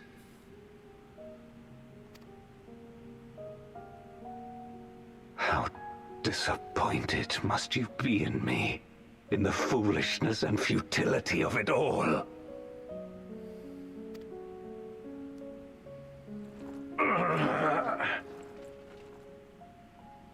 No, I will not let it be for naught. I will not allow you to pass. I will triumph in my crusade. There is no triumph to be found in this madness. Even if the veil were to be unraveled, it would not undo what darkness has done to the world. Nor would it bring Golbez back. From his slumber, you know there is no return. You're weak and imperfect. You know it in your heart. In spite of this, do you truly believe that you can save everyone? Are you sure you will not fail?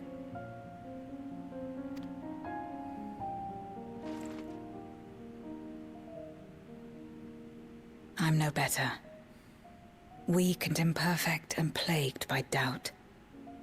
Which is why I need friends to walk beside me. Zero!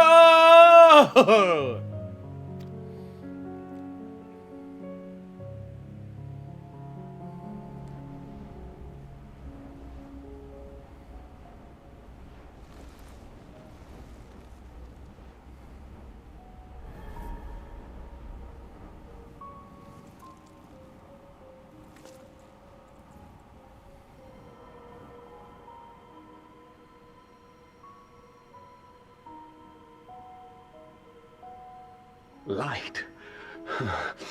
But how? This is proof that I believe in others, and they in turn believe in me. A light that illuminates the way in darkest despair. Be it in a ruined city locked in ice, or a world drowning in light. It was with faith in one another that life endured. I see it clearly now.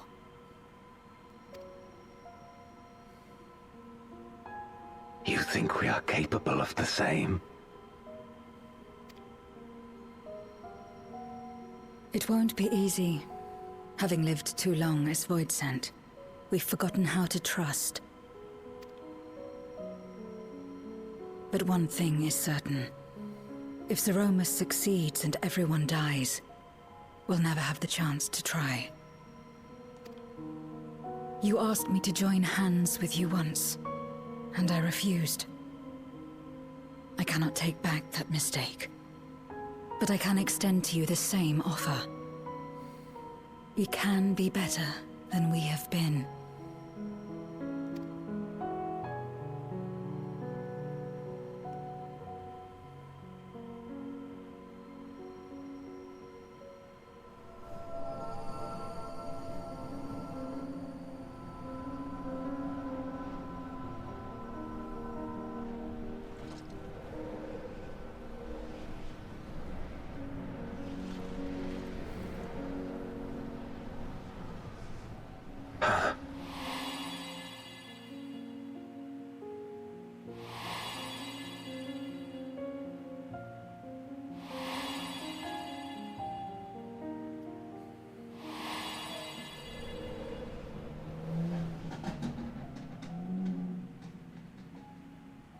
Of course. You were the Memoriat we met all those years ago.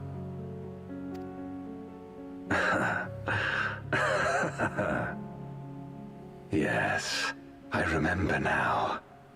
We hoped you would join us in our quest to end the Contra Memoria. But you rejected us outright. It left both of us discouraged. Golbez most of all. If we could but overcome the fear that has shaped and divided us, we could change everything. Even in the midst of that terrible war, he never stopped believing in others. Not even at the end.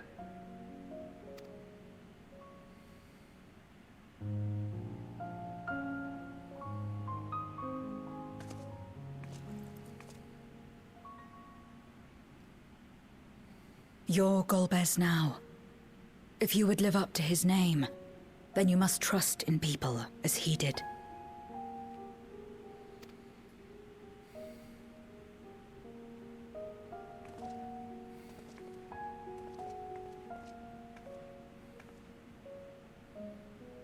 I cannot forgive what you have done to my sister, but she may yet be saved. If you can help us see her safely home and protect the source, then... As Zero's friends, we should gladly share what knowledge we have to help you restore the Void.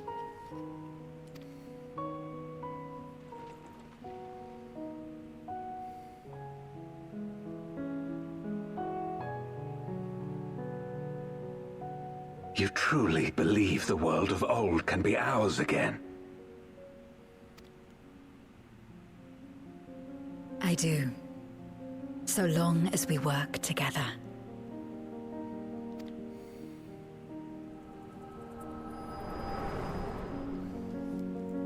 Fucking love Endwalker. I fucking love Endwalker. Oh yeah, by the way!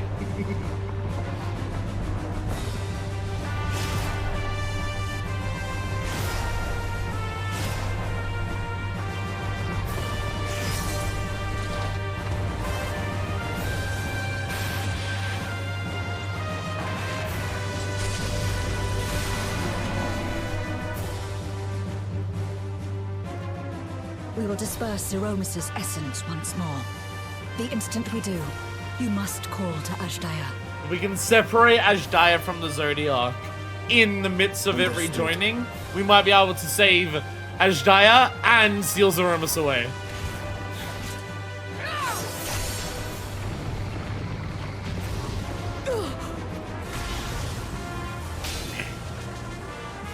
Not the hat again!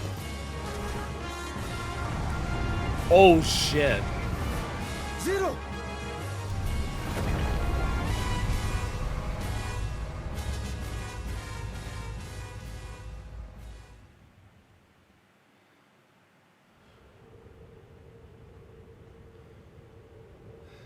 Yeah, the scythe snapped.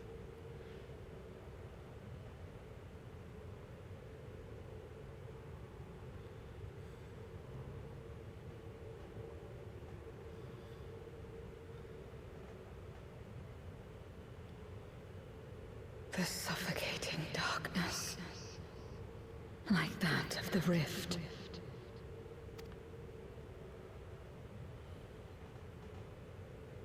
Impenetrable, disorienting, untethered, and drifting further away. Be strong, Zero. Don't give up.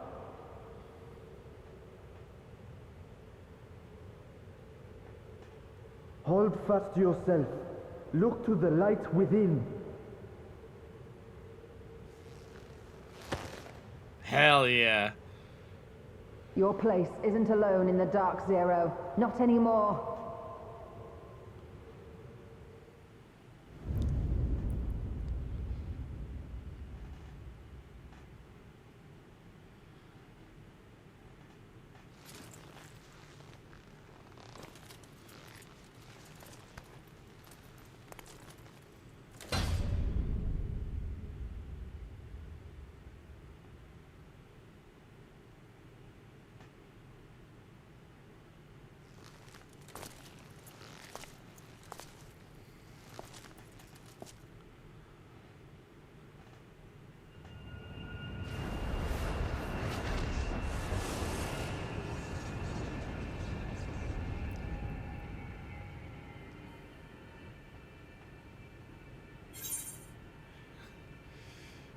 You can do it, Zero!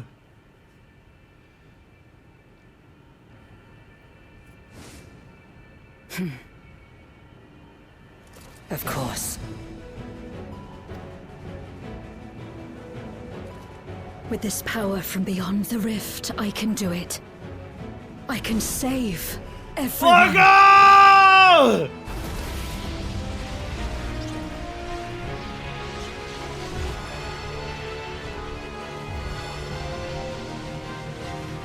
Fuck yeah!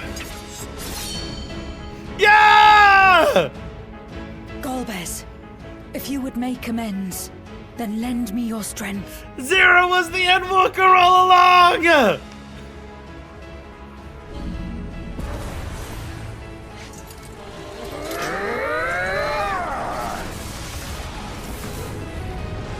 Yo! Boom!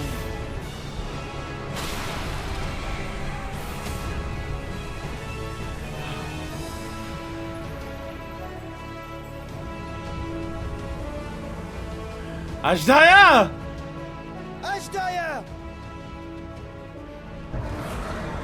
Yo! Hear my voice and return to me!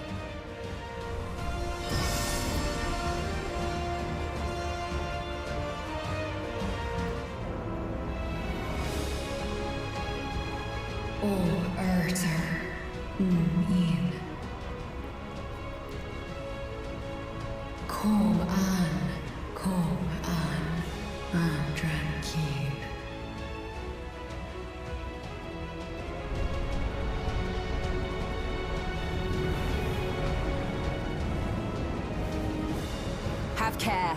Zeromus makes to resurrect. Not if I have anything to say about it. Get on there, Zero! No, fiend! Yeah!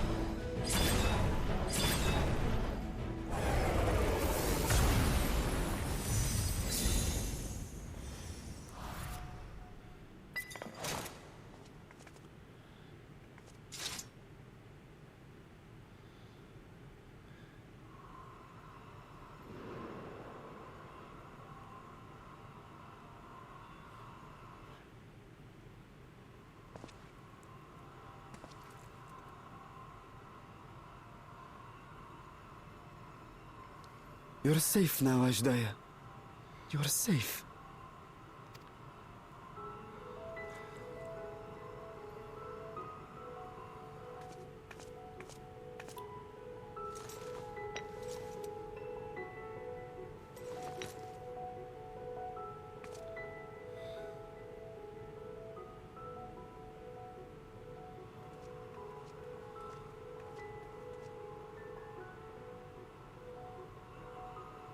To my sister, I shall offer up the eye in this vessel. We, dragons, bring forth progeny with our very life force. That which my eye harbors should be enough to grant her corporeal form. Of course, this means I shall no longer have control over this vessel. I must ask you escort Ashdaya to the surface in my stead.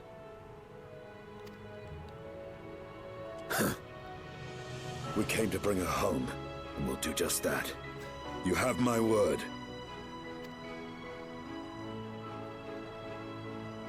Did we do it? Thank you. Did we succeed at everything? Are we awesome? I think we're awesome. I think we did it!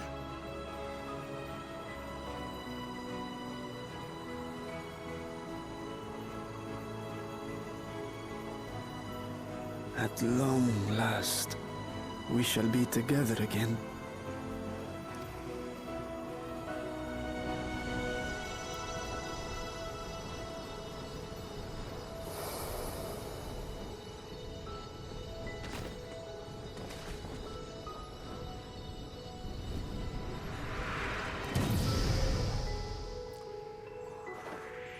Oh, it's a little baby Ashdaya! It's a little baby Ashdaya! Yeah, I guess being technically reborn means starting from being a baby again.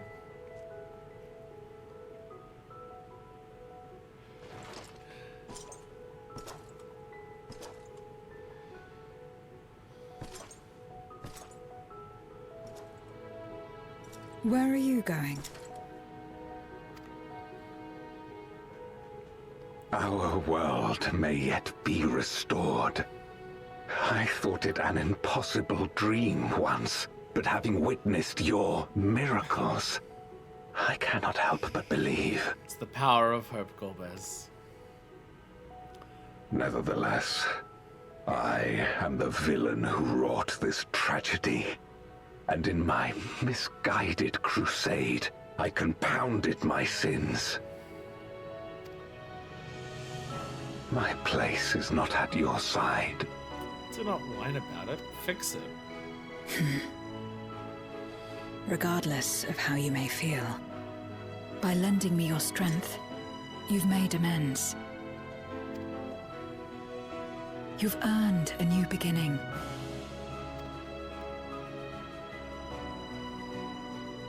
It's up to you what we become to one another.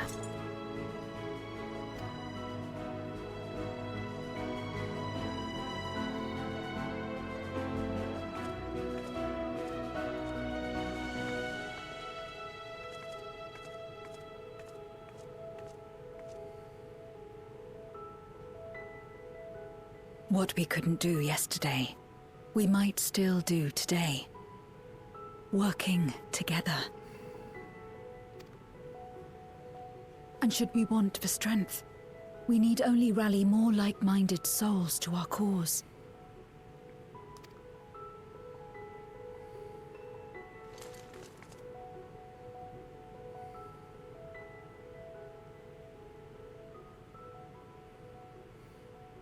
So let's take the first step. The two of us.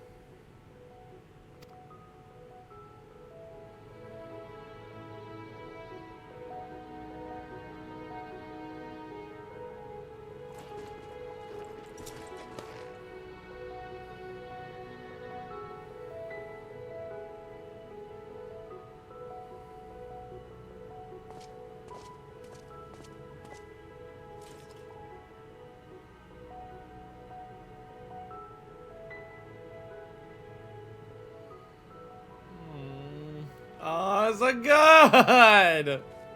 It's so good! It's so good! I love Endwalker!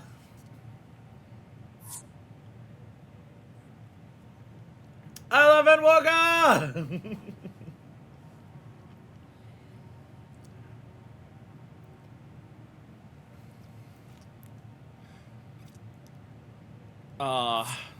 Just like the entire fucking... Like us and all of our friends and everyone together, and we're able to like inspire someone else so much that they go on their journey to save the world. And just by doing it so much, they're able to inspire someone else. Like just, so good. It's so good. It's such a perfect way to continue our characters' involvement in storylines post Endsinger. It's like, you can't like have another Shadowbringers of like, oh, the Warrior of Light's filled with internal doubts and doesn't know how they can do things, because like, you've done Endsinger. So having your character be the one that others are looking towards, so they can have their own character arcs that like the Warrior of Light guy. Fuck. Even to the extent where it's like that, you're now like being the person to help other people have the character arcs that you've had. And you're helping them so hard that they're then doing that in turn for someone else. It's almost like hope is good. It's almost like hope is contagious. And the fact that the more people who believe in hope, the better everything will be together. Little baby Ashtaya! Little baby Ashtaya! You're so adorable!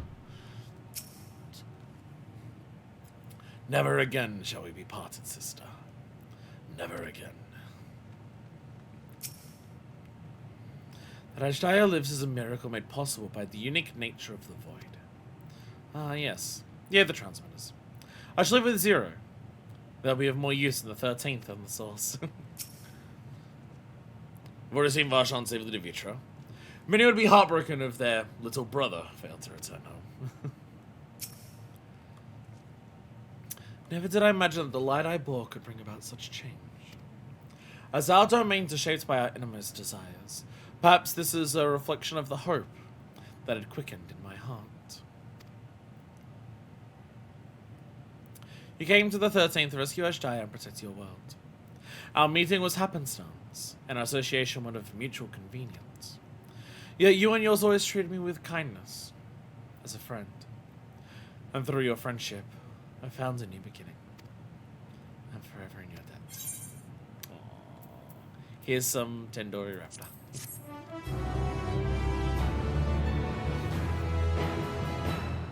I love the idea it's like her hope shined so strong that like she changed into the paladin form. Because like she was paladin before. Well, I don't know if paladin would be the right word because the alternate reflection. But like, she was a knight before. She was a knight before. So this is just like going back to that before, but it's an advanced version of it. She isn't wearing the same outfit she was before. But also, it's like an obvious thing of just like, you know, the Warrior of Light in like the intro movie and the advertising for Endwalker is a paladin. So this is meant to show Zero, like, reaching that level of... Very good. Very good. Proving in your debt. Here's some fried chicken. I am no longer in your debt. Shikama is no surprise that Golbez has a means to travel between the moon and the star, of which she may avail herself shortly.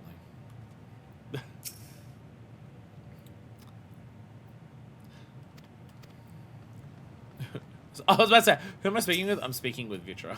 It's just hard to see the logo. Reunited at last. Vitra is overjoyed to have been reunited with his sister.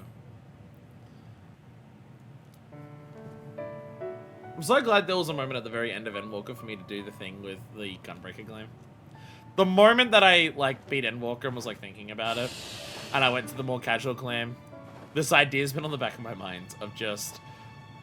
I now want to save this Gunbreaker Gleam for, like, this is the shit gets serious, pull out, like, turn off the fucking limiters, remove the training, like, the weighted bracelets kind of idea.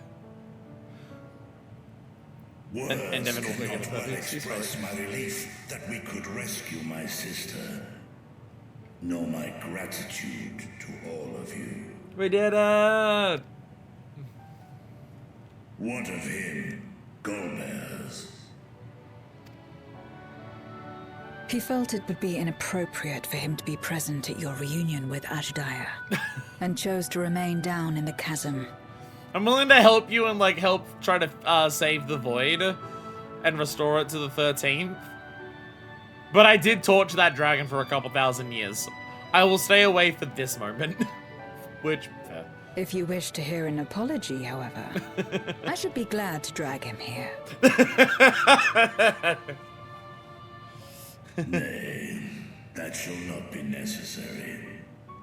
By his deeds hath he demonstrated his contrition.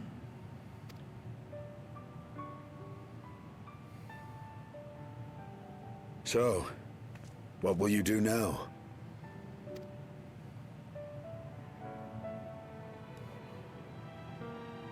I've learned much, journeying together with you. Experienced things I could never have experienced alone. Together with Golbez, I hope to do the same as we labor to restore the 13th. Then I suppose it's farewell for now. It's gonna take a while to restore the 13th, but that's the power of hope. Be sure to share with Golbez what you've learned of the Source and its reflections, as well as the true nature of light and dark. He is as resourceful as he is determined, and will surely make the very most of the insights. Indeed. Once we've gained a better understanding of the situation, I hope we can rely on your counsel. But of course, I too shall continue probing new possibilities, the better to be of aid when the time comes. Ah, speaking of which...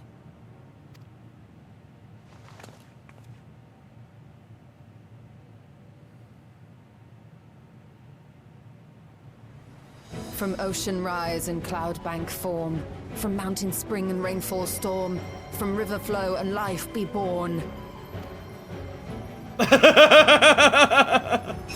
Come forth, my servant. Y'shtola, where's the whimsy in your heart? Y'shtola, where's your whimsy?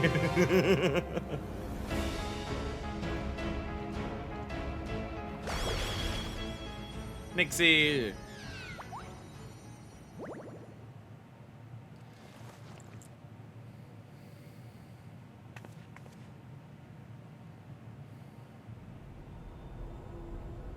I revised the incantation, which is not to say you know how it went before.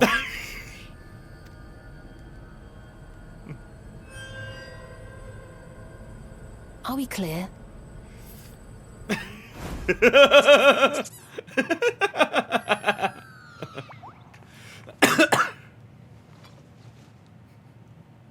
Nidana provided me with spare warding scales, which apparently provide greater protection than before.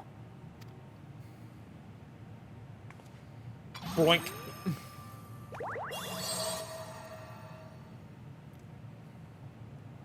This should keep the familiar safe. So long as you give the Nixie ether from time to time, it will persist and serve as a beacon for us to find you. Take care of my water child. I'll be back to pick them up from daycare. Already we find ourselves with a new ally. Thank you.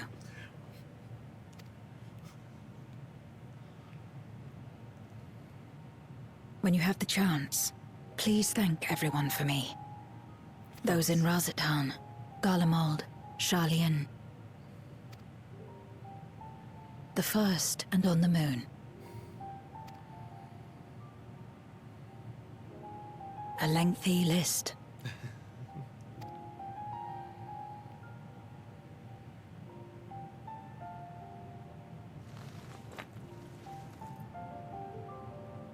A gift for Reen. In return for the light she helped me harness. It's the Memoria holding Zeromus. Like how you got light from there to help here. You're giving back some darkness. If used to augment darkness in the first, it may help to create balance between our worlds. An excellent idea. Similarly, why not entrust the Archfiend's Memoria to Zero? In that case, I shall pass them on to Golbez, to inspire and admonish him in equal measure.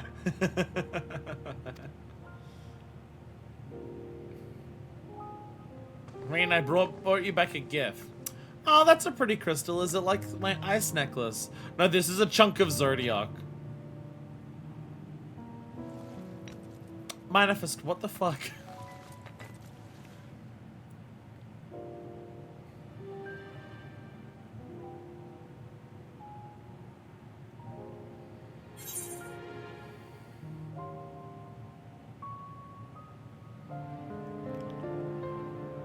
I want to say this.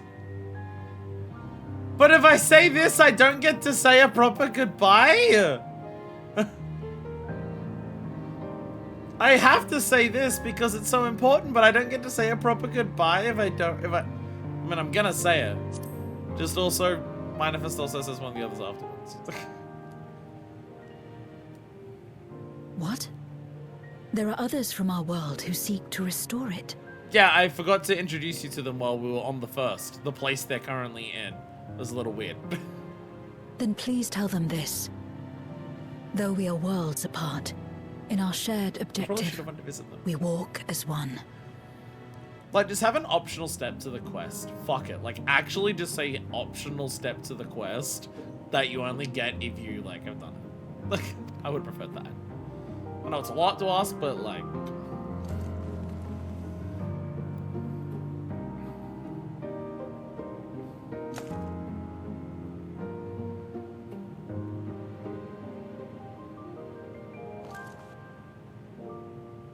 Sad though it is to say farewell, 'tis past time we return home. Pray, climb upon my back. We have that technology! We have the technology for the Warrior of Light to, like, actually do a handshake with a character in a cutscene! Like, Arbor had the fist bump because he just needed to line up the fists and it, like, didn't need to, like, the size didn't matter, you just did that. And even that fucked up when Dawn tried to release. Fem Hrothgar's couldn't line it up properly. But we're at a point where we can do handshakes with characters! Like, regardless of our race or height or anything, we can actually handshake with Zero? Holy shit! They're getting better at their engine as time goes on! Oh my god! Holy shit! It took me a second to realize, wait a minute, what the fuck am I looking at?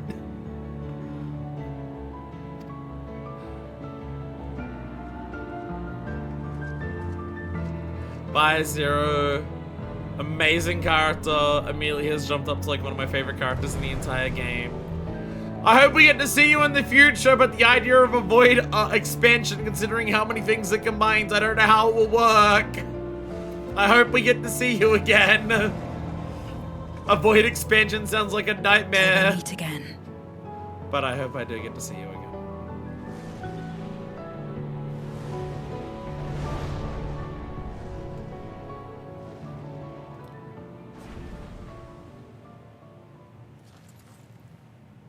I wouldn't be surprised if, like, a void expansion is, like, one of the last things they do.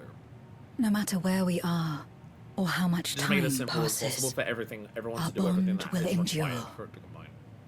This I believe. And Walker has themes, and I love them! What non-borrowed paladin magic does to a motherfucker.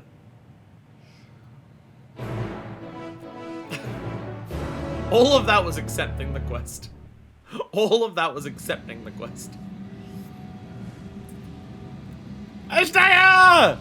Little baby Ashtaya! Little baby Ashtaya! And I'm playing a paladin, I don't know what the big sword thing is called. Claymore? I can't talk to Vitra. I can't talk to Vitra right now.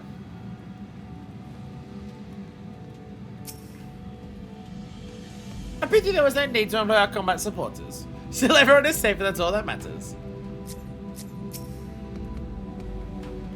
We've awaited your return. Well, sorry, I thought that was the city. We have awaited your return with bated breath. As should be apparent, not of note occurred in your absence. I think this all began with a simple treasure hunt. God, so I could sleep for a week. Yeah, this all started because we went down to Alzadal's Legacy. That's the adventurer's lot. Do something that just seems like a normal adventure, suddenly you're saving the world. Rian General Protzer be commended for ensuring that the seal held fast. Living way! Living way! Oh, welcome back, everyone!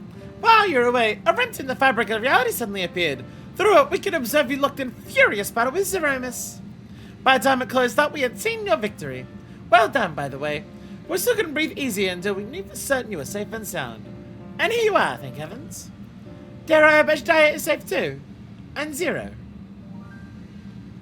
In a word, yes.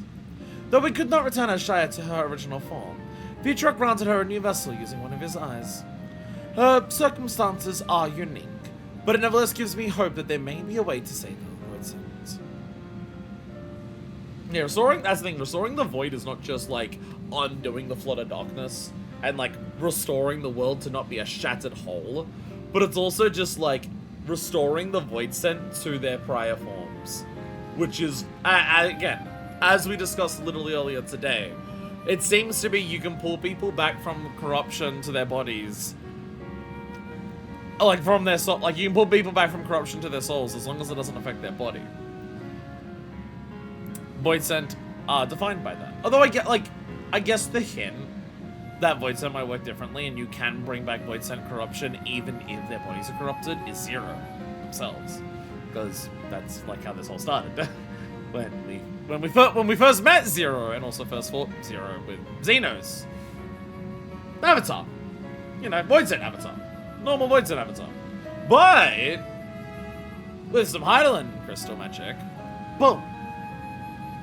Non-binary goth baddie. Pardon me. As for Zero, she has chosen to remain in her world and do what she can to restore it. So the light of hope shines again amidst the darkness. Perhaps that research into environments capable of supporting the life would be of use to the 13th. Oh, now there's a thought. A day may come when the people of the Source and the 13th work hand in hand. In anticipation of this, we must accumulate even more useful technology. Look, counseling way! Found a purpose again! But let us detain you with our cavalcade of brilliant ideas. We'll say the gate is closed and the seal deactivated, so go home and get some rest. That includes you, Urianger. As thou dost command, we convey our gratitude to the Watcher for his timely assistance. 'Twould seem Vitra is preparing to depart. Come, let us ascend to the Tower of Babel. Upon arriving in Garlemald, to be made to inform Eulos of our admission's outcome. Let us seek him out at Tertium.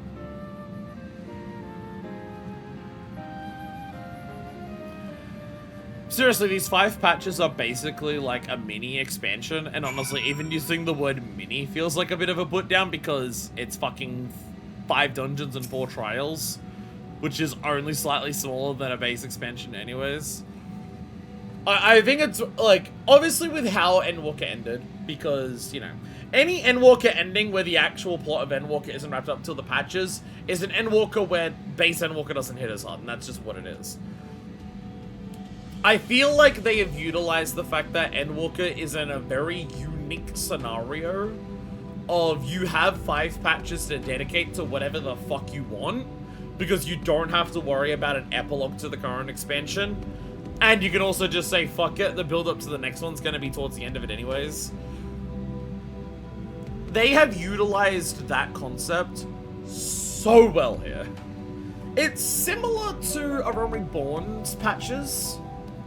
A Realm Reborn has a lot more build up towards Heavensward in it, because you start meeting a cell and like learning about Ishgard and its problems in 0.4. But A Realm Reborn also basically spends from 2.1 to 2.5 building up the Bloody Banquet.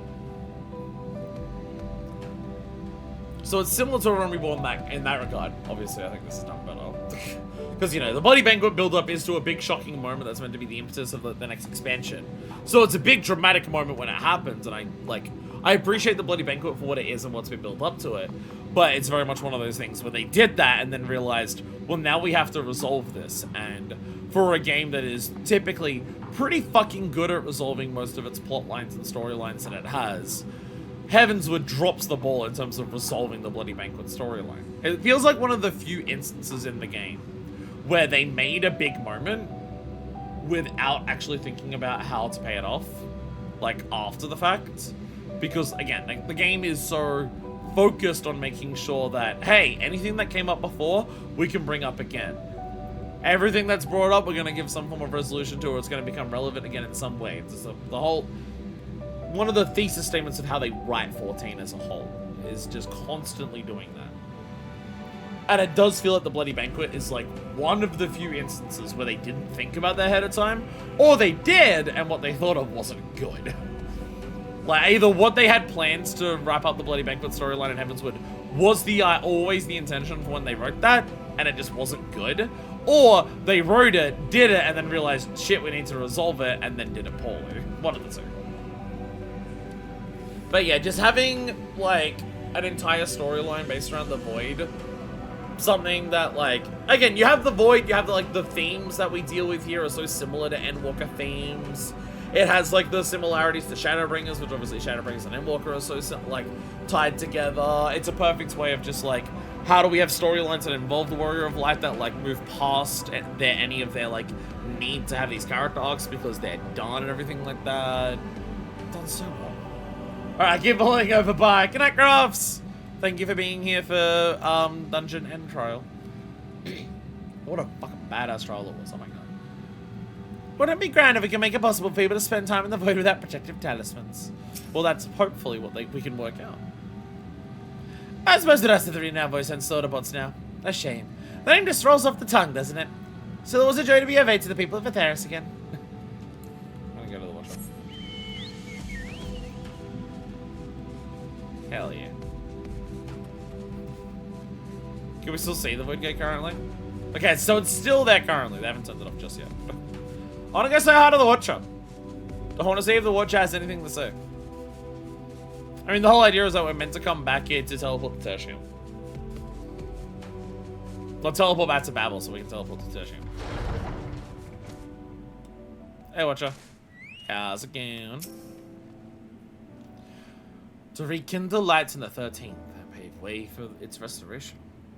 Her crystal helped set these events into motion, did it not? Then through you and Zero, she was able to serve a greater purpose one last time. Aww. Aww. Aww. Aww.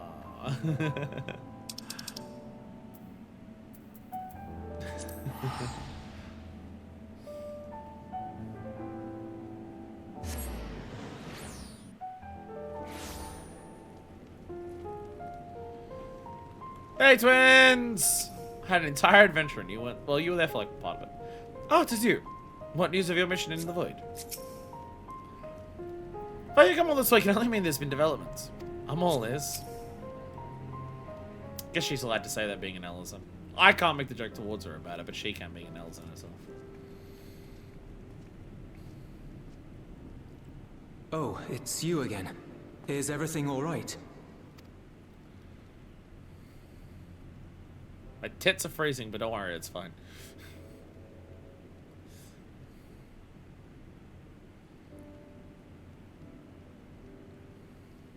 Smiles all around, yeah. So you were able to rescue Ashdaya. Thank the 12.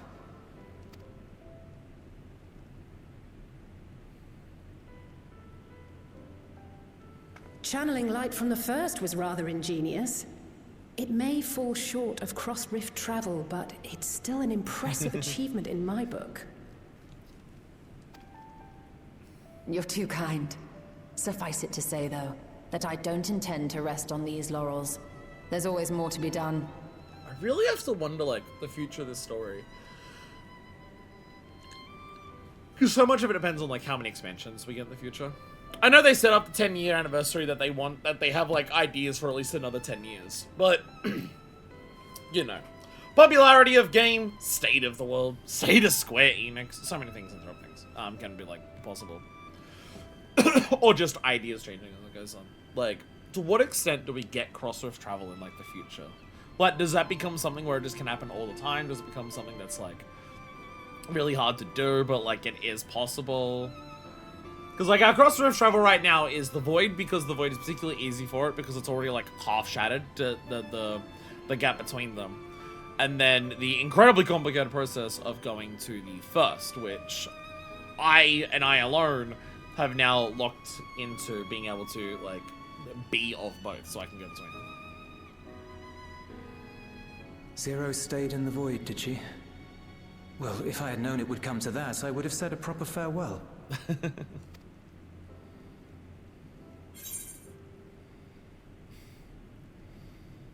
Zero took your words to heart.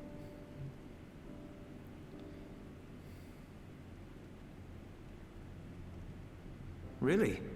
I don't remember saying anything profound. Sorry, Julius. You never had a shot. Very out of your league. I'm sorry, Julius. Still, I'm glad that she got something out of her time here. Me and Nishola were flirting with her the whole time, but we didn't get any. As the days roll on, things will change for the both of us. But some things will remain as they are.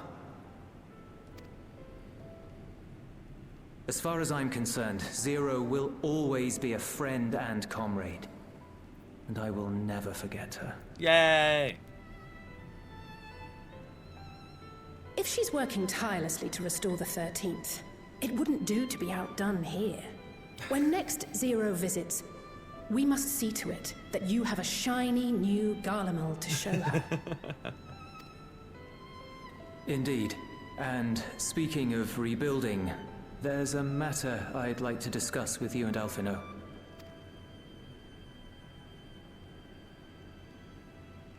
Word has spread of our dealings with Razat Han, and people are excited by the prospect of standing on our own 2 feet again.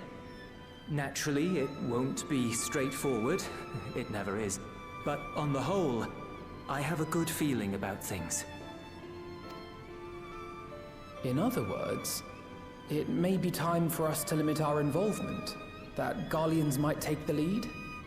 I can see the sense in that. No, that's not what I meant at all. No.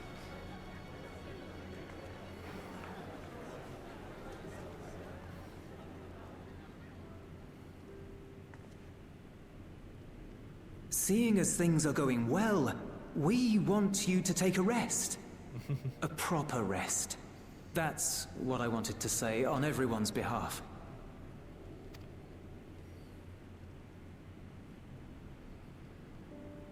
You've done so much for us already. Toiled beside us in the cold for far longer than anyone could ask.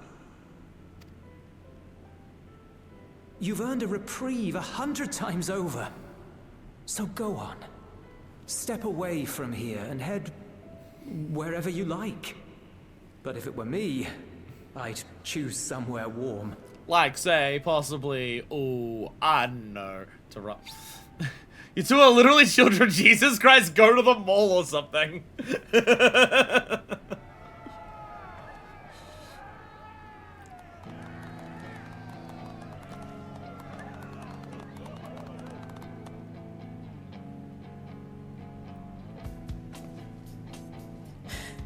I was thinking of taking a break anyway. Sure, yeah.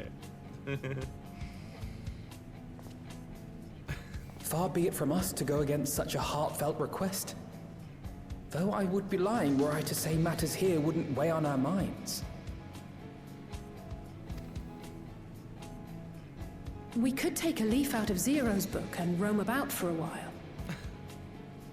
Maybe visit nations who share little history with Garlemald. Look for opportunities to foster future relations. We might learn something of recent foreign affairs that has escaped our notice. Break!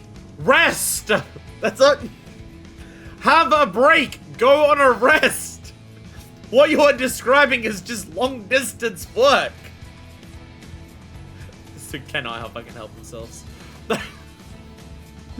As an independent party, we would be well suited to the task. An excellent idea, Alize. Well, that hardly sounds like a rest at all. To us, it is the best kind of rest. Stimulating and meaningful. If it's settled, then let's return to Sharlayan and consider our options. What about the rest of you? Do you have any plans? Shit! Last time I didn't have any plans. My plan was wait for something to happen. Got inspired to go down to Alzadal's Legacy, Medicinian, save the world again. Guess I'll wait around for another opportunity like that. Her Dragomir is down here and make her tell you to both take a break. We're indebted to Lord Fortuneau and his colleagues for their cooperation. 'Twould be meet to report on the outcome of our mission.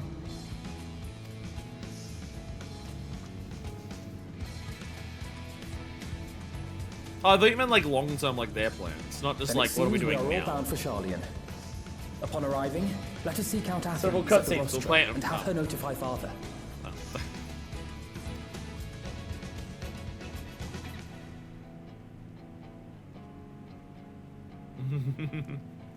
Bye.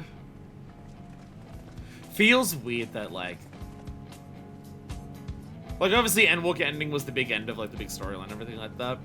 This idea of just like we're all now getting ready to like go to do new things. Like the vibe that like, oh, Endwalker is actually coming to an end soon.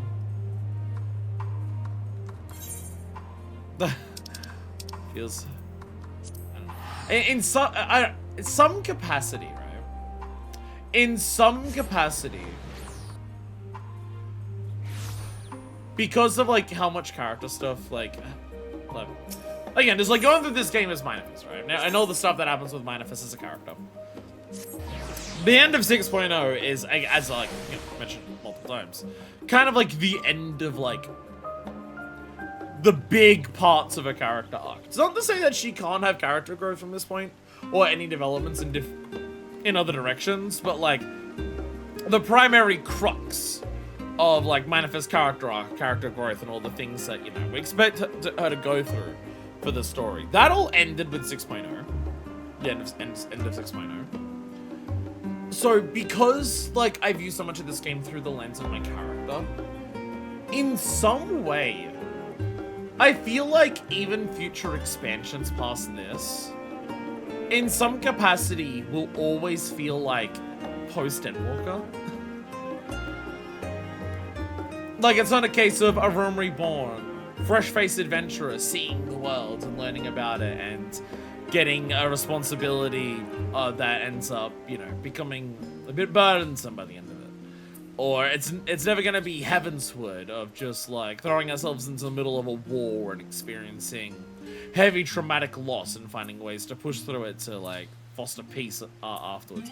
It's not gonna be Stormblood of being confronted with failure and death at so many turns of realizing even if you do succeed, there's so many ways for things to go wrong and all of that. There's no Shadowbringers of the weight in the entire world is resting on your personal shoulders and how you can handle it and like make or break for the personal things that you could experience. And then Endwalker, the final test of everything that you've learned over the journey. Can you put all of it to proof to tackle the biggest thing that you'll ever do in your life? Like, for Minor Fist as a character, like obviously different expansions, you know, from this point forward, they can have their own themes, they can have their own storylines, their own locations and everything like that. Yeah, there's all of that. But it's just so many prior like every prior expansion's been defined for like a character thing for Minor Fist. It's been throughout this expansion, this is like the section of her character growth that she's going through. Whereas post Endwalker's kind of all gonna feel in a similar basket of, you know, that person who is now wandering the star, being an adventurer, meeting new people, helping new people come into their own the way that other people helped her come into her own. You know, that's like, even if there are character developments and growths and changes in Minor Fist character, that is just like, because of the way the story works, what it is from now on. So it's gonna be a sense of just, even when we're in Dawn Trail, the vibe of like playing as Minor Fist is now a permanent post-Endwalker vibe. So even with Endwalker wrapping up here and the idea of a new adventure on the horizon with Dawn Trail, I feel like it's always gonna feel like post-Endwalker as a character, like as my character. Which I'm totally fine with. I'm totally fine with stories feeling like that from now on. I'm totally fine with stories being like, Minor Fist isn't going through a character arc now. Minor Fist is there, and through her experiences, is helping someone like Zero or Golbez go through their character arcs. That feels like what Minor Fist would want to do the most after everything that's been through. And also just, you know, the whole Answers thing. It, like, lives up to the promise of that. Like, the whole, like, ever since the Realm Reborn, but especially Shadowbringers, the whole look to those who walked before, to lead those who walk after thing. And, like, for all of Shadowbringers and Endwalker, it's leaning heavily on the looking to those who walked before part. And the leading those who walked after was just the fact that you saved the day now. Whereas now we are very literally leading those who walk after by being the person who's walked before that other people are looking towards.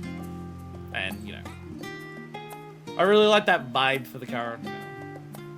So it's just like, in terms of what my character, like, what it feels like to be my character in this world, it's always going to be post-Endwalker. Which I'm okay with, because I love Endwalker. Father's many demands on his time, but I should be can spare us. Having been away for so long, might be nice to stay a while. If only to set father and mother's minds at ease. Well, it's kind of how many times I've come here. But it's apparently enough that the immigration officials no longer interrogate me. Small blessings, eh? Without further ado, let us tend to business. Cannot be overstated how invaluable Lord Fortunate's cooperation was. I must thank him profusely. But I mean, like, it's very obvious. That's why I've said it several times. And the patches have solidified it of just... Endwalker is my favorite expansion. I can't see an expansion from this point forward being an expansion I like more than Endwalker. Just because Endwalker is so hyper-specifically laser-targeted at, like, all of the things I like in stories more than anything else. It is so laser-targeted at, like, hey, all of my favorite things in media and art, Endwalker is that. Exclusively the entire way through. So I think it's going to be hard for anything to beat Endwalker from that point, from this point forward. But, like, for me, the expansions so far just go in order of release, like, in terms of, like, lowest to highest ranked. But, like, just because I don't think that's possible for anything to beat Endwalker for me at this point, doesn't mean it's just, like, you know, if I enjoy if I am very doubtful any other X will end like Devil May Cry 3. No, see, the thing is, even if another expansion does end like Devil May Cry 3, Minor Fist won't be the Dante in that situation. It'll be another character. Even if it does end in DMC3, it won't be me as Dante. It'll be someone else trying to fill their dark soul with light. I know it's an DMC1 reference, but you know. I should have been one to fill your dark soul with light could have been, like, said at so many points during these Endwalker patches. Because it's also, like, I don't know if it's possible for something to surpass Shadowbringers. Like, Endwalker surpasses Shadowbringers because Endwalker also, like... For me, the reason that Shadowbringers is as peak as it is... Like, obviously, like, story, world, and everything like that. There's all of that. But Shadowbringers is as high as it is because of the same reason that 14 is as high as it is as a game in general for me. And it's because of what it was like to experience Shadowbringers as Minor Fist. Like, going through Shadowbringers with my character going through their character arc and the way that Shadowbringers, like, did everything to that is a big part of the reason why Shadowbringers is so high. So the only reason that Endwalker beats out Shadowbringers is because it's still continuing that character vibe. While, like, being more thematically, like, even more thematically stuff that I love. There's still, like, going through Endwalker, going through, like, you know, seeing, like, Gullamold and going through Gullamold as my character, like, the realization that I have to fight Zodiac and what it feels like to be that as Minor Fist. The feeling of going to Elpis as Minor Fist and meeting Bernard as Minor Fist. Going down to, the Aisha Scope and fighting Heidelin as Minor Fist. Going to Ultima Thule as Minor Fist, right? I still experience all of that with my character, and it's like, the character arc isn't done until, like, the end of Ultima Thule, and the end of the story. Because, like, even going through Ultima Thule, there's still, like, you know, the plagues and the doubts and the worries of going through the whole area, just holding on to that hope. Like, regardless how strong it gets, like, the whole walk at the end. Because the character arc is done now, I don't think future expansions can do it. I don't, like... It's not a case of, I don't think any expansion in the future can beat out Shadowbringers or Endwalker. Because I don't think it's possible for them to be, like, quality-wise better.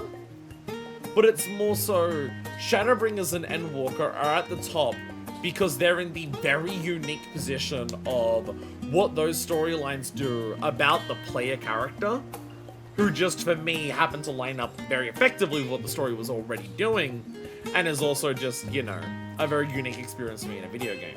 So it's like, even if a future expansion, I think, has a better story, or has better themes, or, like, it does all of that stuff better than either Shadowbringers or Endwalker, which even that is a very high bar.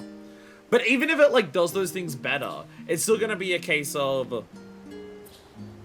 But I didn't experience it as my character as much. But that's not to say I think expansions from this point forward have to be a letdown. Because, like, I fucking love Stormblood. Like, if every expansion from this point forward ranks between Stormblood and Shadowbringers, that's fucking amazing! Holy shit! Like, let's say, for example, every single expansion after this is just like, oh yeah, it's below Shadowbringers. It's just like, yeah, Shadowbringers was, like, one of the most incredible experiences I've had, like, with art. And everything from this point forward is a little lower than that. I'm not gonna fucking complain. I'm not gonna go on the internet and just be like, Final Fantasy XIV dead. Because I have realistic expectations of understanding that what Shadowbringers and Endwalker made me feel is gonna be hard to replicate. In fact, I think straight up impossible in this game. Like, I feel like if any future expansion tries to put the Warrior of Light specifically through another emotional journey the way Shadowbringers or Endwalker does, I feel like it's gonna fall incredibly flat. Because it's just gonna be a constant case of, yeah, but my character already did Endwalker. Why am I doing this again? And it's not to say that, like, again, the whole point of the themes is, like, no one's unbreakable, and it doesn't mean that, like, oh, something's good now, so it's gonna be good forever, you know, Endwalker tries to make a point of that's how not the case is. But I feel like just, like, going through Endwalker is one of those things where even if shit gets horrible for the Warrior of Light in the future, the whole idea of like they have found the hope within themselves and with the people that they have means they can push through anything. It's like that worry of like, will it become too much for the characters? Like it's like it can't recreate that. So if our storylines are just like from this point forward, just like Zero, where it's like where the one who walks before that are people looking towards, I'm super excited. I'm very excited for that. I mean, to be fair, that is also just basically, like, to an extent, what the game was before Shadowbringers. Heavenswood is a story that is about Alphino and Estinian and Horshfon and Acel. It's their story. You are there and you're an important part of it, but yeah. And then there's Stormblood, and you're barely an important part of Stormblood at all. That is a story about Lys and Ralban and Hien and Gosetsu and Yuri. The only reason that the Warrior of Light matters that story is because of Xenos.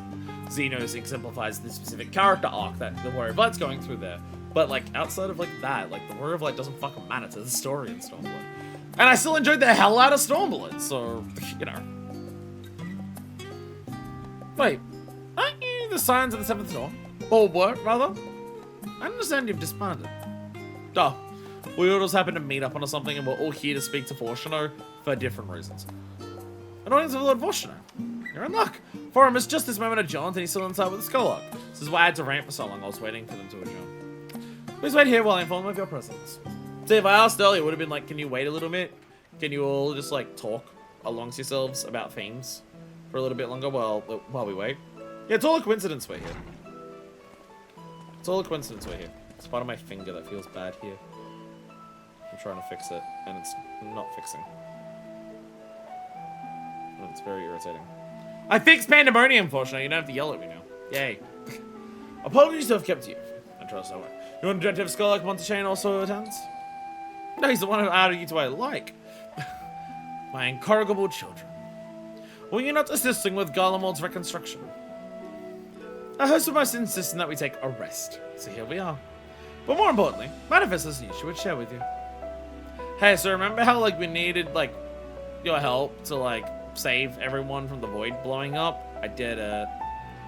Also, I like got rid of Pandemonium from the Ethereal Sea. You're welcome. You were there for that though. So the threat has passed. These are glad tidings indeed. Harnessing light from the first. A technological triumph that could have ended in catastrophic failure. But let us dwell on hypotheticals. Like the Aether from the island of Harm, you employed the light for peaceful, albeit unanticipated, purposes. Knowledge exists to serve the greater good, as my father was fond of saying. I'm inclined to agree. In this instance. It has been established that world-ending crises in the reflections are connected to calamities in the source. As such, the strides you made in understanding the nature of and affecting a change in a reflection may one day prove vital for mankind's preservation. That is something that hasn't really been brought up. Rejoinings are not off the table.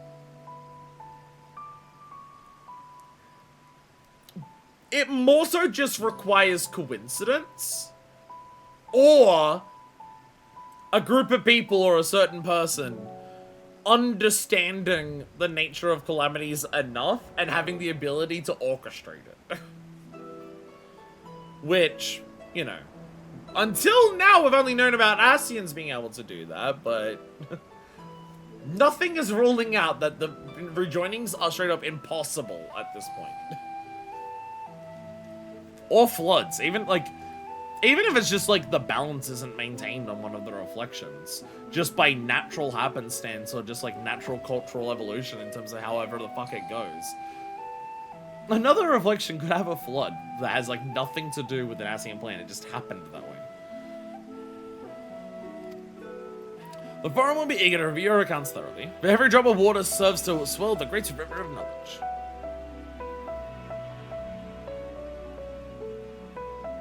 Might we rely upon you to prepare a comprehensive report, Yastrola, on the subjects of the void and cross travel both. It'd be my pleasure. Finally, I get to do the part of all of this that I find interesting, the writing part. We shall share these tidings with those who aided you. Kokol Dankol not least to it. Now, excuse us, we must be on our way. I shall be glad to speak with you both later. Bye, again. But at least he's glad about it. At least he's glad about it. He wasn't totally a dick just then. Fortunately, this counts as a win.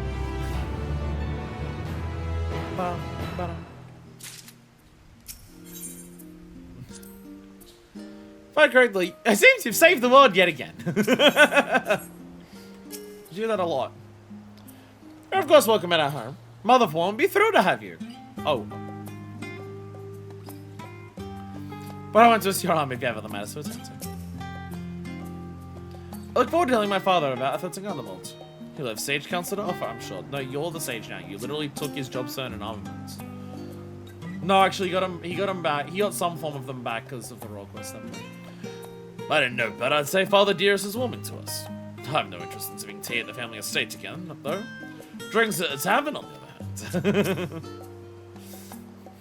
I love how, like, all of the adult scions are just like, you know what? Getting drunk, I quite enjoy it. All of the adult scions are just like, yeah, you know what? Drinking, it's actually pretty sick. So it probably deserves a drink after that. I love that, like, all of the adult scions are just like, yeah, alcohol, fuck yeah. Like, you literally get drunk before the end of the world. Fucking the end of Endwalker. I mean, for fuck's sakes, like, you just gotta look at the Rising Stones for evidence of that. Not only was there a bar run by FME in the Rising Stones, Rising Stones itself was also found right behind Seventh Heaven, itself also a bar.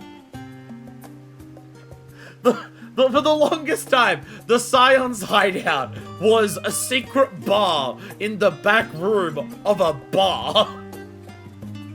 No wonder we all love to drink. There's a lot to drink over, that is very true. Welcome, Trash. Welcome, Trash. This drinking shit is dope. Alpha and Alice, you both fucking lame because you can't drink yet. Ha ha ha ha. To be fair, it's mostly an FF7 reference. Doesn't stop all the scions from being alcoholics. Does not stop that. The equivalent to anything from Gerald is that drinking makes you more powerful in this world. It's the biggest crossover that this and the Yakuza franchise have. Although Master Louis Soir have left us, he liveth on in his teachings. It is gratifying to see that Master Foreshadowed too have come to acknowledge the wisdom in them. Adorable picture! Growing light. The Shola has the look of a woman satisfied with her work. So yeah, this is the name of the patch. I know the name of this patch is Growing Light, and like how what the game usually does. The final quest, the final quest is the name of the patch or the expansion. But this will be the end of 6.5. 6.55 is going to be its own thing. Unless you're a sad trolley widow, in which case you probably should stop drinking. Yeah, but once he like had trolley autism boys to like deal with, it was fine. The setting actually lets my chat messages connect. We're worried about having to do some like ID shit. We're just gonna Twitch run find out. The end of an end of an end. With that, our obligations here are concluded. Nadana, what news from Father? They returned then. Wonderful. Rest assured all is well with us too. Is that so? We'd be honored, of course. I shall relay this to the others. A great feast will be held in Radzahan to celebrate Ashtaya's homecoming. We've all been invited. Almost as though there's a dawn approaching of the growing light. I'm afraid my sister and I must decline. We've only just returned home. To live again so soon would be inconsiderate to our parents. Sitting and there'll be booze. With regret, I too must excuse myself from attendance. A prior commitment requires that I remain in Charlian for a time. I'm not absent to tell you, however. Pray enjoy yourselves to the fullest. I have no plans in particular, so you can count me in. May as well visit the Radiant Toaster one there. How about you, Manifest? I have a delivery to make to the first. They can wait. They can wait. I hear there's alcohol available! That's the spirit. Ah, what about the Memorial Crystal? No! So it'll be remiss of us not to deliver it promptly to our friends in the first. They can wait! I want food! I want food! Also, if they're the transfer light and dark between worlds, they will need command of the Crystal Tower. In which case, I shall give you my spirit vessel to take again. When you arrive in the Crystarium, the sentry at the tower should be able to round up everyone for you. It's an end of X-Pac cutscene sequence. They really want to make it that, like, Endwalker feels like it's ending. Because they've got to make Dawn Trail feel like it's starting in half of a patch after this. Which I'm honestly curious about. How does Dawn Trail start so rapidly? What is Dawn Trail's story that allows it to start so rapidly, I guess, is the big thing. Because, like, Heavensward starting, you need all of the war stuff and, like, all of the, like, you need everything with a cell and, like, the dragons attacking Ishgard. And also a reason to get to Ishgard with a bloody banquet. For Stormblood to start, it's like, that's been building since A Realm Reborn, and you need, you need to have Ilberd take action to force the matter. Shadowbringers is everyone getting kidnapped over the space of 2 patches. And Endwalker is the Telophoroi showing up and causing a lot of shit in 5.4. So, like, every expansion gets, like, a decent amount of build-up. So, like, things to really kick off. What is Dawn Trail's plot that allows it to begin, of, like, to start establishing it exists, and to allow it to begin in the space of half of a patch? That's what I'm really curious about. Once you've seen the matters there, come and join us on Mega Duda. I still get food. Give her our regards, you hear? Ba ba ba ba da ba.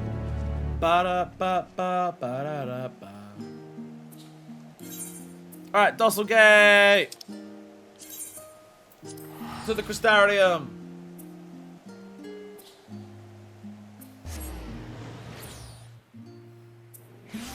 Because part of me also has to wonder, to what extent does, like, Dawn Trail stop dealing with prior expansions as much? Because there's been a lot of focus in Endwalker to kind of, like, also wrap up all the prior expansions. There's obviously, like, the role quests, and how they're basically, like, a cap to a bunch of previous areas. The patch questline, while focused on the Void, is also just like, hey, here's Thadner, here's Sharlayan, here's, like, all of the areas here. Tataru's entire questline is, like, a conclusion, wrap up to a lot of those things.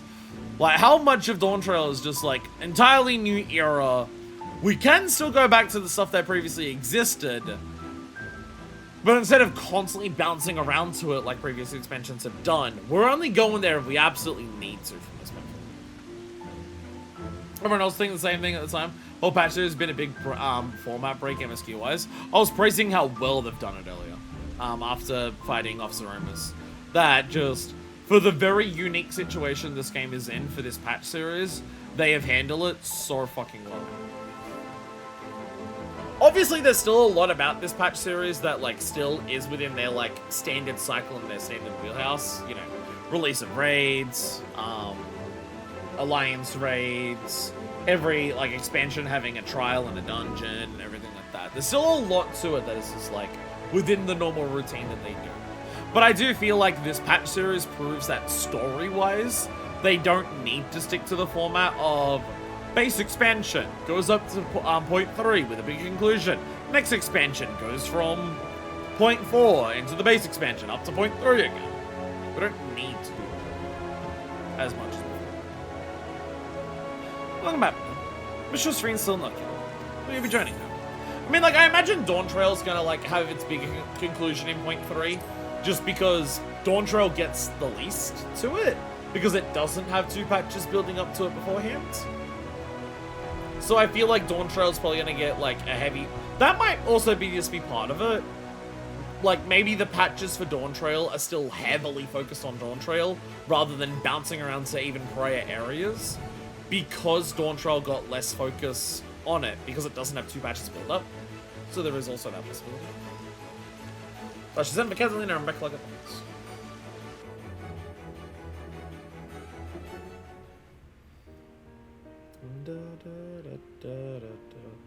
why my finger's really annoying me. Ah, yes.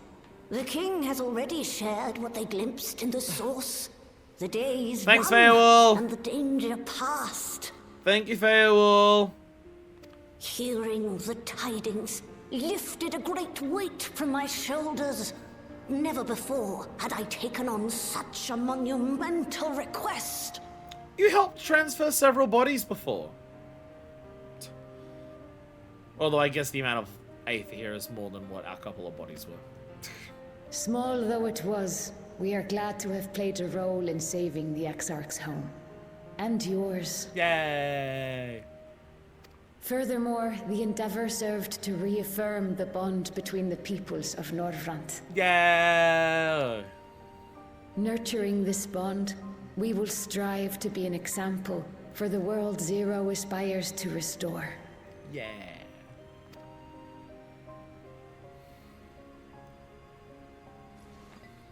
Oh, by the way, do you want a chunk of Zodiac?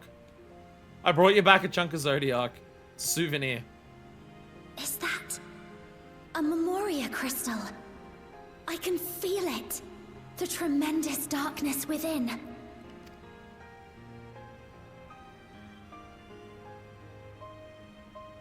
Using darkness from the void to restore balance to this world. If such a thing could be done. We try it. Well, well. Though night has returned to our world, darkness cannot arise of its own accord, much less in abundance. Yeah, just go like to the middle of the empty and just shatter it. See what happens.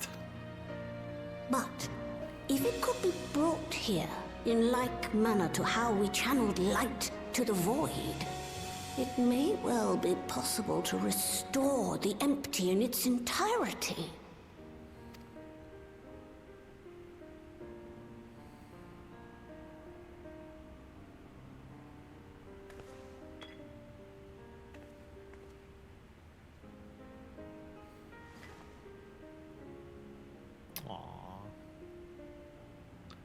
Do you still have that spirit vessel with you? Oh yeah, your Stola wants you to control the tower.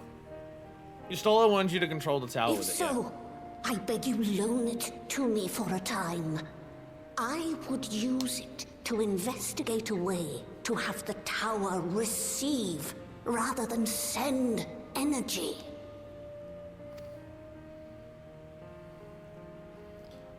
Just permanently drain between the two. Top off when you need. Again, cups pouring in. I was right when I made that very stupid joke however long ago it was. That's just what we're doing now. Thank you. I shall commence my work at once, in concert with Unu Kalhai, and rigorously explore the possibility. Yo! Gonna shout out my name in a voice dialogue. Let's go. I too need to explore new possibilities for my powers. My recent experience at Nabatha Reng has taught me that.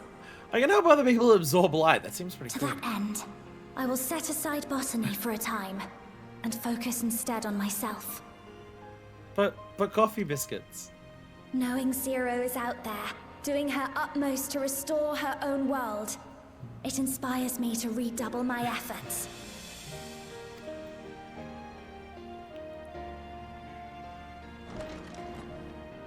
There you are.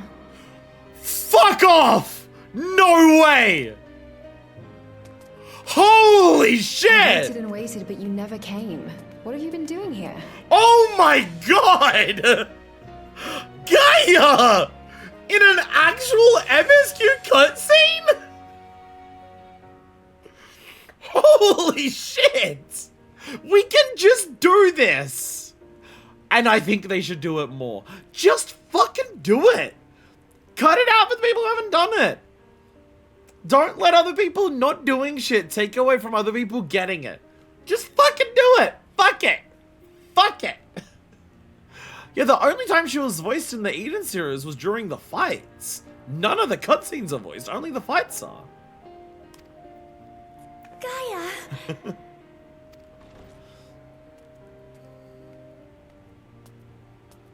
Oh. Hi. It's a voice cutscene. I was expecting to see you here. Do I know you?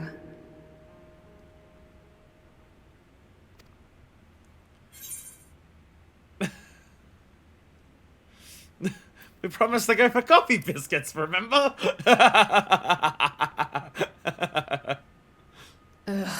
I never agreed to anything of the sort.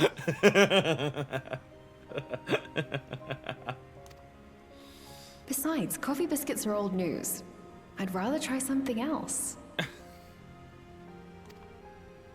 What? I thought you liked them too.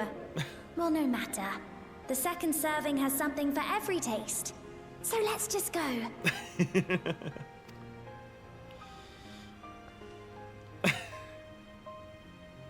Enough about that. What were you talking about? Darkness. You might be interested in the concept, given the wardrobe. Also, you being the Oracle of Darkness, kinda. Harnessing darkness from the void. Now there's an idea. Yeah, we didn't get like a super massive amount of things of Oh. Rain says, "I'll coffee biscuits." Guy goes, "Alright, let's go get some coffee biscuits."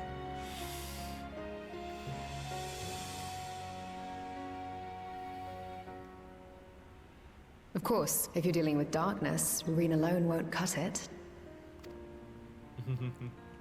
Next time, call on me as well, alright? Alright, so when we do the Void expansion, we need all of the player base to complete the Warring Triad, the Eden Raid series, and every role quest in Shadowbringers. You're all gonna be chill with that, right? You're not gonna, like, put several death threats in the forums to ask you to do all of that so we can have, like, a really satisfying expansion, right? It's so easy to do all of that compared to just the Crystal Tower, right? Right. Right. Right.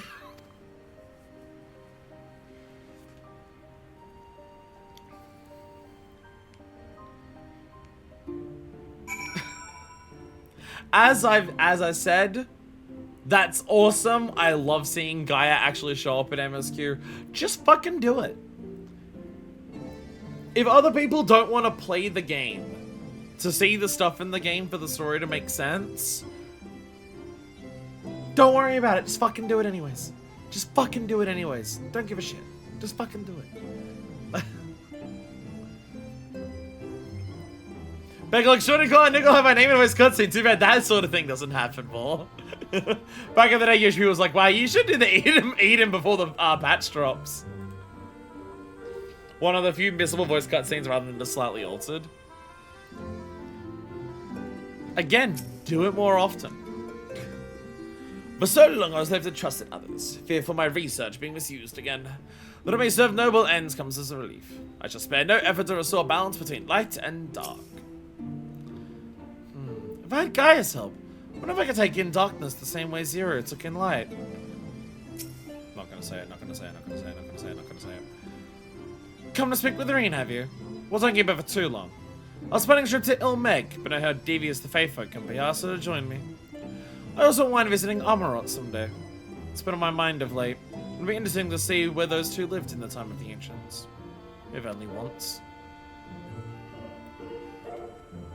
Heavy speculation at this point, Aiden was going to become MSQ required like CT, but that hasn't happened so far. Again, it's part of the reason why I think if they do a Void expansion, it's gonna be quite late to give people as much time to do the stuff that's required for it. Yeah, like Deko's saying. Gotta wait for each role to have a job that starts at 80 or higher so the role quests are free. I mean, even then you're asking people to commit the time to do all the role quests, but also they have to do at least one of them anyways for Shadowbringers, and there's only 4 sets of them. The big thing is the Warring Triad. Because for the Warring Triad, you have to do the extremes to, like, let Nuclei come to the first. I mean, at that point, unsync it, but, like, they usually don't like asking you to unsync content. Gotta go to Ilmeg for the game, then go to Amarot to find Ancient Gaia's house.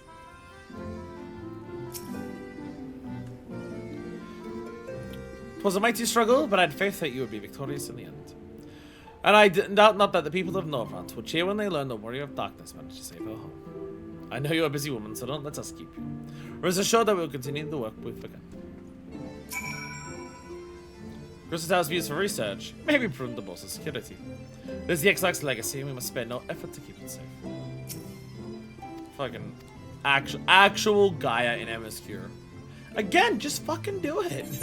Just actually fucking do it. There's no reason not to. There's no reason not to. Just actually do it. Again, I think about how much story they've been able to now utilize in the MSQ because of the Crystal Tower being mandatory, right? The amount of stuff that they can now do in the story because Crystal Tower is mandatory is, oh, I don't know, literally the entire patch series that we just did. Now that the Crystal Tower is mandatory, they can have the explanations of Amon to show up and be like the main antagonist of Endwalker in a way. They can have the fact that like the Crystal Tower was like summoning Voidsent. So it'd be like, hey, the Cloud of Darkness is like relevant. They can use that to be like explain where Ashdaya went. Like, even just the nature of how Voidsent work and like the corruption of it is like become a point. And everything like that. That like just Crystal Tower alone. Just Crystal Tower alone being mandatory has allowed them to do so many things in the MSQ that, like, imagine if they could do that with so much more storylines in this. Bosya's not mandatory, but if you want to do Bosya, you have to do Evilus. And so Bosya is allowed to lean heavily on Evilus lore and expand it. Like, when they, like, it's, again, it's part of the issue of just, like, the player base this game has now gotten. Of just, this game has so much fantastic world building and lore and so many of those elements to it, and it's so upsetting that they can't utilize it anywhere near as well as what we would hope they could. Because trying to make people actually play the game is such a chore to do. But every time they have, like, said, you need to do this to be able to do this, it fucks so hard and they're able to do so much with it. And it sucks that they can't do it more. They're just unlocking rather than clearing. Primal Quest do need the EX clears. And Ravana and Bismarck specifically. Not the Warring Triad. Not the Warring Triad, but Ravana and Bismarck EX do need to be cleared. For a Nukulhai to journey to the first. Because the quests that a Nukulhai gives you for the extremes of the Warring Triad work like most unlocks, where you just talk to them and it unlocks it. But the quests for Bismarck and Ravana, you get the quest, it unlocks it, and then it says, to complete the quest, complete the extreme. And so they can't have a Nukulhai disappear into the first until you've finished all of his unlocks, otherwise you miss out on unlocking content. It's just the way that Ravana and Bismarck EX specifically work is that the quest doesn't finish until you do the EX. Which means they've even been despairing in recent interviews, live letters trying to figure out how to push people to do side content without just ordering them by locking things. It's such a fascinating problem that this game has of how much of the player base refuses to play so much of the content in the game. And like, I've come across it plenty of times talking to people in the game as well. Like my FC, which is now like, I'm on the third one, but like it's been the same group of people that has bounced between like these three FCs and just like leaving behind like some toxic people each time. I'm very grateful for my FC that we've managed to do that. That it's not just like FC's exploded, find the new one. It's like, hey, this person's a dick at the FC and they're the leader. Let's all just move to another one. And then someone in that one was a dick and it was also the leader. So we've all just gone and moved to another one where one of us actually became the new FC leader of another one. So I'm very grateful for that. I'm in my third FC, but most of the people have been the same across the three of them. But I noticed that issue in my FC all the time. Like, the amount of people in my free company who don't play so much of the content in the game. And I'm just like, why? And they're just like, oh, I don't feel like it. Then why are you here complaining about nothing to do? Go and do your Alexander raids. But I don't want to. Pandemonium had the highest engagement in any raid series and less than half people who cleared and Walker touched it based on achievement data. Well, again, I don't know how you fix that. I don't know how you fix that. I really don't. Because that is like a mindset of the player base. And I don't know how you change that. Like, in some capacity, I feel like it's the design of the game and what the design of the game has been for so long. I remember before getting into this game, and also as I was starting, one of the things that people were praising the game for was that nothing in the game is required. Like, if you want to do something in the game, you have to unlock it. But also, you're not required to do anything that you don't feel like doing. It is a game that you can enjoy as much as you want to, and the games are gonna like say you have to do this content if you want to be able to do this content constantly. And that was like a big praising point when I was like getting into it. But I feel like so many people have adopted that mindset of, oh, because the game doesn't demand I do anything in it, most of the stuff in the game isn't worth doing. And integrating level cap dungeons and trial series and MSQ I'm sure helped a bit, but you can't really do that with either 8-man or Alliance raids, yeah. Yeah, it's a, yeah, again, it's one of the things where it's just like, I don't want to blame the devs. Again, I think to some extent, the reason the community is so much like that, of so much of the community doesn't want to play so much of the game, I do think the design of the game is part of the reason that mentality is developed. Because so much is not required, because so much of the game is do what you want to, don't feel pressured to do stuff you don't want to. I feel like that design to the game was a bit too strong and has resulted in a player base that doesn't want to play a lot of the game. But also, one, it's a good mindset to have. Burning people out by asking them to do a bunch of shit they don't want to do is how you burn people out in a game and have them not enjoy it anymore when they play it. But at this point, I don't know how you fix that. I don't know how you fix a player base that doesn't want to play the game, but they constantly complain about having nothing to do in it. I don't know how you do it, and I don't envy the devs for trying to fix that problem. He was musing about remaking the suggest activities window and other things, try and hint and push people a bit more, but he otherwise seems kind of baffled. Again, like, if people like I can understand some more niche side content. I understand it's harder to ask people to do that. Like, raiding is a case of just like, you need a lot of people to do raids. Like, you need a group of people to do raids, and that can be like, the only reason, like, I don't, like, me not being a raider has nothing to do with I have no desires to do high-level content and, like, difficult shit in the game. I'd love to do that. The reason I don't raid is because it's hard to get a group of people together to do raids. It's the same with deep dungeons. I enjoy deep dungeons. It's hard to get a group of people together to do enough deep dungeons to actually clear them and get the various achievements associated with it and to, like, farm them to, like, get weapons and stuff.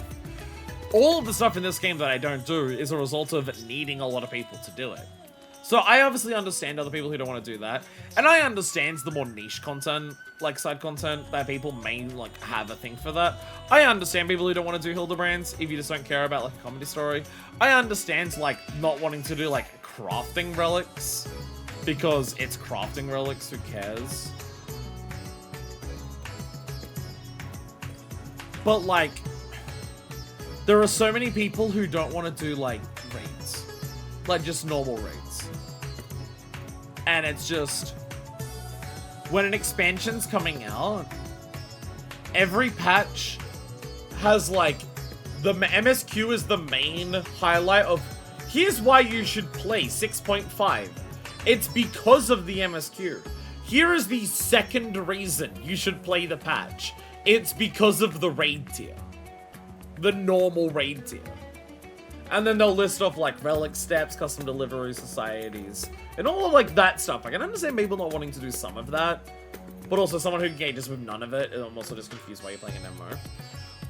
But when you have people where it's like, I want to play MSQ and nothing else, I don't even want to play the raids, but I'm gonna complain there's nothing to do in this game, I don't know how you fix that. I don't know if it is fixable. And I don't envy the devs for trying to work that out. Because I feel like the game gives plenty of incentives. The more raids you do, the more variety you get in your roulettes. That's fun. The fights themselves bang and slap and have fun stories. That's fun.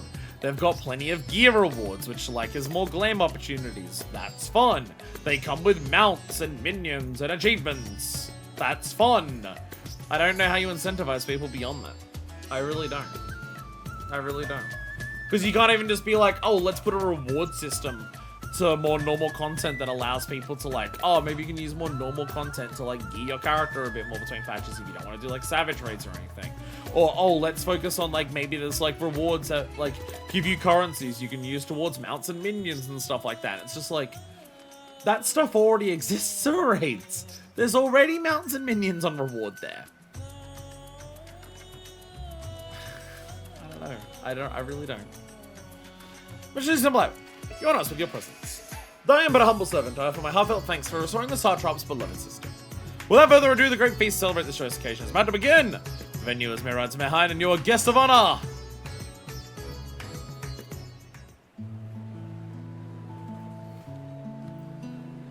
Here we go. Oh! I'm not even like sitting with like the people I know. I'm just sitting with like some random Thatherians and having a chat with them. Oh! Is that the guy that from the fucking Roll Quest? Is that the guy from the fucking Roll Quest? The drunkard? Yo! Orphan child! The orphan child that we bought with the map. Orphan sister!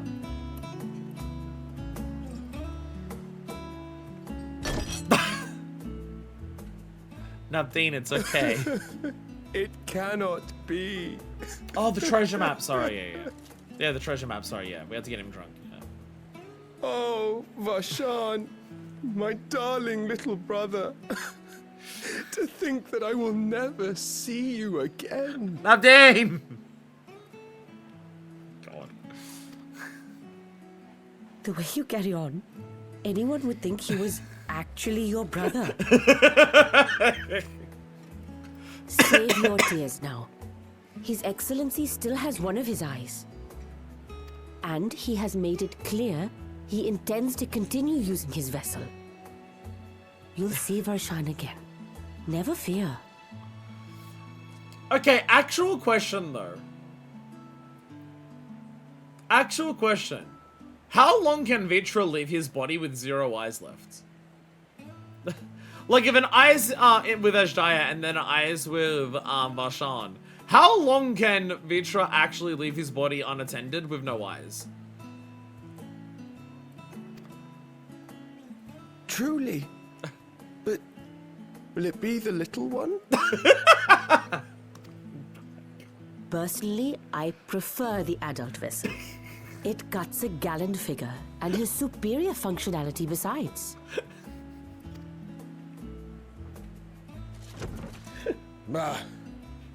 I don't care about such things. Navdeen! My little brother is little and adorable.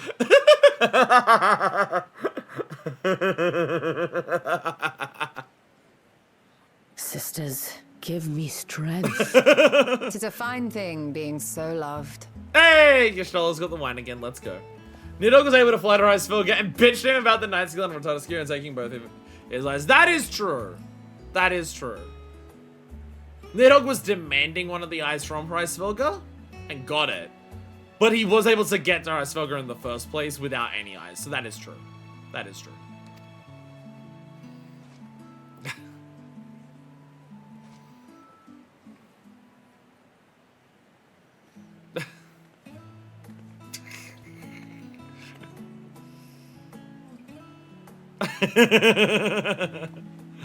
Thanks, Belil.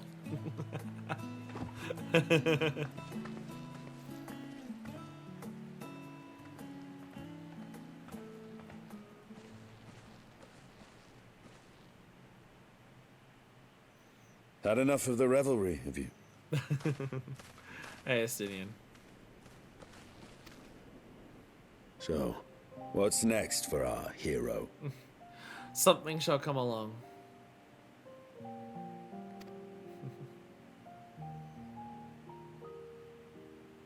No need to decide just yet. You'll recall our escapades in the void began with a treasure map I paid entirely too much gil for. Exactly. We just have to wait for something to grab our attention, and before you know it, a new adventure will await us. You can't force an adventure. It'll happen when it happens. And you'll know when the time is right.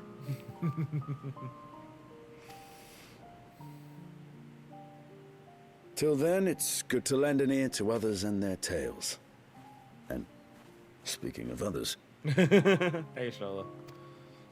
Discussing each other's plans, are we? Alas, I have nothing exciting to share. I foresee an extended confinement in my Sharlayan chambers, compiling my theories on cross-rift travel. My research may be classified, prohibited by the powers that be. But so long as a bond exists between people, ever shall our worlds be connected. As it stands, a means to travel to the first is within reach, and I would be satisfied even should my research not exist in an official capacity.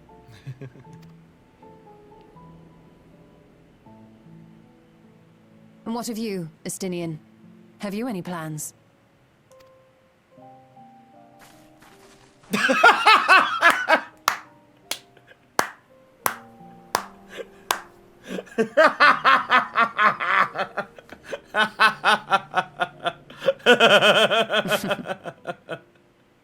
He never was one to stay put for long, though I've no doubt he will make himself known when needed.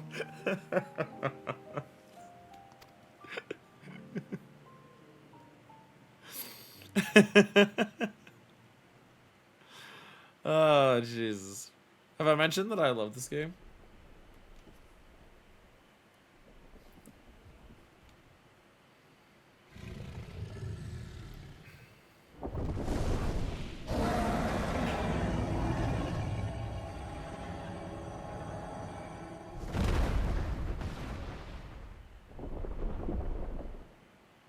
Go on, Ashdaya.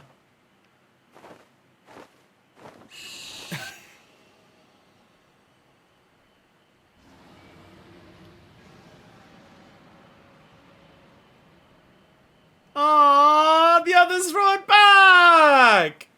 The others rode back! Ah! The others also know that Ashdaya is back! Yo! Yo! Oh, you're gonna make me cry again! Oh, Rice Smoker and Tiamat responded! Oh my god! Just like all of them celebrating that Ashdaya is back and they all know. Ah! Ah! Ah! Ah! My god. Ah. You think it's highlight before she started talking or halfway through? I like to think the moment that she, like, it became, like, she was about to ask is just like, I'm jumping away. Bye. It was a lively feast, was it not? And it impressed upon me once again how dear Vitra is to his people. Well, as much as I'd like to linger, tis past time I took my leave. If you mean to depart as well, just call on Vitra before setting out. And before I forget, thank you. For everything we learned, and for everything we accomplished, I couldn't be more grateful. Till next time, take care.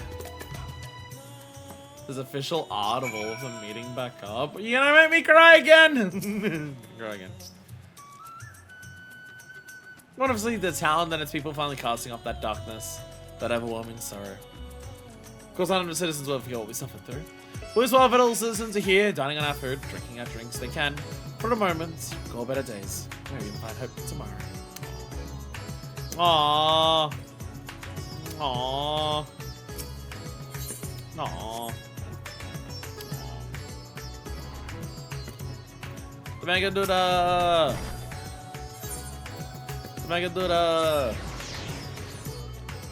Fucking incredible patch line. Incredible patch series.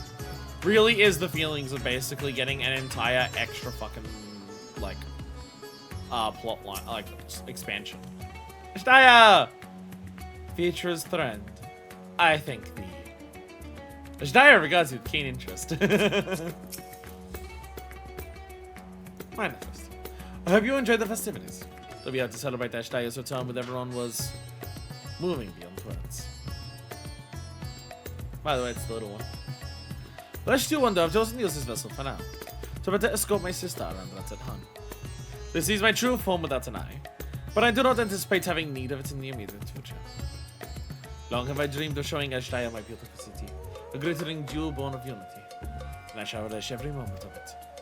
Now then, I believe both your Shola and Asinian have embarked on their respective journeys. But have you yourself business elsewhere? If not, you're welcome to remain here as long as you're able. Should aught of import arise, we will inform you. But until such a day arrives, I bid you take your ease. Until such a day.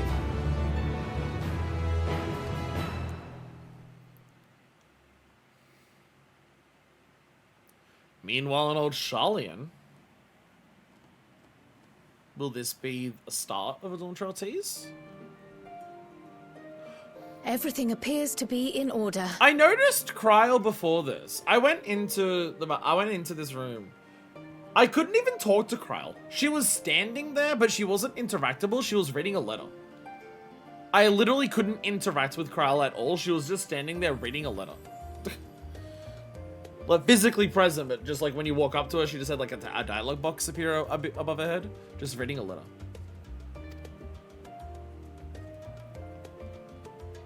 Oh, finished at last.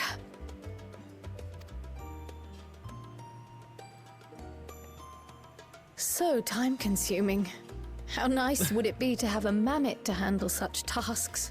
Do you want me to lend you one from my island army of them? Because there's so many fucking marmots on my island right now. There's so many of the bastards. Letter. Now then, let's have a look at you. I noticed you were reading letter. What is letter? Quite old, this letter. We'll need to store it carefully.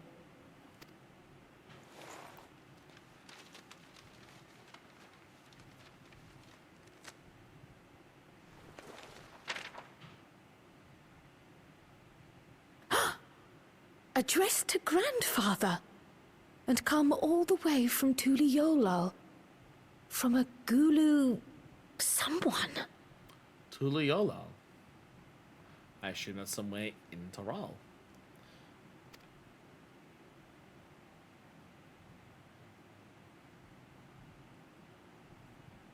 Oh, the ink's too faded. Hardly anything is legible. It's a grandfather. Come on, though. give me something. Something for, like, that's a while ago. Like, how long ago was I mean, like, the Isle of Val disappearing was only, like, you know, that was AR. But, like, still something addressed to Garloff. Like, what?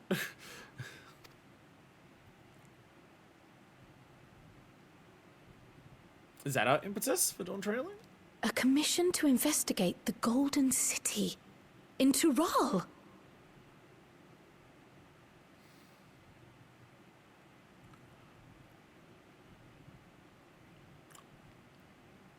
A certain Emmett Selk may have mentioned something along these lines. The golden cities of the New World. How odd.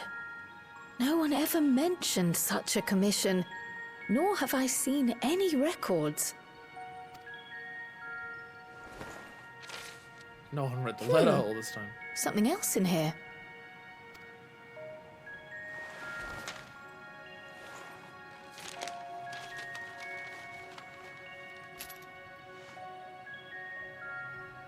What an unusual earring. How does it relate to the petition, I wonder? I was about to say, I bet people thought Green Mage the moment they saw this. I bet people were just like, green mage at the moment they saw the clover.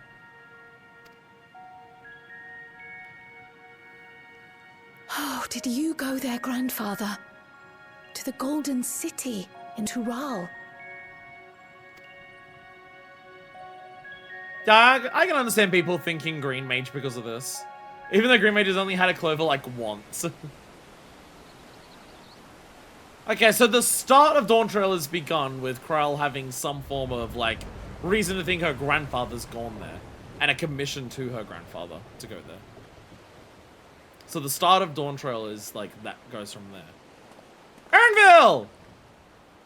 I see a Gleaner Vieira, I assume it's Erinville. Erinville! Hey! Back again already, after making a show of leaving.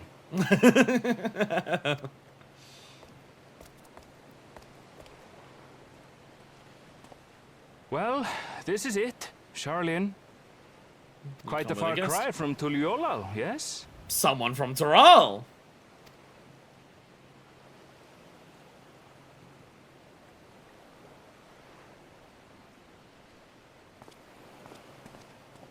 Come, let's go and find your candidate. Our adventurer friend. I can't. I'm gonna get dragged into something.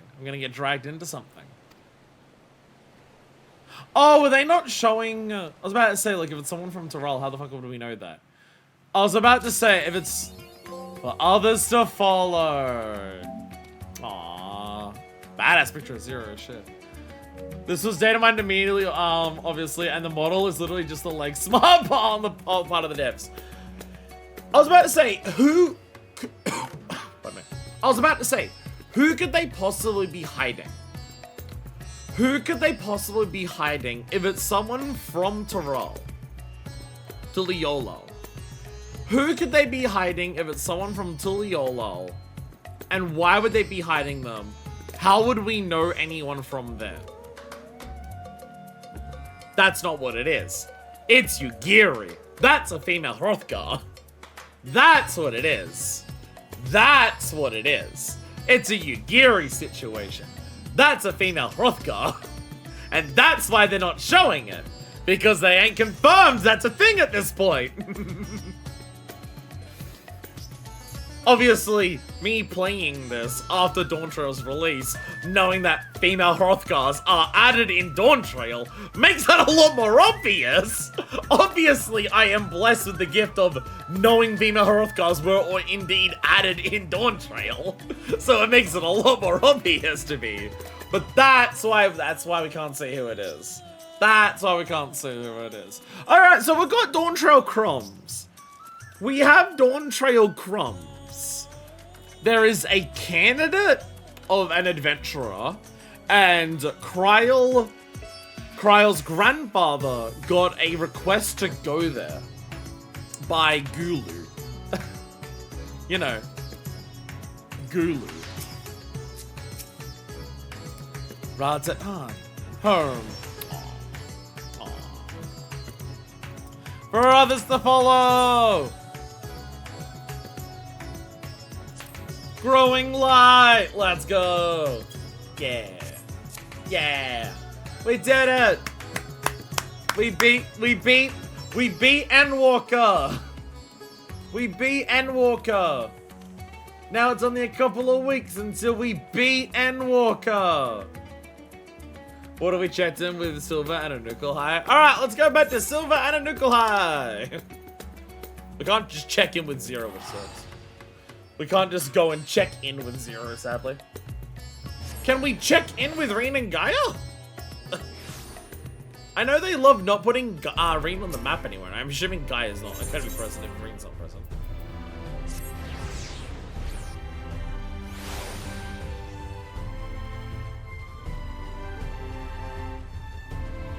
Zilla! Hi! Hello!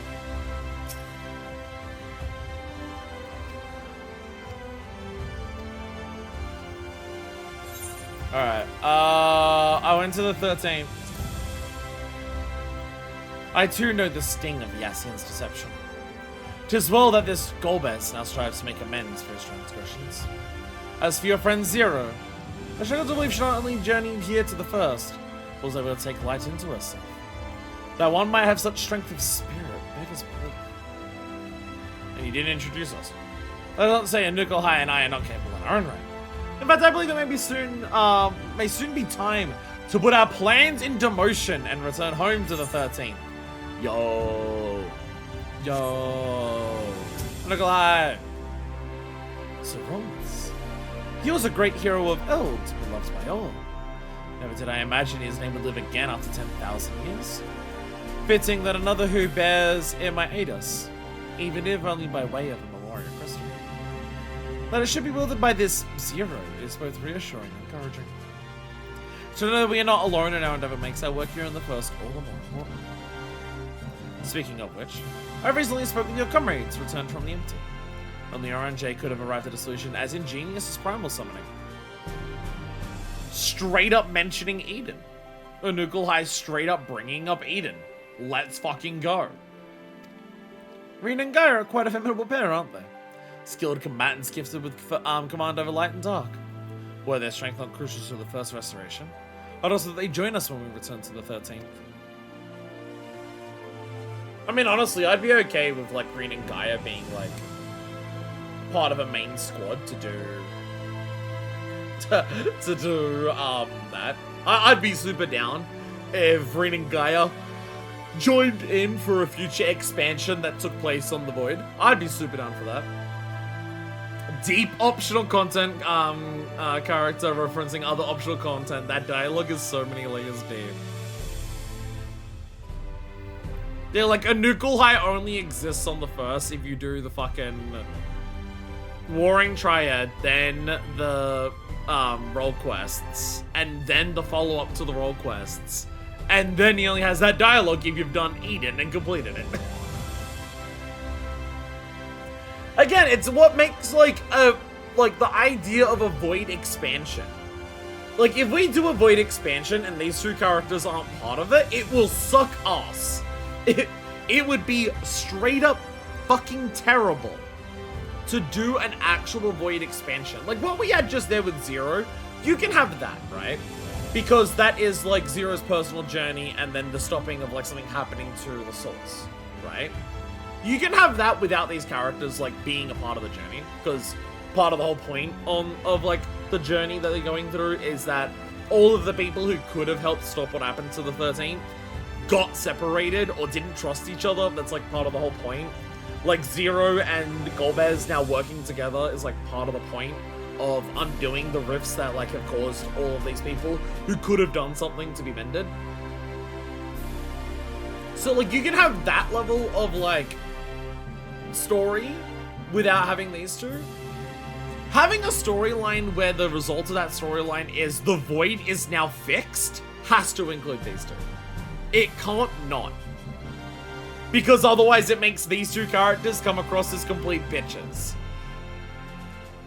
Like, hey, we know that, like, the entire point of you two characters is how, like, you lost the Void and you want to do what you can to fix it.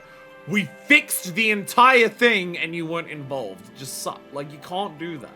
But also, these two characters appearing here and talking the way that they do requires so much side content. Fuck. Again, they've kind of put themselves into a really fucked position here. They've put themselves into a very interesting position here of having, like, a potential future expansion relies so much on side content. Is there anything in particular to do right now that revolves around specifically the MSQ that we just did?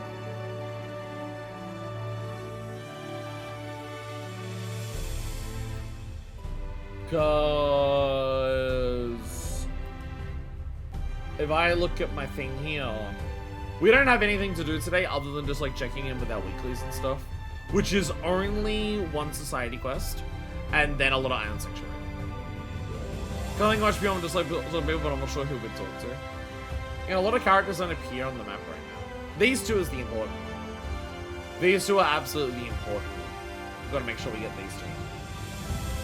But I think beyond that, it's just, we have, some Omicrons to visit. I don't have enough for the Loperists. I don't have enough for the Loperists because, you know, we did that last week and I literally can't get enough reputation with them to do that. But I have Omicrons, and then we have the island. I don't know how much we're doing on the islands. Because Deku was saying that level 15 was a big one, but I also didn't get much for doing level 15. So maybe I have to do more stuff, and hopefully I've done that stuff now that will, like, allow more stuff to happen at level 15. That's kind of the hope. So I think we just go to Gather. Oh, we're unlocking the 6.5 custom delivery today. If we unlock it today, do we finish it before Endwalker? Never mind, never mind, I've done my custom deliveries for the week. It doesn't matter. I already did my custom deliveries for the week. It doesn't matter. I don't think we'd finish it anyways. I think even if we unlocked it today, we wouldn't finish it by the end of Endwalker anyways. Because there's only like 3 weeks left after this. And you're only going to get like the first time when you unlock it if I had custom delivery stuff. So I think no matter what, we'll have to like 1, 2, or 3 streams into Dawn Trail still just come back for that. And also likely Island Sanctuary will still be that as well. If I get 1 rank per week for Island Sanctuary, it won't be that. But also 1 rank per week is not for Island Sanctuary last week. So probably not this one. It should be okay. It should be okay. Yeah, if unlocking it today meant that we would finish it before the end of Endwalker, I'd say go ahead. But even if I did have the allowances, it wouldn't stop that. Doesn't really matter. I gotta get another drink. Not an energy drink. I do have another energy drink, but I don't want one. But I also don't want water. I'm just gonna get a can of soft drink. That's what I'm gonna do. Listen to Close to the Distance while I do that. Ow! Ow. Ow. My legs are locked. I have leg locked. Ow. Ow, ow, ow, ow.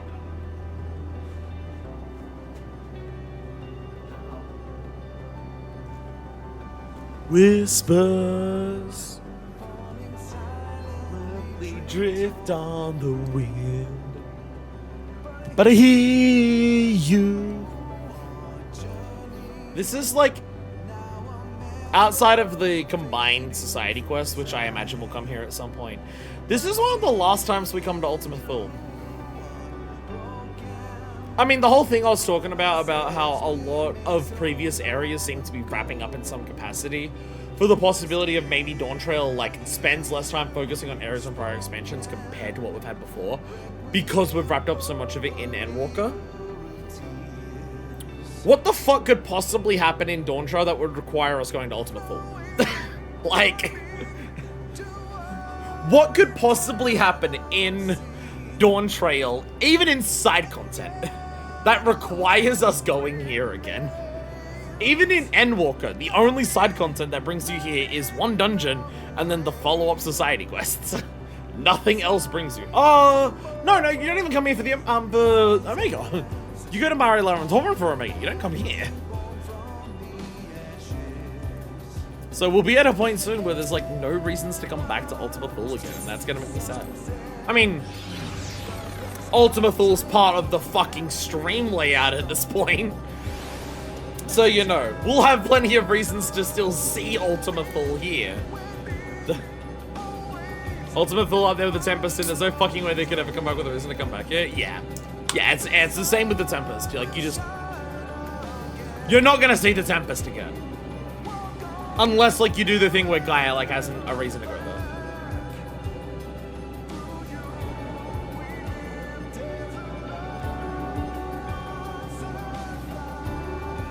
But I'm gonna miss it. I'm gonna miss Ultimate Fool.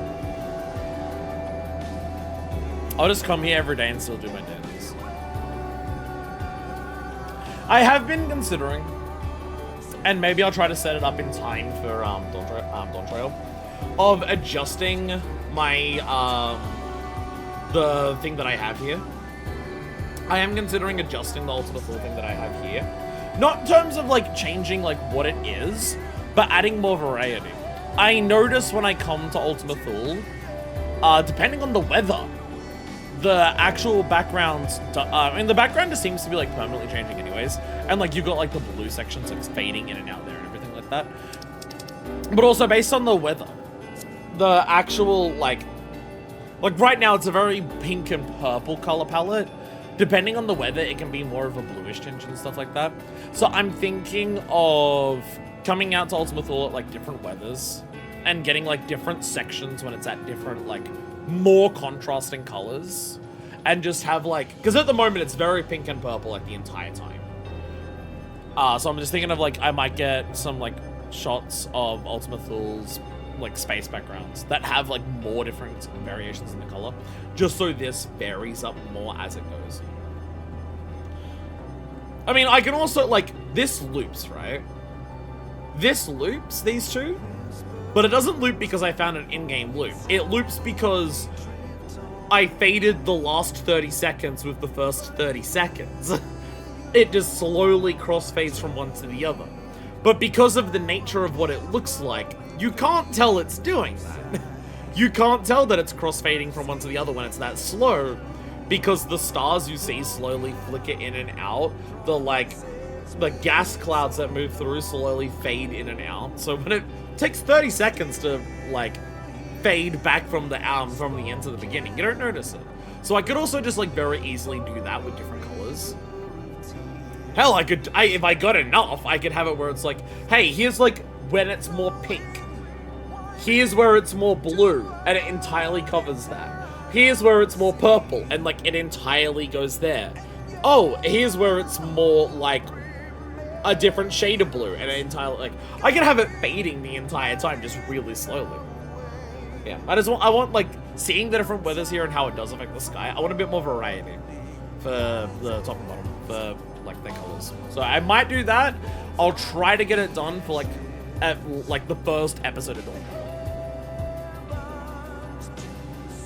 Because it will require coming to Ultima Thule at different weather times and getting shots of it while I'm playing the game and I'm not doing something else. But yeah, just giving a bit more variety to it, I'm absolutely like down for. Life, the universe, and coffee beans. Also, my friend's really close. After my singing bit. After my singing bit, my friend's really close. One hell of a fucking name for a quest, by the way. You have the strangest feeling that you've forgotten something. Or someone in the neighborhood. Precisely 86,400,000 time codes have passed since our latest brewing incident. A new record! This unit's mission satisfaction could not be higher. I don't know about you, but I think we deserve a break. Gonna join us for a tall glass of carrot juice. Carrot coffee is also an option, though I hate to risk our safety record. As unit notes, the carrots are still disproportionately represented on the menu, but accepts your invitation. Now that's impossible!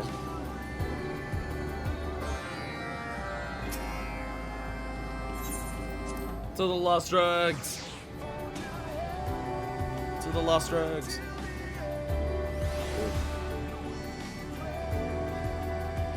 There's like Sam will hang out here. Oh! Some of them are like moved around.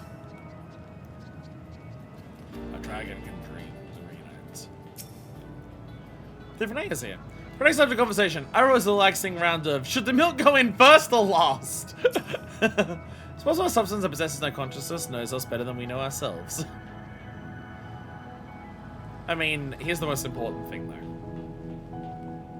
Soup, soup, soup! We came in to research what other vegetables may be valued with the menu. Not discuss personal issues, but you know how he is. Can't tell some of their dialogue doesn't change. But look! Emotional and nostalgic Oboliths. Such pristine fish! Make sure to take good care of them. Ones we don't need anyway. Maddie, good ask them excuse you later. Bye, Denture! Well, the sea's vistas are by far the most charming. The other scenery of Elysion has proven quite enjoyable as well. The peaks, the trees, whatever that weird place with the monoliths is.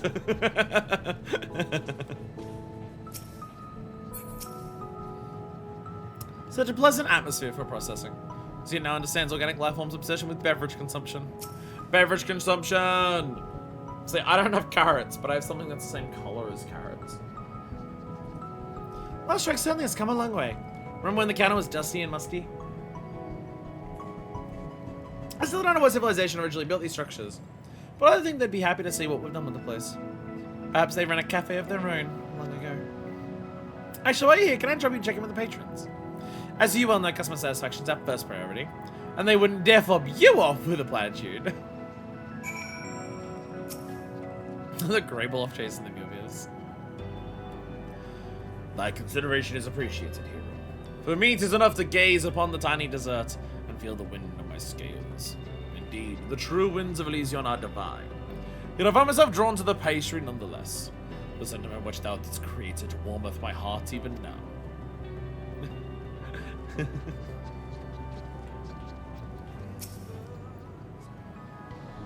Yes, the transmission of other beings' gustatory perception has been most effective. I believe I shall like to experience haptic transmissions next. These burns to the tongue reported by the beings that consume coffee rapidly sound intriguing. Why do you hasten so? There are many gustatory sensations we must experience. The Grolians and Greybeloff's perceptions were illuminating. The atmosphere, too, is quite enjoyable. Though the other beings are, naturally, unequipped to discuss the finer mysteries of the universe, the idle chatter pleases me. In fact, I've scarcely rebuked anyone at all. It's been quite some time since I've been cooperating with this lout, hasn't it? I can scarcely believe it myself. We are as allies now. Some even call us friends, which I take offense, of course. Perish the thought. As if you don't wander over to my side of the garden half a dozen times per shift to raise your suggestions. Perhaps people would possess more accurate conception of a relationship you don't so clearly crave my insight. Still, I've come to believe that anyone who enjoys Lost Strikes as much as I do cannot be all bad. Even he has poor taste in helmets. What about the emotional Greybeloff over here? This place, I love it here. Reminds me of home almost as much as the sea on Elysion. And such a pristine sea it is. Each time I devour a delicious fish, I reaffirm my vow to protect it. One serving of the fish, please. Headphones are about to die. I swear to God, if you die again before the end of the stream, I'm not even going to replace you. I'm just going to put you on speakers, because by that point, we'll just be an island sanctuary. But still, though. Fuck, I'm just going to do that now. Fuck it, I'm just going to do it now. Fuck it. I'm just going to put on speakers now, because I'm lazy. If you hear echoes, it's my neighbor. They're playing Final Fantasy 14 really loud. So loud that it's picking up on the microphone. I'm so sorry for them. They have no conception of personal space or volume. They're kind of an arsehole. And a dick. And their red hair gets everywhere. It makes a fucking mess of the carpet with how much of it they shed. You burp, but burp yourself. Their system sounds are so loud. Allow this unit to thank you in perpetually anxious life form stead. Your data collection is appreciated. I am not perpetually anxious. This is a normal amount of concern. But yes, thank you, Manifest. How'd you find our customers? Shockingly enjoying themselves. Thank goodness they're still enjoying themselves. I don't play host any more firefights, or fist fights, food fights. Data from Barista Unit M104 indicates that patron numbers are only increasing. Business future secure. Though this unit personally wishes us to seek out more civilizations done nonetheless. Much of the universe remains to be restored to life and hope. Incoming transmission from Sigma 4. New life! Allied units, there is new life on Elysion! Scans indicate more than one additional life form. Don't bore us of logs. If it's worth scanning, it's worth seeing. Is Elysion still gonna keep changing? Well, again, the previous level's the big one with the big dramatic things happening. Is there still gonna be another change to Elysion? Will the Nibiruns actually, like, have a section there? I have so many questions. Unsurprising, I was hitting more logs anyway. Good news that every single part of Elysion, has grown one. This unit will not spoil any further revelations. Let us proceed. Fuck, no, fine, I'll put in the fucking headphones. It's probably gonna be music, because it's Ultima Fall. They're gonna give me some remix of fucking Closing the Distance. That last time here, I gotta hear Closing the Distance. Now I'll put in the headphones.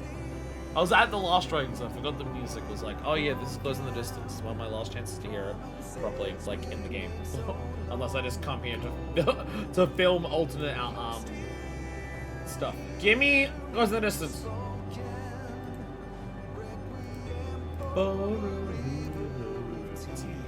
There we go. Show me! Show me! What do we got? What do we got? What do we got? What do we got? Baby dragons spawned from the eggs! Yo! Yo! More Mew Mews going up slides! Grable loves catching fishies! Sweet mother! Stigma 4 wasn't kidding. Not that it can.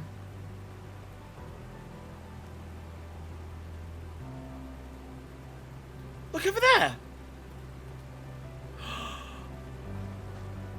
It's their tree. It's the Neberon's tree.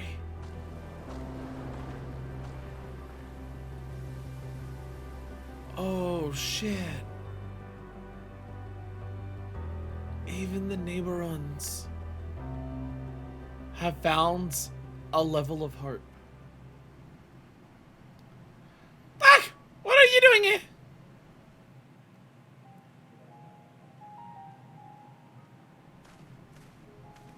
Okay, yeah, they are giving us, like, music. They are giving us music things for this.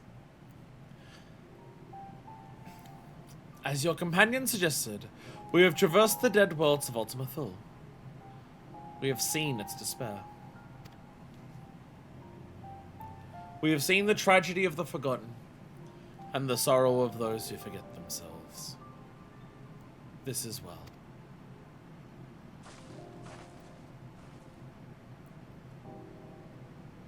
Yet, this star is different.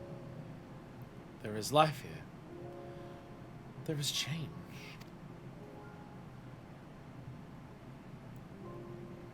Zuna understands that this is difficult for you to accept.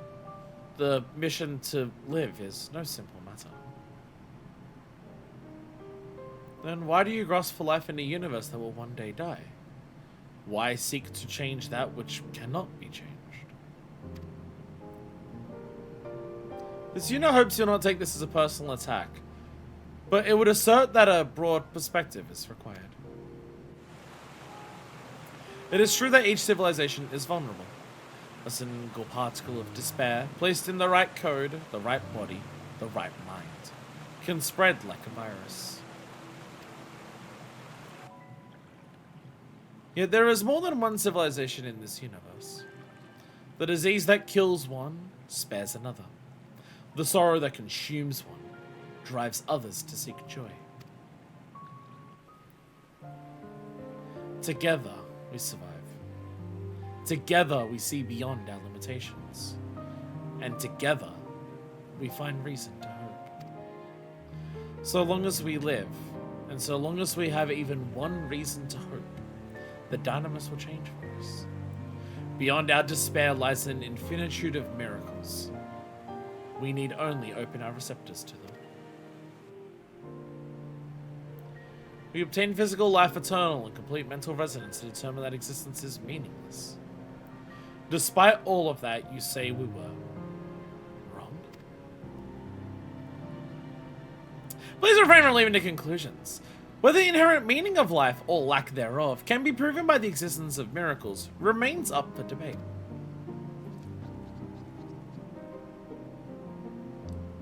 We Aya have grappled with such questions since time immemorial. You are welcome to join us for further discussion and gustatory stimulation at the cafe, before deciding that your civilization was replete with buffoons.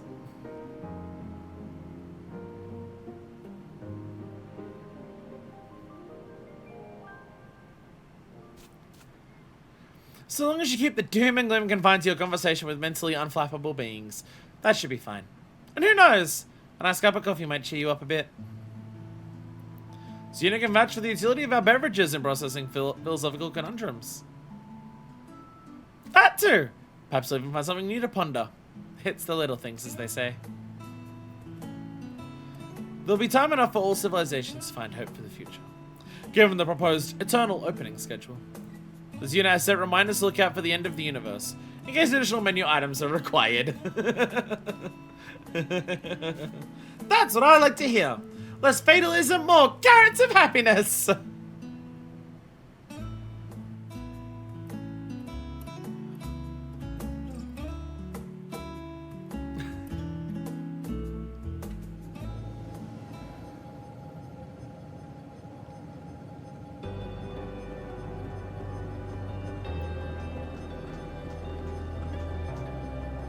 We'll have to explore the new Elysium when we have a bit more time.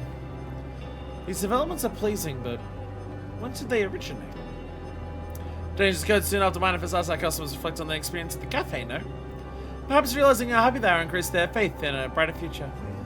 And perhaps even the Nibiron were moved by the sights of a world that had not fallen to despair. In any case, the value of our mission is clear. You bet it is! It's so nice to have to do all the emotional lifting around here anymore. Do come back and join us from time to time, Manifest. We'll be here. Forever. Affirmative. Your labor has been greatly valued. We would be delighted to assign you shifts at any time. This unit jests. Your friendship is also valued. Should you ever need a place to process, you're always looking for a beverage of indeterminate nature at the last drinks.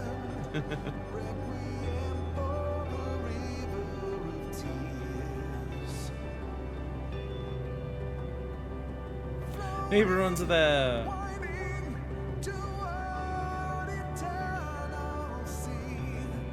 Elysium in the distance.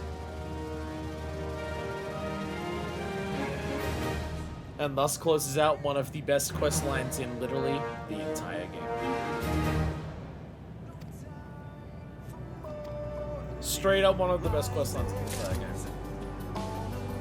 I refuse to hear otherwise. Welcome, Allied Unit Manifest. Here to process. Elysium's environment is peaceful today. But perhaps a barista unit can get you a cup of tea. This unit assures you there are no carrots in the tea. Business couldn't be better. Always had a table for you though, so stop by anytime. Vending unit. Yumia's frame a kid. Cradle of Hope. Cradle of Hope. I assume Cradle of Hope is the theme of Elysium. That would be my guess. It's the theme of Elysium itself.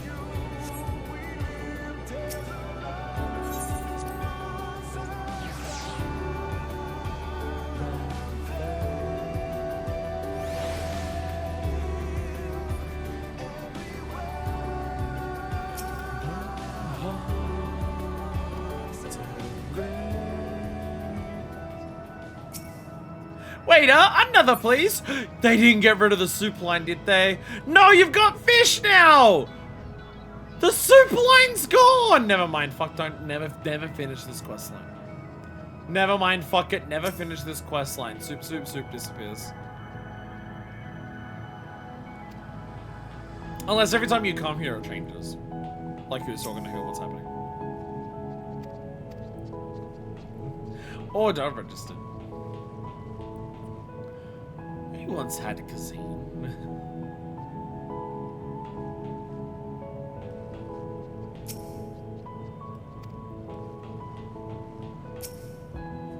Carriages protocols active. We're gonna last strikes value team members from Lowen, Manifest. Please let me and take a complimentary liquids to 1 serving per shift. How may I assist you?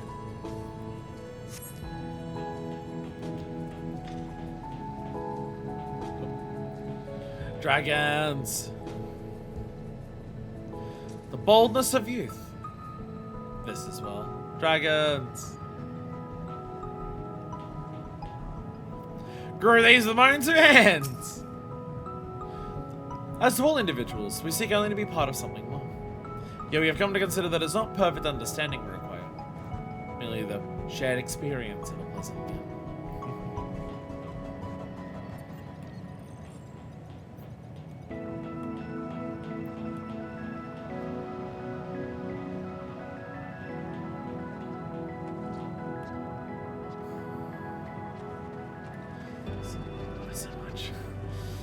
Alright, time to go to actual Elysium. See all the changes that have happened here.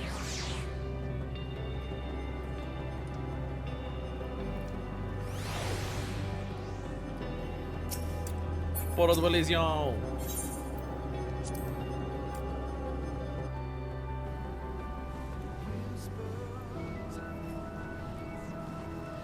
Yeah! Oh, and Omicron's over here as well. Yeah. Well, signs optimal. Hatchling will grow large and robust.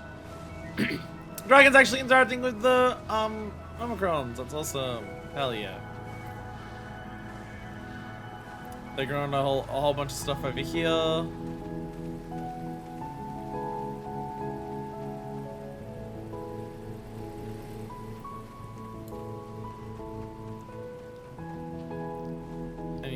here.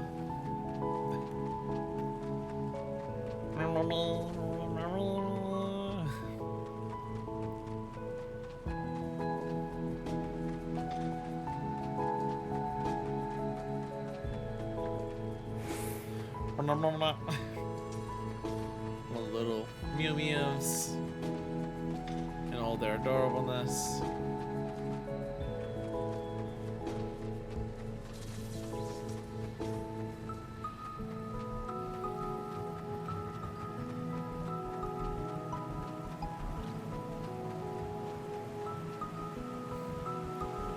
Enjoying the music.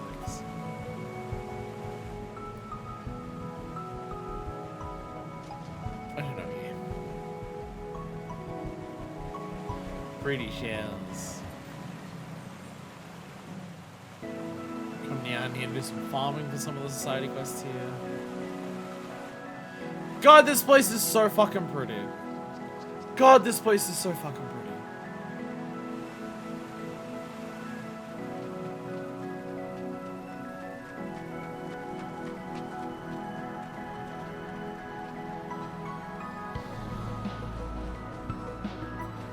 Oh, like the entire garden's now like pardon me. I'm experiencing an emotion. Relaxation achieved. Downloading Ambling add-on. Yo, the meditating.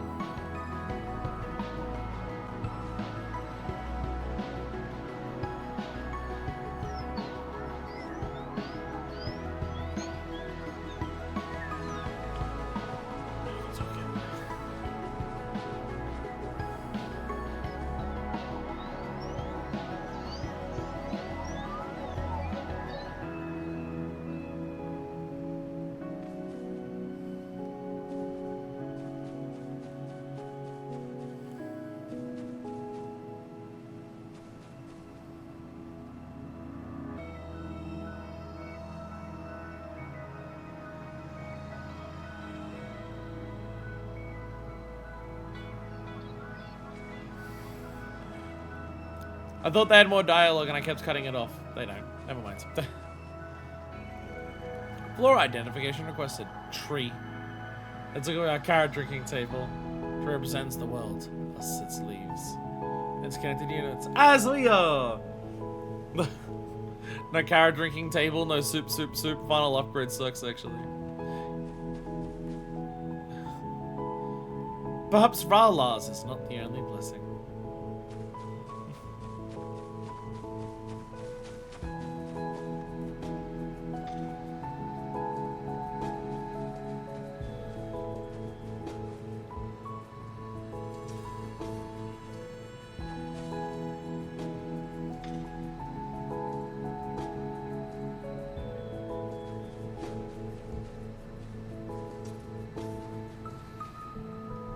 I love that, like, Tharmacron and, like, Neberon's kind of, like, combined together. I really like that. It's adorable. Just, like, filled with happy vibes, just chilling and vibing here.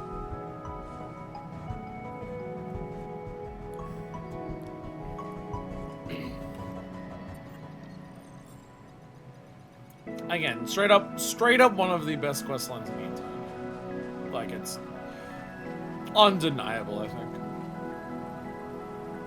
Undeniably one of the best, like, storylines, questline things in the entire game. I think it's so easy. So easy for me to just be like, yep, it definitely is. We have one last thing to do today! Ow! Fuck! Ow! Ow! Ow! Hurt muscles in my back when I stretched in. Island Sanctuary! We have Island Sanctuary! Now, what I can show you, I hit rank 16 in between streams. I got an achievement for hitting rank 16 between streams.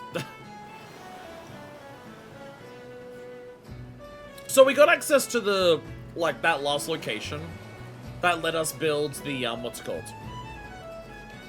Workshop. Between just, like, doing the gathering things I need for the workshops to craft their things for the week, the gathering I needed to do for upgrading the new workshop. And also just the process of upgrading the new workshop up to the same rank as everything else. Good enough to actually get to 16. Again, to finish Island Sanctuary before Endwalker, I'd need a rank every week. Like, including this week. I'd need to hit 17 today, then next week 18, then next week 19, then next week 20. Because that's how many streams we have left after today. After today, in terms of, like, number of weeks. So probably not, because they're getting bigger and bigger gaps between them. Like, I guess I could, in theory, do it if I just spent a shitload of time grinding out, like, gathering stuff, but fucking Christ, that'll take forever. That would take forever. But yes, as you can see, we have structures to look at. Workshop 4 is now at this. It's got construction complete, so we'll look at it. And the game bowling guide also construction complete. So yeah, I just got the workshop up to the same rank as everything else. And we're gonna analyze it like everything else. Workshop! Give me my week of stuff. Which this should be pretty good. This should give us a lot more experience per week because we now have 4 workshops. I think it's like every hour that a workshop's working, you get like 70 XP. So if you have like, it's like 25k or something like that for 3 of them going for a week. And then it's like 32 something, like 1,000. Bam! 26,000 experience. That's less. Oh, probably because the workshop wasn't going, because I only just built the workshop, so it wasn't going for all of them. And also the last time we actually did this was on a Monday. Or a Tuesday or something, so it may have already had a day missing. Or something like that. But yeah, you can see they're working on everything here. I've got a bunch of stuff working here. I also just have like the next week, so they're gonna do stuff for there. I kind of just made what I could out of the materials that I have and just tried to focus a little bit more on stuff that would actually use either the rare gathering items from the granary or stuff from the farm that doesn't like have a shitload to use. Because from what I'm noticing, like when you set up the one of these, it's very much stuff that uses the more limited items from granary, farming, and animal leavings. Their worth is just worth more. So it's kind of like, try to get as many of those as you can made without like needing so many of them that you're not gonna have enough materials for it. Again, I'm not busting out the spreadsheets and working out exact amounts or anything like that, but you know, try to do a little bit to just like get a little bit more cash out of it.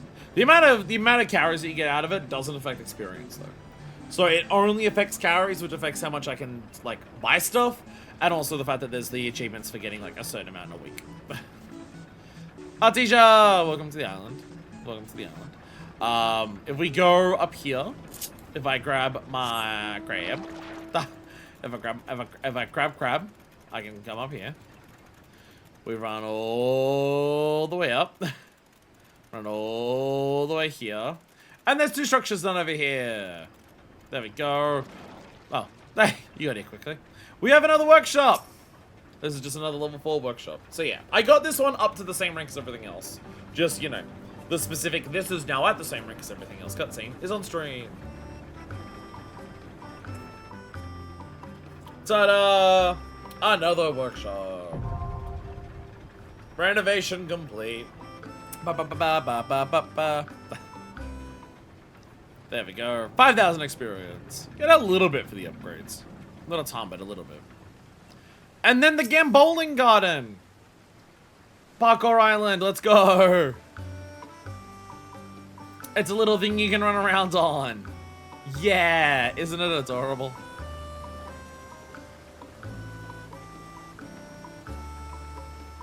Da-da. Construction complete.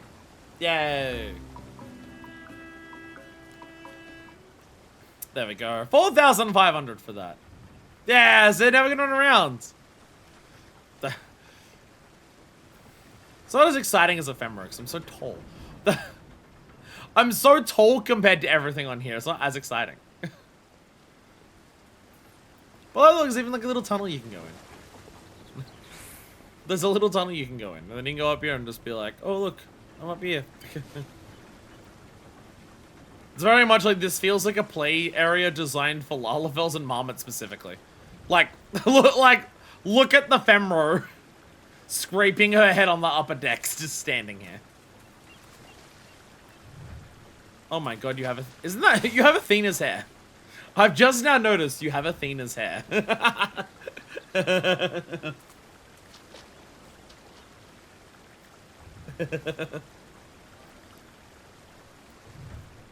I don't have the splash emote. It's one of the mug shop ones. I keep meaning to buy it whenever it's on sale. Stole it from her. I keep meaning to buy the splash emote whenever it's on sale, which is basically every Moonfire fair, and I just keep forgetting to. I keep forgetting to. So did that... Yay! There we go! I was wondering if in Virtual Island Experience, because speaking to the Furball, Felicitas Furball, about it, he was saying that the place was too green and that it should be more developed. So I was wondering if it's a case of, oh, do I need everything built? Seems to be the case. So the rank 9 one was similar to that. Getting like the rank 9 vision was something similar, where it was like, oh, to actually get the rank 9 vision, you need to have like all the places built and upgraded to like their current max level. And yeah, he was complaining about the place being too green. So this is the vision for this. Let's go. Wait, our foundations are flourishing into something quite spectacular. It's all thanks to your unflagging leadership. And Marmot's, of course. Leadership never laid a brick in its life. Oh, I may not have laid any of the bricks, but I gathered the shit you made the bricks out of. But I think I speak for all of us when I say we're truly grateful to be here instead of standing abandoned in a room covered or being repurposed into birdhouses. We enjoy earning our keep. And speaking of earning one's keep, or lack thereof in this case, the Curious Courier wants to speak with you regarding an urgent message. A message so urgent, in fact, it'll do naught to convey it, unless you initiate the conversation. Vision realized! Land of luxury! Let's go! Why do I already have the next vision available? Is the next vision actually already available? Ah, impeccable timing. I've just received word from the determined digger, who has asked for assistance in the mountain hollow. Seeing as I'm not likely to tromp across the wilderness to oblige her, I thought you might, because that's what you do. Oh, okay. Better than having your corpse turned into a birdhouse. Bar's not high. Bar's in hell, but, you know, at least we're not in hell. The bar might be in hell, but at least we're above that. So we're going to the cave thing? Yes, we are. We're going to the cave thing. There is a quest there, but that's like a proper yellow quest, so we'll probably save that for last. We'll do everything else on the island, and then we'll save that for last, because that seems to be an actual quest that's going to do actual things. Again, I very much am enjoying my time with Island Sanctuary. I enjoy coming in for the little daily things. I enjoyed the experience of just like slowly unraveling this place and like learning how to get all the things here from it and just exploring it. I have been enjoying it. Again, I stand by that. If I played this when it was launching, I probably wouldn't enjoy it as much, just because there's months between some of the updates, so it feels like you're wasting time gathering like stuff or like tending to your farm if you're not getting the XP for it. The fact that this is like one of the few things you had to work on in Endwalker probably also sucks. Oh, by the way, so you know how down there is like where they dug the hole? They dug a hole there for us to enter the cave. There's a roof entrance to the cave. I'm gonna assume you couldn't skip the digging the front hole and just do this. I'm gonna assume that hole also only appears once you dig out the actual entrance. But look! There's a roof entrance. I was curious because I came here and I saw light from the ceiling, so I flew up, and indeed it turns out if you're flying around, you don't have to find the hole down there. You can just go up to like the top of that pathway and there's a hole in the wall you can drop into. Is this gonna go further? Because I'll be honest, I was splashing around in all of this water over here, and it was weird that there was that much water over there and nothing I could do with it. I did find that weird. Manifest, I have wonderful news. I was just performing a thorough investigation of the cave for possible exits. Rocks. When what should I spy? But Spriggan's cutting about with crystals the size of me. You mean like this Port Spriggan here? I thought I knew every nook and cranny of this island, but such a discovery is proof of hidden possibility. Must be another cavern somewhere. A passageway that leads far, far away from here. And, to a vast deposit of crystals! That's right. Further riches might yet be yours.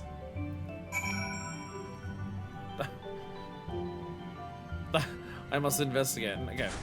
Does it have nothing to do with the water and it's actually just, oh, there's a hole in the wall somewhere here? Is that the plan? Nothing seems particularly suspicious here. Maybe I'll have better luck at another location. I will try another location. It looks like a wall. It looks like a wall. What about this? Points of interest. Ah, actually, looking at the shape of this and the coloring, possibly.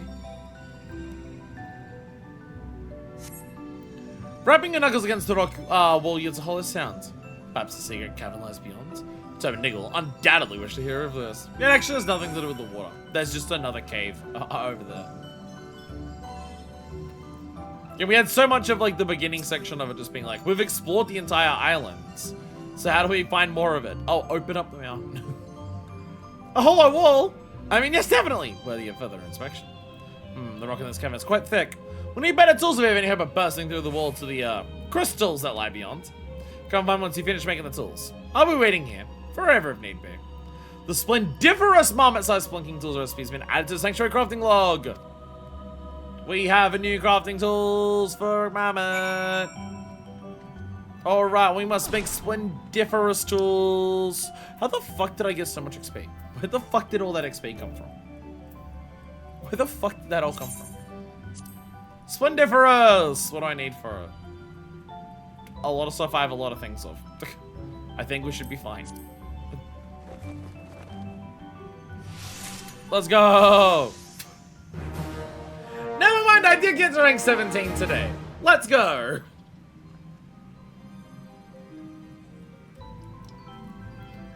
I did get to rank 17 today. What has that given us? Oh, another crafting recipe. Another crafting recipe for rank 17. And renovating the cozy cabin. Ooh.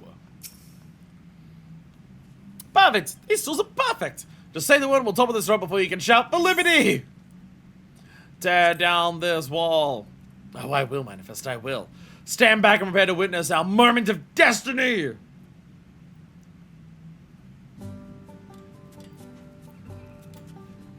I am a mammoth and I'm digging a hole. Diggy, diggy hole. Diggy, diggy hole.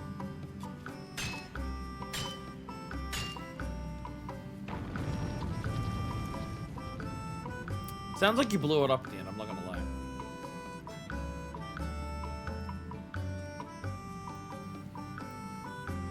As we suspected, there were crystals! A whole treasure trove of wealth. Fear. I will gather them myself. No doubt it will prove useful in your endless efforts of development, miss. I, however, must rethink the worth of my own fruitless ambitions. Please excuse me. Who programmed the marmots to be like this? Who gave them the programming like that? Who did that? Vision realized! Let go! Let go! Fucking hell! Okay, maybe leveling up won't be a problem. I didn't realize how much fucking experience I was gonna get just for visions today. I didn't realize how much experience just the visions was gonna give me. How did I get so much? Yeah, I got like 26 for like the craft for the workshop, 5 and then 4 for the work for the renovations.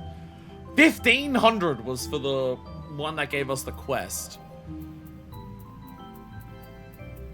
I got 9,000 for making the tools. And then I got another 17,000 and 7,000 Seafarer's Carrots for that. Fucking hell. Fucking hell. Maybe ranking up's gonna be easier than I thought if you get that much shit for everything. I did get new crafting tools. I got 2 new things actually. I got new things. I'll keep some mithril pickaxe. Shiny pickaxe, realize your dreams. If your dreams are to gain new materials with shiny pickaxes. And I'll keep chisel. Shiny chisel will chip away a substance heretofore unchippable. Please do not use on marmots.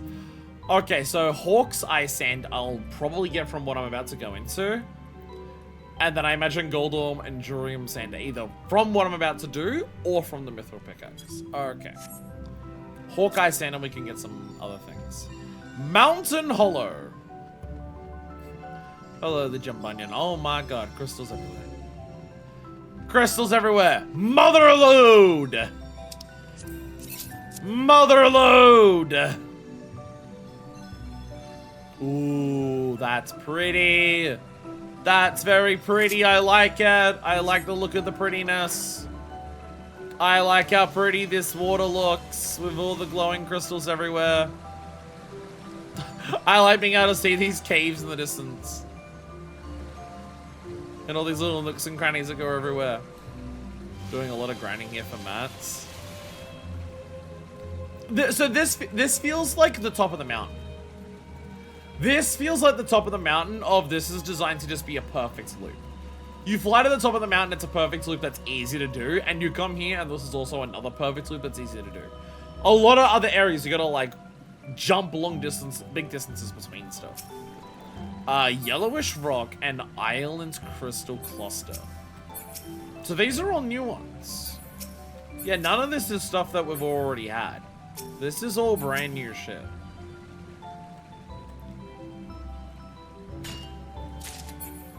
Yellow copper stone and... Okay. Can't get more island stones. But yellow copper ore, that's neither of these things. It's neither of these things.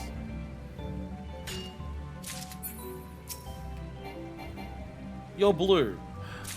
Oh! Okay. These island clusters are stuff that we can't even get anything from right now. Okay. So that will probably be the chisel then?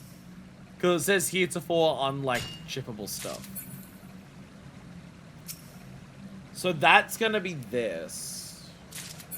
Which I think we can actually make right now. Yeah, so we can make the mithril pickaxe. So where will we get new materials for this? Because the idea is we want to get durium sand and gold ore. I mean, yellowish gold ore, I can make that sense here. Durium sand. We might have to test other gathering material, like gathering spots. Yeah, that's the gold ore.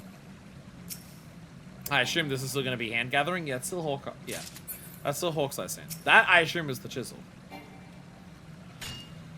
So now we've got to get a bunch of stuff here and then work out where to get our durium sand for our chisel. Oh, there is also the cozy cabin. We can upgrade that. What do I need to upgrade the cozy cabin? I can check that from here. I don't think anything else can upgrade. No. No, nothing else can upgrade. But the cozy cabin did say that. We need the chisel for this. Island crystal formation, I assume, will be the chisel on these things. So to upgrade this, we also need a lot of yellow copper, which we're just gonna get here. So we've got to find the durium stuff so we can get the chisel. Hopefully that's how it works. And then use the chisel on the crystal formations. And do that, and that'll get us the next cozy cabin upgrade. There we go. We're working it out. We're solving it. Yeah, it's exactly 11 down here. Yeah. Yeah. You have to grab everything down here anyways, even if you can't do it, because there's exactly 11 down here, so it's the exact perfect loop. So how much gold ore do I need for this? I have enough gold ore for this. And then yellowish stone. I need another 5. And then we're gonna go find some durium stuff. And then we come back down here.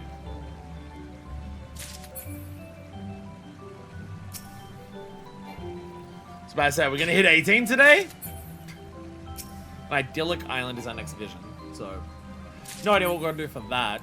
I don't think you get experience for Island Sanctuary from like the yellow quests. Like the one where Totaro brings along like a couple of gays. I don't think you get island experience for that. I think it's just the visions and like crafting stuff. I didn't realize how much fucking XP we're gonna get today though. The fact that I'm already on 33,000 for level 7, so rank 17 is fucked. I didn't realize we were gonna knock out 2 visions at once, and those 2 visions were gonna get us that fucking far. Alright.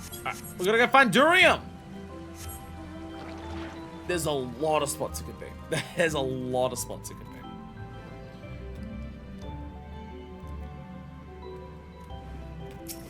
So, stalagmite? No. Composite rock? No. I think they're the only two rocks that are in this mountain. Pretty sure everything in the mountain is composite or stalagmite. There's so many rock variants though, so we go outside. There's another two out here.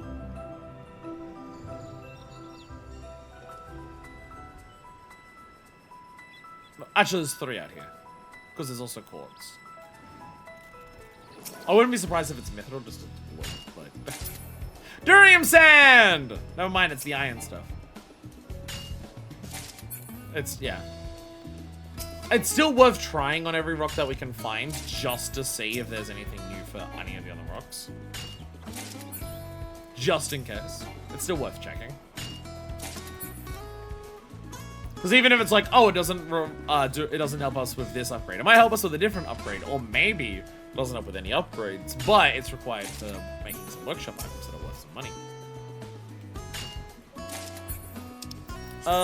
Can I make this yet? Yeah! Now I can make the chisel. Now I can make the chisel. Chisel made! Chisel made. That's another 9,000 experience. Fucking hell. Maybe we can finish Island Sanctuary before the end of Endwalker. Maybe we can. Yeah, this is just Luca Granite, wasn't it? Yeah, nothing but Luca Granite. Well, Island Stone. I can't get those right now. Actually, quartz. Now that I have the chisel, try the quartz. That's still the normal thing. It says here to fall unfathomable, so I assume it's only certain things. Down here, there's rock salt. Down this way. I can try the rock salt, see if this will do anything.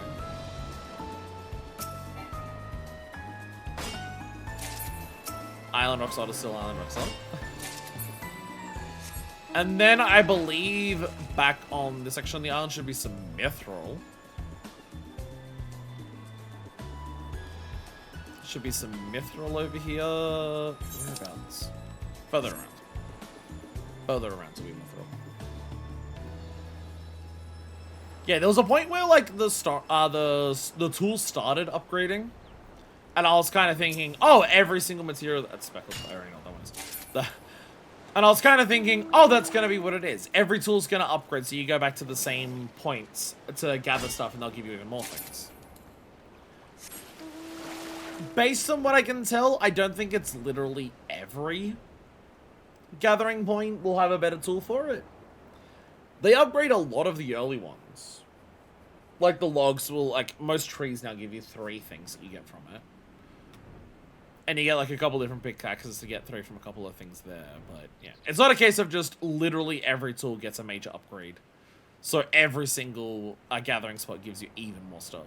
It's a select few things. So when you do get an upgrade, like when you first get your tools, it's trying to work out which of the materials will this tool even work on. And so to keep some of that vibe alive, what they end up doing is just, okay, you get tools that replace old ones, but they're not gonna work on every single rock. They're gonna, or every single type of gathering spot. You gotta work out the specific ones they do and don't work on.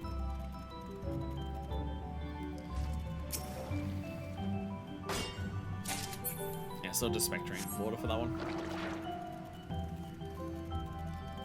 So yeah, seems to be the iron. Well, and the yellowish, because that gave us the gold.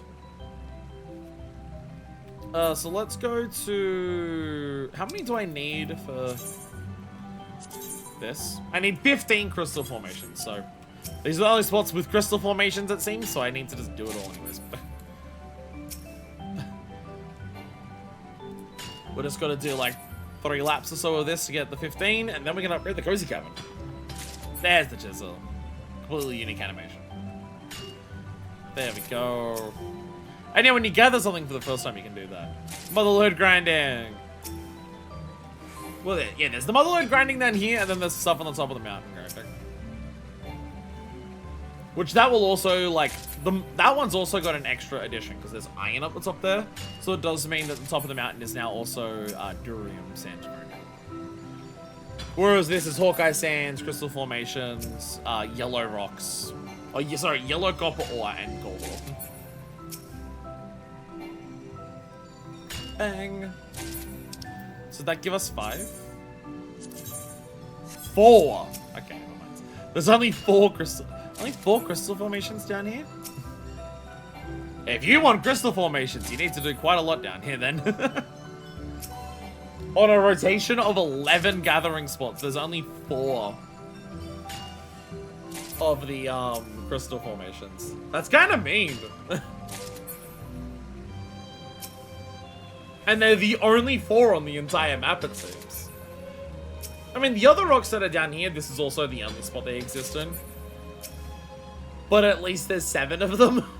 There's at least 7 of those. I'm realizing, upgrading the cozy cabin, that's also going to give me a good chunk of XP, right? Well, actually, upgrade to like 10k or so. No, like 5k. No, 10k was the 10k chunks that I got today were the crafting new material, like crafting new stuff. The 5k upgrade, the 5k was like upgrading and building like the landmarks and things like that. And then the big like 15 to 20k or however much it was, that was the visions.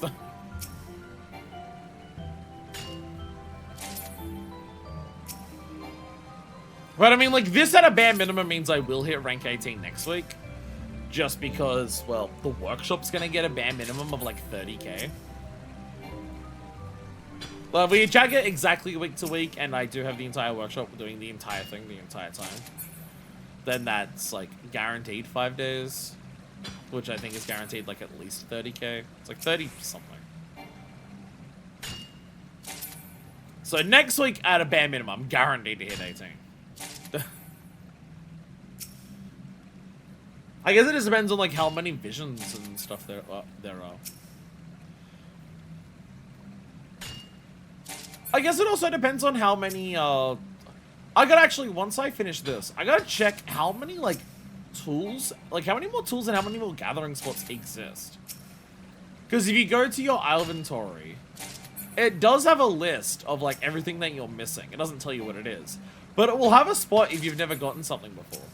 So if all the, like, if we have a look at the tool spots, we'll know if we've made every tool that exists. If we have a look at the gathering, like, the items that you gather, we'll know whether we have every gathering item or not that exists. Because I feel like I gotta be close, because I feel like I've looked at it in the past, and there's only been, like, 5 or 6 different items left to gather. And between gold or yellow or Hawkeye sands, crystal formation, and durium sand, that alone is 5 new things. I think one more loop should give us enough. Couple extra. Because I guess also how much XP I get, like, the visions and crafting stuff gave me a lot today. It gave me a lot today to do, like, 2 visions. And then craft, like, 3 new tools, 1 for the marmot and 2 for myself. So that obviously is a massive chunk of XP. That's probably not going to repeat it. I mean, I can't imagine 2 visions and 3 tools will repeat itself ever again. So, yeah, how much I actually get will depend on that. Alrighty. Sanctuary crafting lot? No. Gotta look at inventory. So that is everything.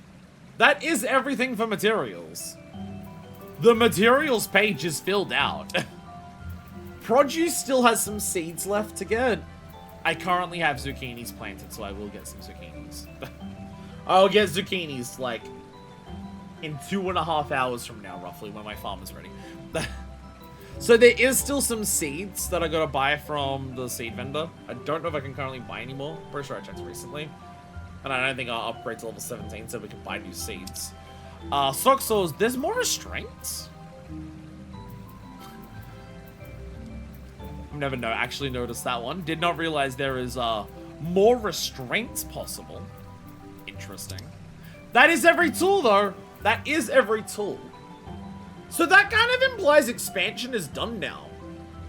If all the tools are done, for both, like, myself for gathering and also for the marmots, like, every item that's possible to gather we've got, Every expansion that the Marmots can do for new spaces to explore or build is done. Well, like, we're at rank 17, and it feels like expansion is done. I guess from this point forward, it's mainly upgrades? Like an upgrade to the cabin. Cabin goes to, what, 5 from here? Yeah, cabin goes to 5, so it's probably workshop and granary also go to 5. We're running out of updates and levels. Well, that's kind of my concern. Without new, like, if there's no new visions to do. Well, I don't know what Idyllic Island is, but I can speak to Furball when I get there. Like, there's probably not a ton of visions left. There is no new tools to make. There's no new gathering spots to do. I assume if I go to gathering, yeah, gathering looks also full. That's the concern about, like, trying to finish Island Sanctuary before the end of Endwalker. Is just, like, we got a massive chunk of XP today, enough for a full rank, but there was 2 visions and 3 tools and, like, multiple, like, 2 building upgrades. If that doesn't repeat itself, then it's just the normal making, like, getting our animals ready, getting, like, our farming done, weekly workshop, like, it's just that. It's just that. So look, they're so close to being ready. I don't know which one of these is my zucchinis, but they're so close to being ready. Don't worry about it. They're so close to being ready. Bye-bye. Felicitous Furball does indeed have something to speak to me about. Do you actually have another vision? Oh no, this is just the collision we just did.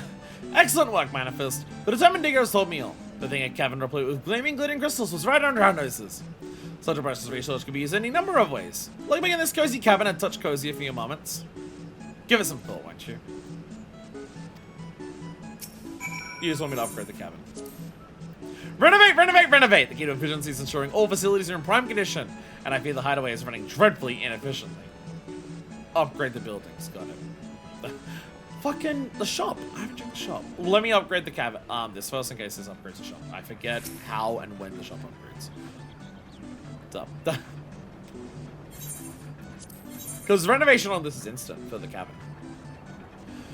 We have another cabin upgrade! Do the story first before shop. Oh, story might do that? Okay. But I can upgrade the cabin safely.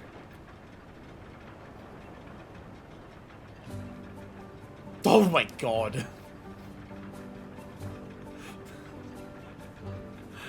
I don't think this falls under any definition of the words cozy or cabin, frankly. I don't think this falls under any of those definitions of the 2 words that this thing is named.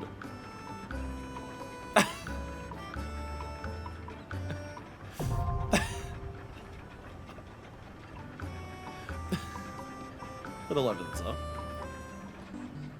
13 hot fucking Christ. As someone who has lived in the tropics, why? Surely this would get hot as hell. Surely this would get hot as hell with the way it's designed, right?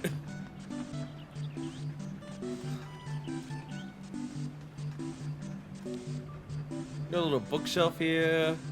I will definitely change the thing's appearance to something else. I don't think I want to stick with this for my final thing. The previous rank I kind of liked, but this is too much. Why is the bed there of all places? I will leave this for the time being, but I'm probably going to change a lot of my other stuff. And also just like the brickwork. It just feels too, like I said before, it was my favorite. And also, like, I don't like the brickwork either. It feels too tourist trappy, like, corporate holiday location. Like, gold, like, yeah. It no longer feels like tropical resort paradise. It feels like...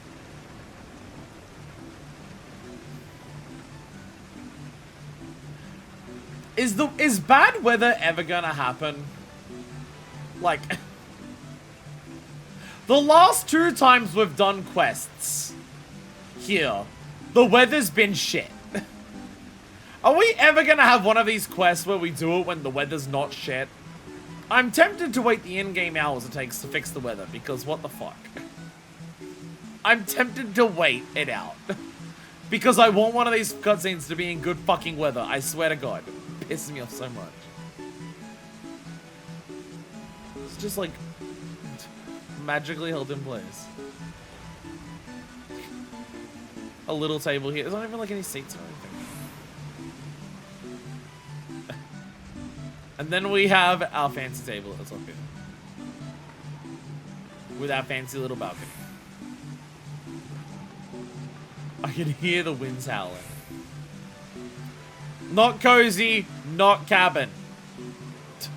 0 out of 10 on the coziness, 0 out of 10 on the cabinness.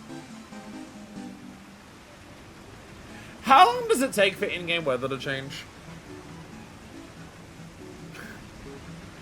How long does it take for in-game weather to change? It's a third of a day, but I forget how long a day is in this game. I want one of these cutscenes to happen with good weather, goddammit. I'm so sick of it. Like, it literally just started as we got to it. Grumble, and I'm mad. I'm grumbling about being mad. I'm mad and I'm grumbling about being mad. I think a day is like 37 minutes, so I think it's like 12 minutes for the weather to change.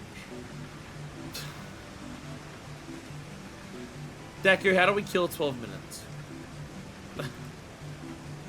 What's your plan to kill 12 minutes?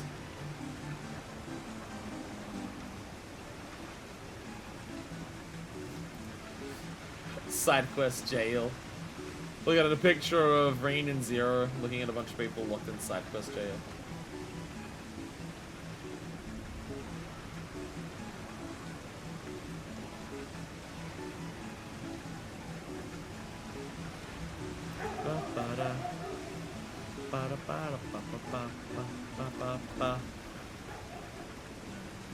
There's nothing else we can upgrade, right? So there's nothing else I gotta like gather to work towards upgrading.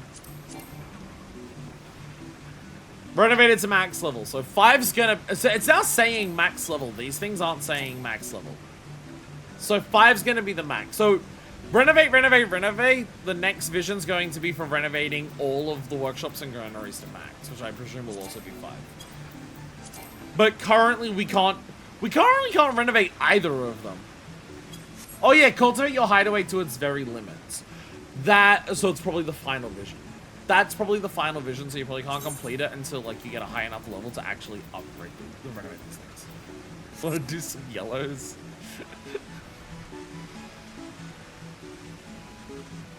I'm gonna look in the shop.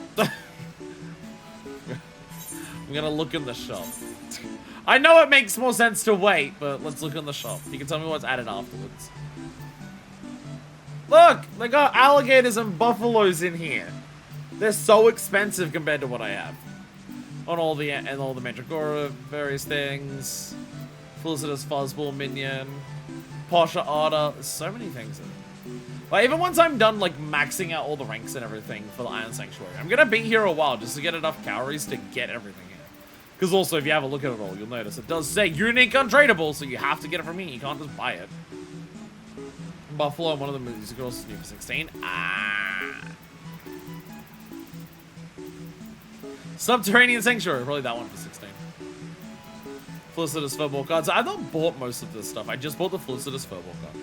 My kind of thought process was wait until I hit max rank, see how many carries I got, and just go on a fucking spending spree. It's kind of my thought process. Equipment and Vanishing. I'll explore, that's all like this. Default stuff. Vacationer, that's the top that I'm currently wearing. See, that's the normal color of it. It's a green bra instead.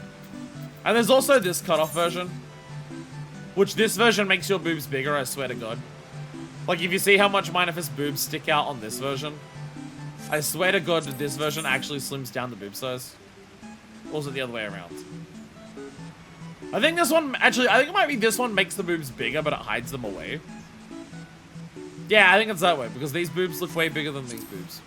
These boobs feel a little flattened comparatively.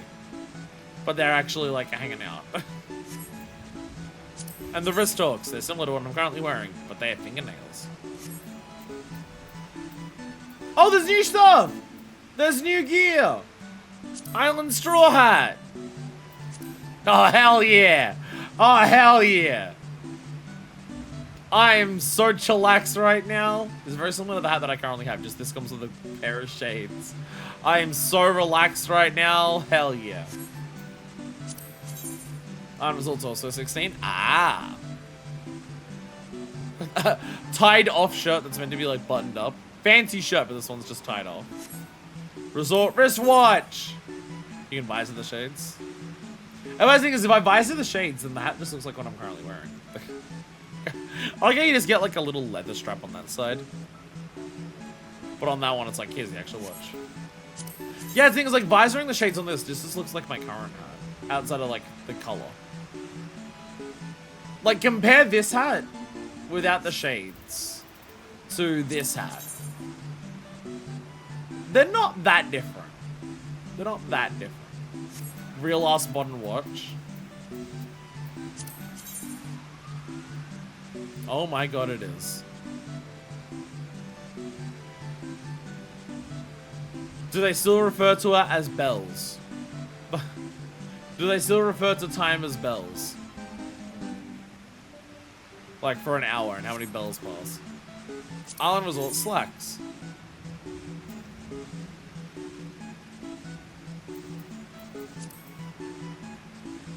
Yeah, I think they're better than my jeans. I think these are better than the jeans I currently have.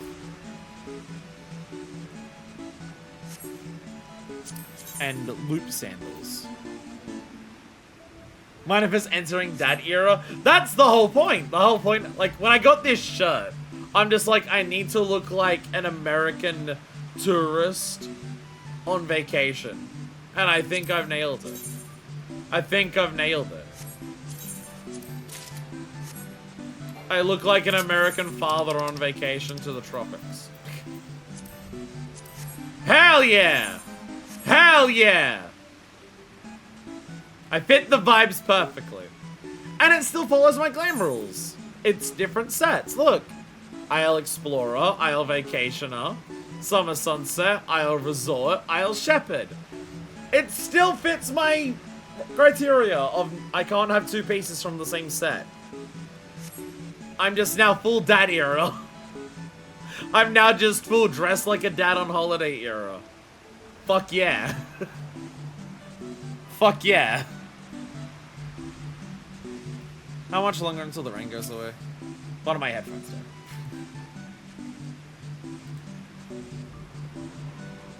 Will the rain go away at 8 p.m. or 12 p.m.? Oh, 12 a.m. Because I think the rain's gonna go away at 12, which means that we're not even halfway there. From like when it changed at, I think, 4.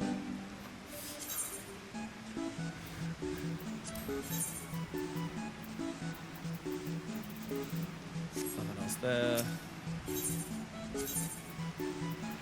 15 minutes. So far away. I don't know how else to kill time for 15 minutes if we have good weather for the cutscene. Watch it not even give me good weather for the cutscene and it's like just like different kind of rain.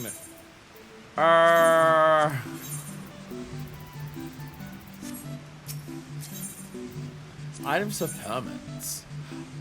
Water otter fountain permit. Written. Oh, this is the, yeah, this is the stuff where you gotta like, yeah, you gotta get this stuff, and this stuff's like expert crafts or something. I do remember seeing something about this. You have these and they're expert crafts. And you need to do that to be able to like get the permits for different landmarks. There may or may not be a new permit to buy after the story quest. That's what that is. Yes. Yes. Yes.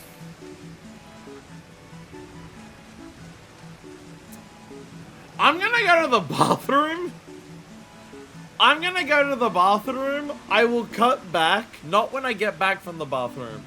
I will cut to when the weather's decent. So we can actually do a quest line where the weather is decent. So I will return. Because I don't want to do another one of these quests in the rain. It's so silly to see us standing around in like summer vacation clothes. Meaning other people wearing the same. And we're getting rained on the entire time. I'll be back. I'm back. We're still waiting. But Artesia Romenja has highlighted a spot on the map we go to. I had a protein oat bar I was gonna eat while I waited for midnight for the weather to change. But I've been recommended to go over here. I can't hear the game because I don't have my headphones on. Let me change that so I can hear.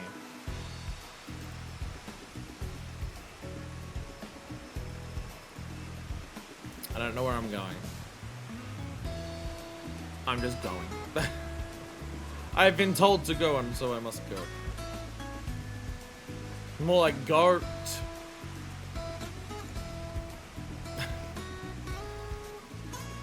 I just want to go. Is that a marble? Huh? Why is there a marble here? Can I? Why the fuck is there a marble? How the fuck did this appear? Do I want it? Do I want to put it in the thing next to everything else that I have?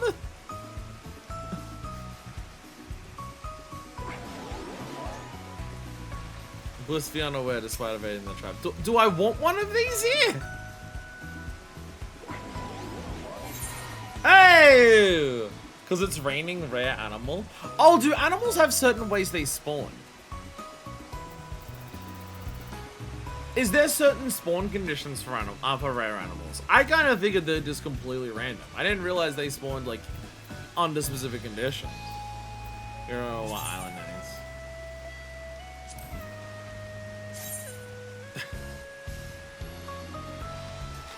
I did not realize that rare animals were a specific dedicated spawn based on the time. I got a marble. Let us be going. Actually, if I get back to the marble now, I could feed it and then still get leavings for it today, because leavings will drop in like 43 minutes.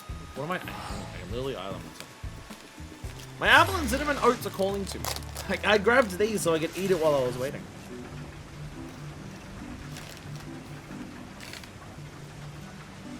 They beckon. They beckon me to eat them. Marble! What the fuck?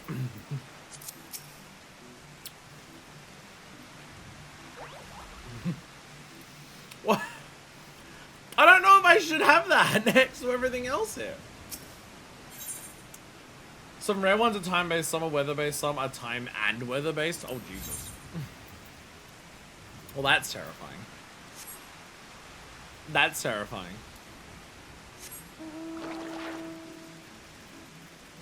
I had no idea there was like a specific set way the rare ones spawn. I thought it was just random. I thought like the location may have been set. Because where I got my Glyptodon's the same spot we saw a Glyptodon on stream. Like this little thing at the top of the map, like a little rock off into the water. I thought the position may have been like set and it's like random every time you go there. Didn't realize it was like based on stuff.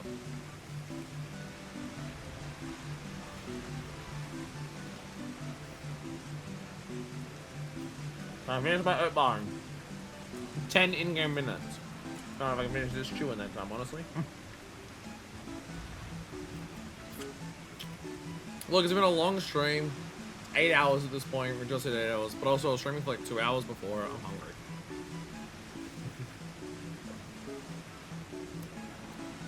I'm hungry and I will eat.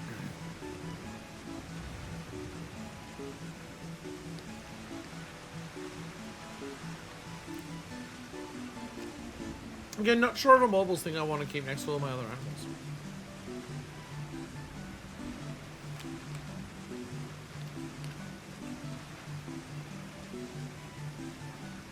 Oh my god, I was about to say, it's still gonna be fucking raining?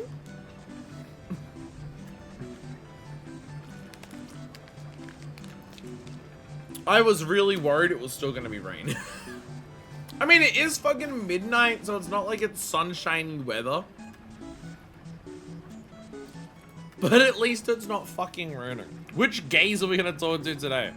Well, last time it was the lesbians from the Steppe. The other time before that, it was the gays from Limsa.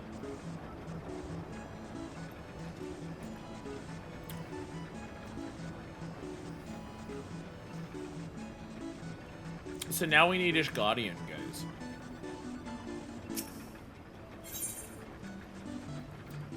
I mean, I was half right.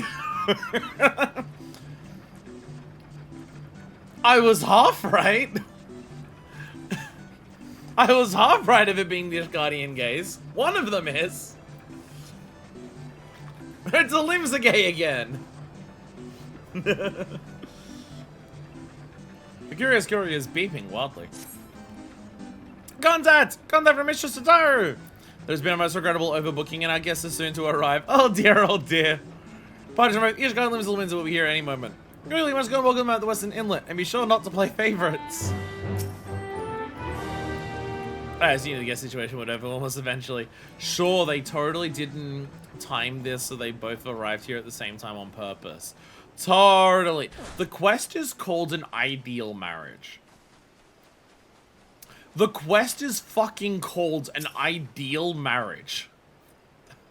I don't think they're being subtle about this one. I don't think they're being subtle about this one. This is 14 being subtle.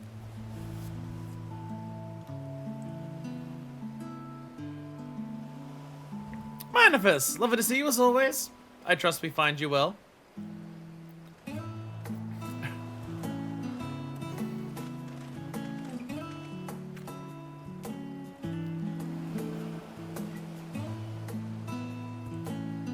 I was wondering why I didn't recognize you in the picture despite recognizing Sickard even from the back. I was wondering why I couldn't tell whether it was actually a minor line or not. What the fuck are you wearing? What the fuck are you wearing, my guy? Manifest, old girl. Might I say how delighted I am to finally partake in the luscious fruits of your labor. Hang on a while. Planning to partake of some sand and seashells while you're down there licking her boots. Quite a spit of land you got here, Manifest. I hope you ain't running yourself too ragged with its upkeep. Nah, that's the robots. I'm doing that too. Captain Illfield was saying he could happily spend the rest of his days in a place like this, so I thought I'd come and take a look myself. Poor Onoa here was left to man the proverbial fort all on his own whilst I attended my duties with the Ilsabad contingent. So what better way to repay his dedication than with a refreshing oceanside excursion, I thought. After sharing a pint with three of my most trusted limits and contacts, it became clear that our destination must be none other than a touring ground of legendary repute. That capital of free enterprise and fluffy sheep. To wit, your glorious island.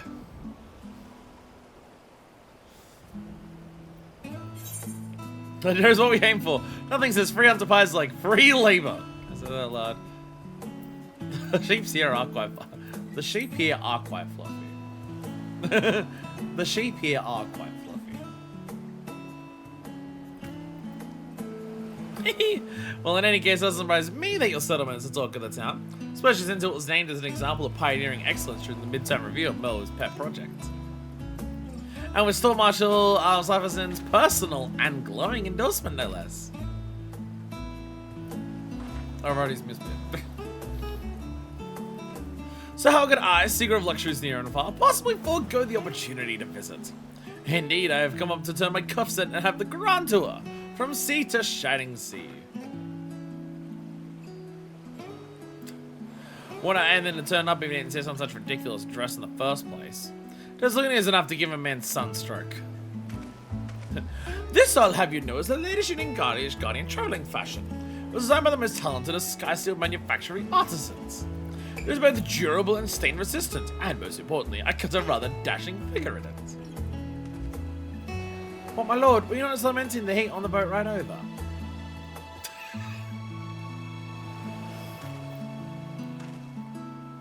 Well, yes, but that was different, Onoa. That was a conversational remark upon the weather, which so happens to be rather warmish. It is 1 in the fucking morning. What am I talking about? Where I live right now, 1 in the fucking morning is still warmish. But why am I being lectured about fashion by the criminally ragged? Is that what one wears to the summer home of a bosom compatriot? What does that outfit proclaim, pray tell, but vagrancy, indolence, and body odor? Accusing me of odor? It's rich coming from a perfumed popinjay. As long as my clothes are clean, I wear them. Simple as that. Ugh, and you wonder why piracy is dead. Oh, no, fetch me my spares from the valise, would you? And the spares as well. Of course, my lord. Be right away. Bonus, Mrs. Blackwind. This may take a moment. Don't try and put it on me.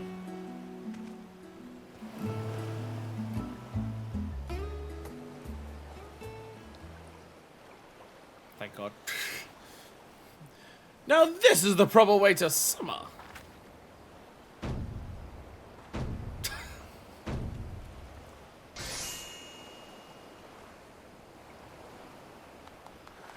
Fuck already!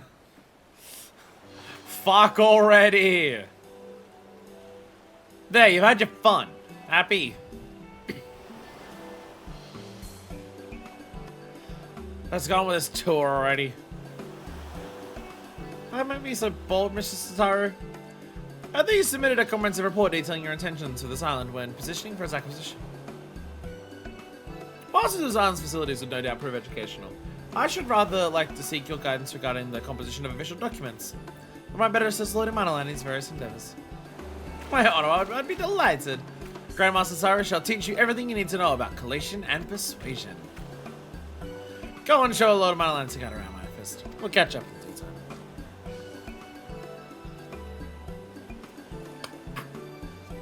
I don't know why you're so good for both of them. Let them go off and do their bullshit. You can be an actual gentleman. We need to introduce Onawada Hildebrand. Smashing! I can hardly wait, not these other two. And since we're all gussied up, what do you say to a little prepping of your own, hmm? Not to say you aren't already the very image of perfection, of course. You're just saying accidentally.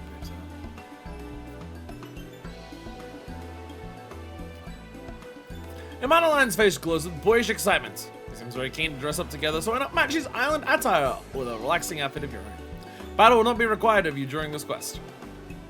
Oh, we're actually doing something. Oh, we're actually giving a tour of the islands. Every other time one of these has happened, they just come up to the beach and say, nice to see it from here. I can't even see any of the buildings from here. I'm leaving now. I don't actually do anything on any of this. Lord Manalan has been ever excited to come and visit your island. Please keep a steady eye on him. I hope they enjoy the tour. Alright, and I will be along once we're finished here. I knew it was a dandy, but who brings so many clothes to a deserted island? Although they fit ill enough. The colour's quite nice too, I suppose. Dressed and ready? As I thought. You look marvellous, my dear. Now then, take us to your castle. Or your manor, or whatever it is that you oversee all your tropical particulars.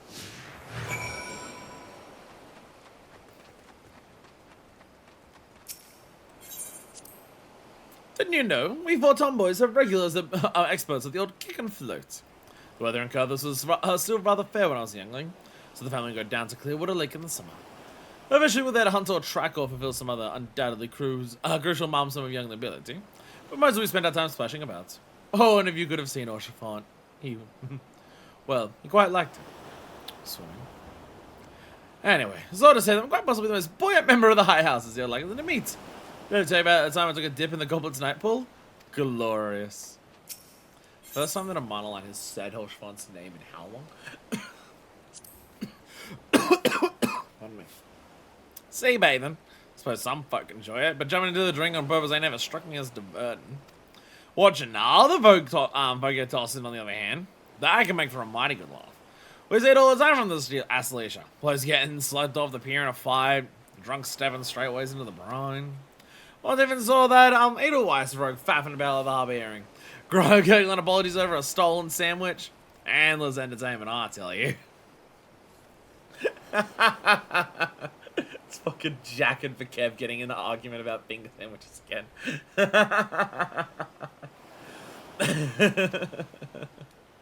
Hell yeah. Hell yeah.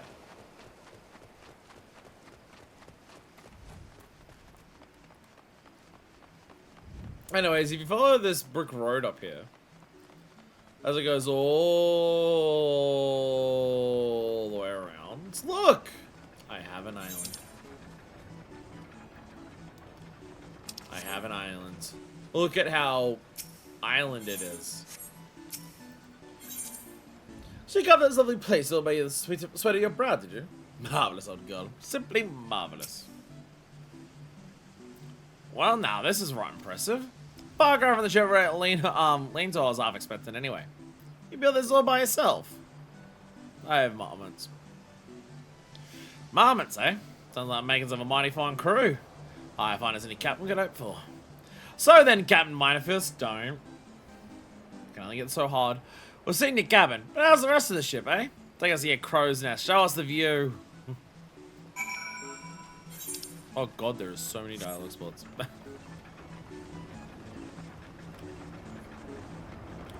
Dialogue spots fucking everywhere.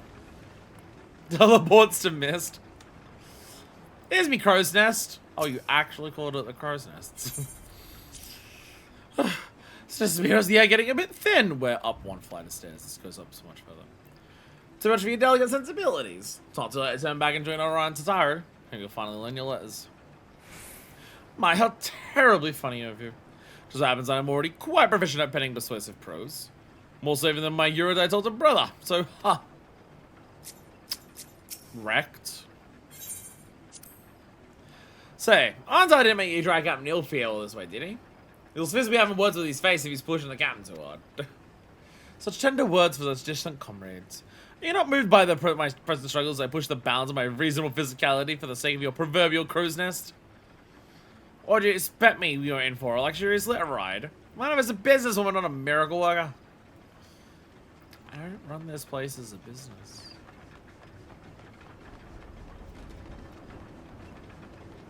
Well, the mom, it's a slave labor, but like... Shut up. Well, I confess that traversing steep inclines is generally not activity I favor.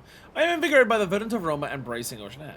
Traces of stale rum wafting from an unnamed party notwithstanding. You're having a go, you flowery fop! Come here and I'll bug your nose for good.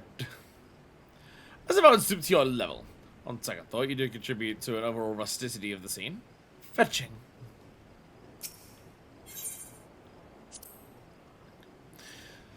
Hold on. Gotta rock me sandal. I should have changed my boots for this climb.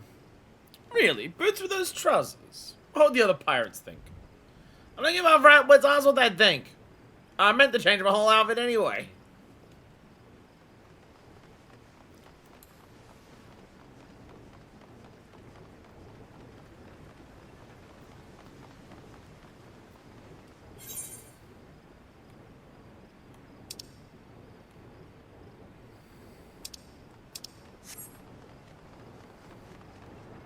Fuck.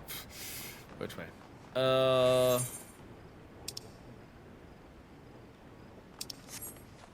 think I should lead us over there.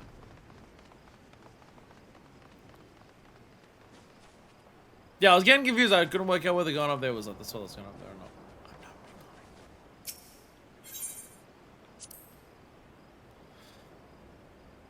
not. Tide spell hitting. Right at the end. Unblemished horizon wherever you turn. South of you.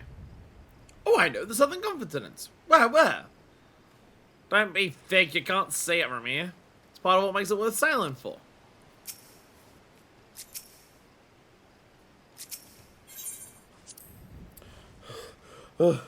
We've reached the pinnacle, haven't we? Excellent. Well done, one climb down, 99 to go. Look lively now. Surely you just... I might feel like this still intends to commandeer my tropical retreats into the dreadful name of exercise.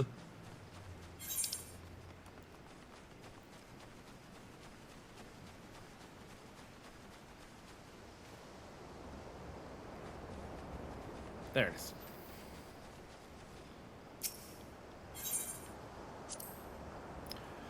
When Sigurd said crow's nest, he is speaking metaphorically, yes? Which I haven't tried upon any further friends. Was finding myself an animal lover, you see, and you have so many here, darling creatures. From a safe distance, of course. You have a marble and a pen. What do you mean safe?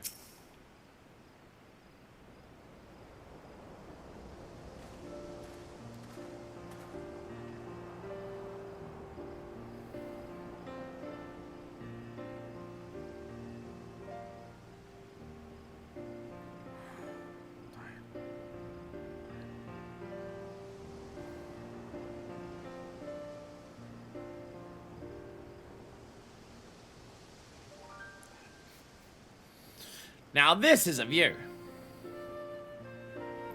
When you hear the words island settlement, you expect a little more a square of dirt with a temporary measure. But I've never seen me more pleased to be proven wrong. So I got Neil Field, man. Well, this one's be a right good place for a while.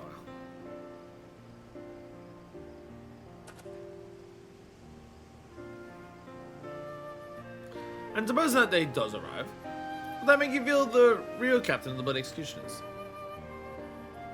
Because I'm no real captain as it is now.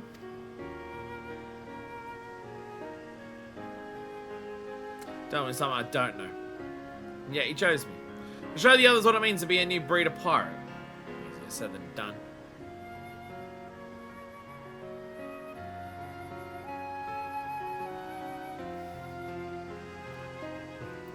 But I shouldn't whinge about the burdens of inheritance to the son of Ishgardian nobility. Second son, maybe my choices in life are divided evenly between garnering the approval of my elder brother, but I might subsist upon his generosity, or setting out into the world to achieve something worth bragging about at dinner parties. Naturally, I have no intention of parking myself upon dear Artwell's hearth until the throes of time take me. No, I shall await the ideal marriage of acquaintance and opportunity, and shall continue expanding my range of resources in the meantime.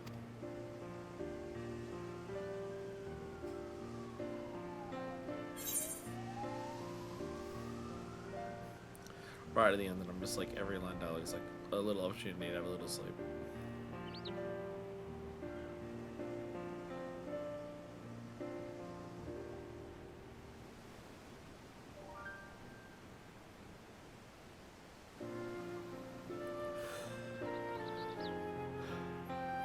That's why it's called ideal marriage. I'm so tired. It's all hit right at once. Oh god. You and Sickard seem pretty well acquainted.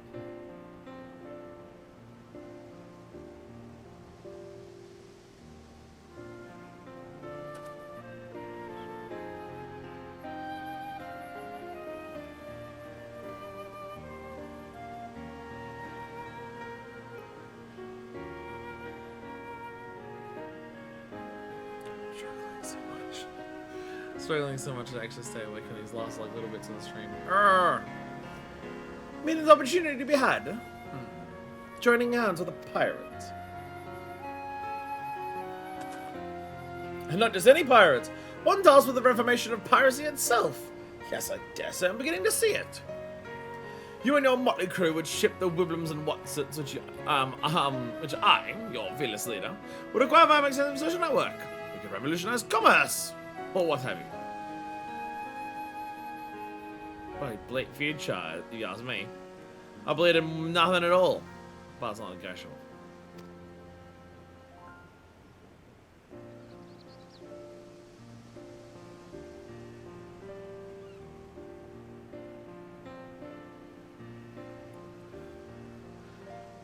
It's like every line of dialogue, I'm just like falling asleep.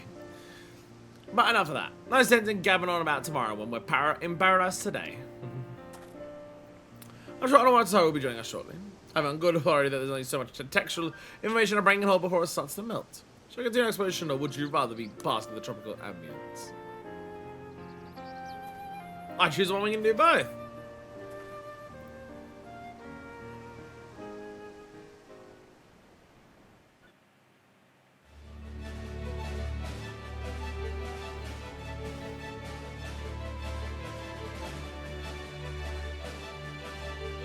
I drifted off, and then a movie started playing. Shit. A movie started playing. I gotta pay attention. So it's right at the end of the stream, and I'm really tired.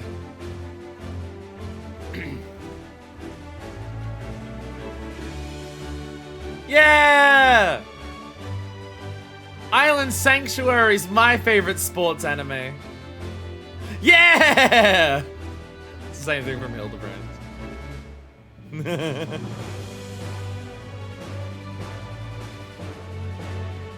Sure, there's only so much, but I think you have much lower tolerance to brain melting.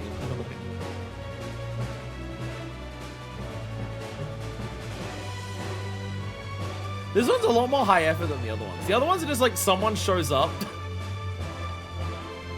The other ones are just someone shows up. and they say hi. And then this one's like you walk around, you talk with them. There's a cutscene with like a unique filter on it. We're showing them around like the entire island and all the spots we've been to.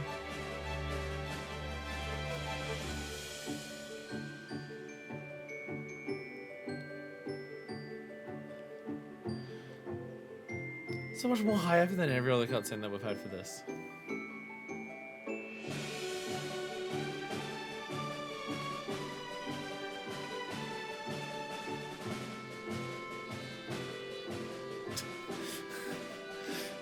Spriggans. Spriggans like they're appearing on the cliff in fucking Super Mario Galaxy. Spriggans! Uh-oh. Uh-oh.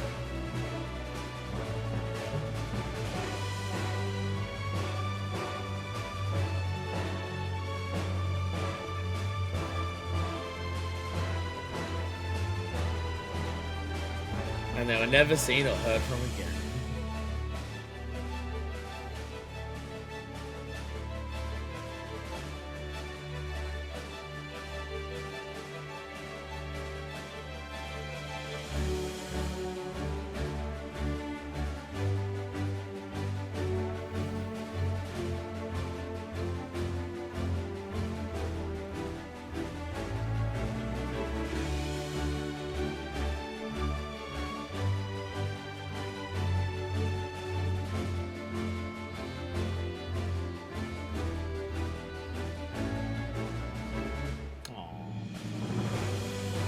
Aww. The only time I'm getting me annoying about Monoline. So, get it, savor it while you can. Aww. Aww. Nearly slept through that fucking cutscene. Okay, we hit the end and I'm just like absolutely crashing and just being like, oh god, no, nothing left. Can't remember the last time I felt so refreshed. The others are just gathering their things. They should be any moment now. Now the sun's out. Why did you go back? Apologies for the wait. All the Kutamons are accounted for and we are ready to set sail. Did you have fun?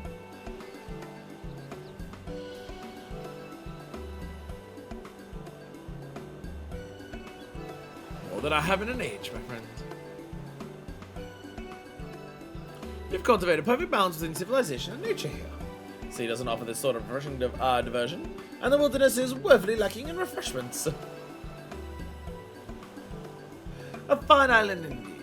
I dare say I shall brag about it most vigorously upon my return. My lord. Oh, yes, you're quite right, Onawa. I almost forgot. A gift, and thanks for your hospitality. There's a march, just an outfit similar to my own. Oh, Premier Adventurer must have the best in traveling fashion after all.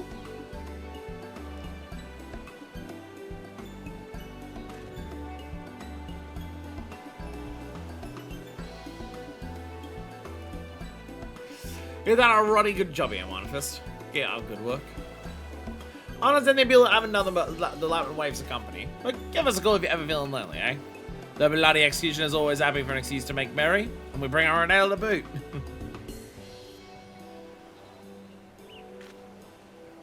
Now that's a party I expect an invitation to. Till next time, Manifest.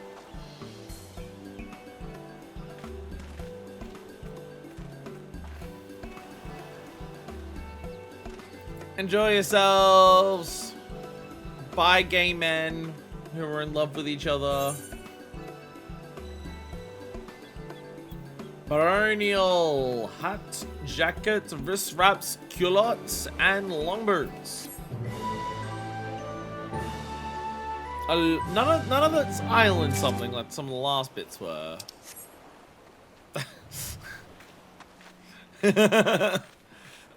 Hello, Baronial stuff fucks.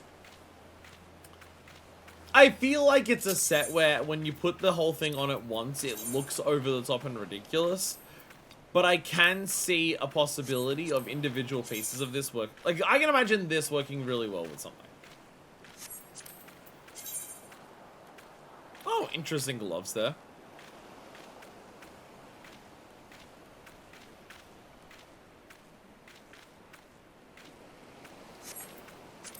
Perennial culottes. Lots of people use the chest for mages. I can definitely see that. Yeah. Belts everywhere.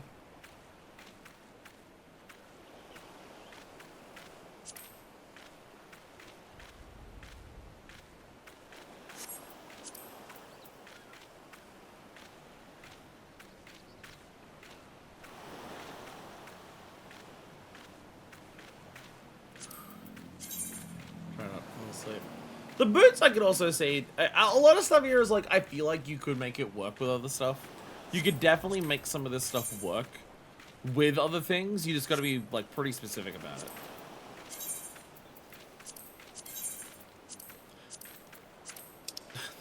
Why is side channel 1 the belt?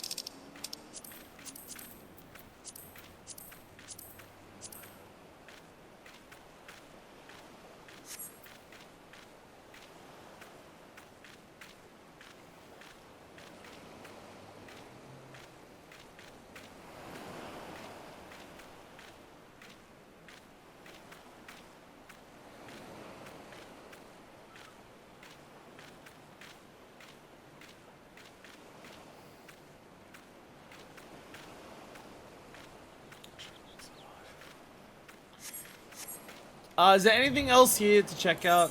Because I'll be honest, I'm kind of tempted to just go Charlene and go to sleep. I'm at the point where I'm very much just struggling to... Fucking... the tools! We gotta hand in tools! Splendorous tools, we gotta do Splendorous tools. I fucking forgot about that. Right, yeah, we're also gonna do Splendorous tools. Shit. Shit.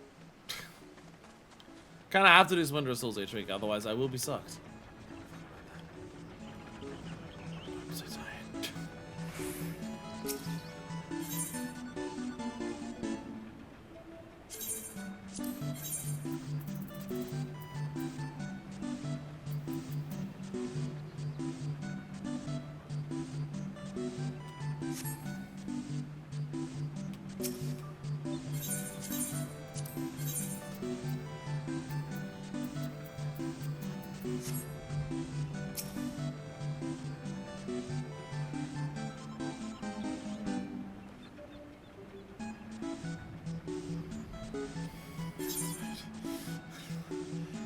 I'm struggling to not fall asleep. I'm not struggling to not fall asleep. I am falling asleep. I'm just waking up.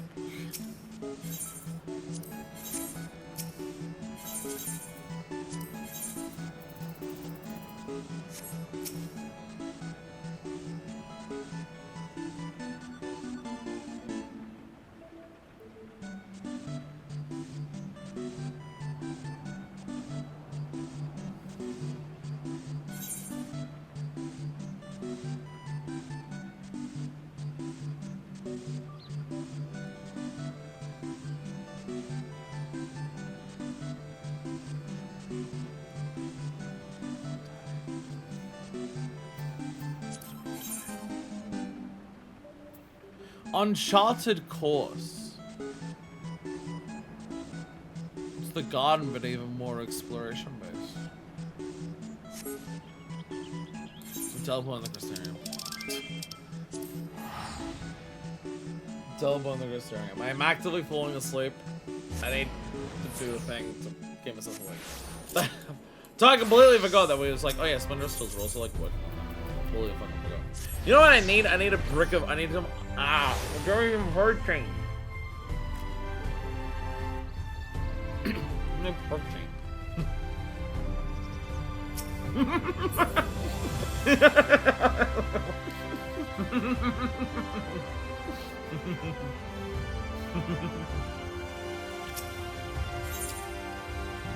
Teleport somewhere else completely, and your hair is being like, yep. Did very well though. Ah! Mash the button to give me all my components.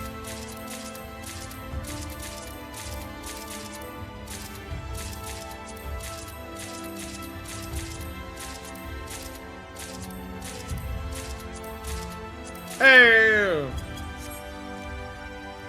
There we go. There you are, Manifest. Look in your eyes. I feel there's a small amount of commands in my way. I'm just great. Just hand those over with the tool and I'll get up fire out the forge.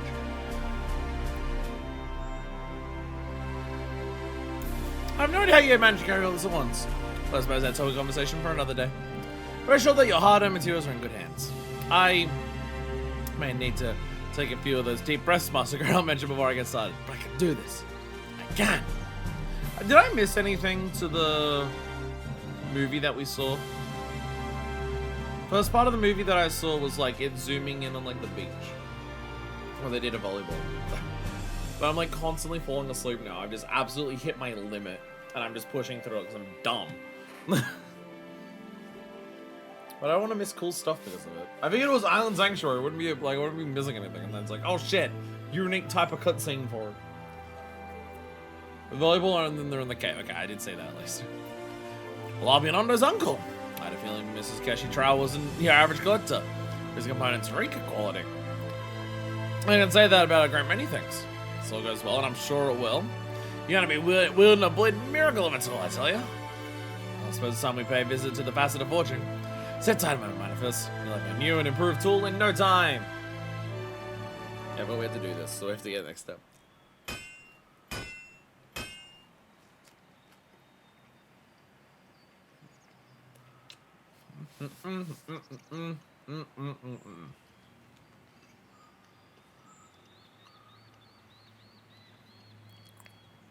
Keeps me awake.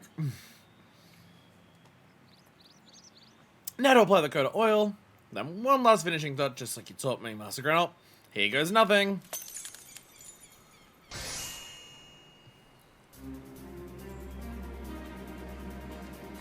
Here we go.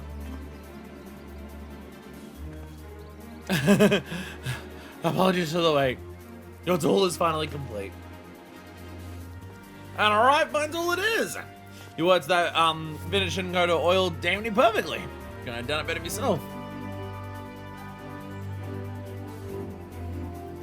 Thought I might buckle under the pressure at first. I believe the personal touches I added worked out rather well. Now, you know the tradition, Manifest. Please hold it up for all to see.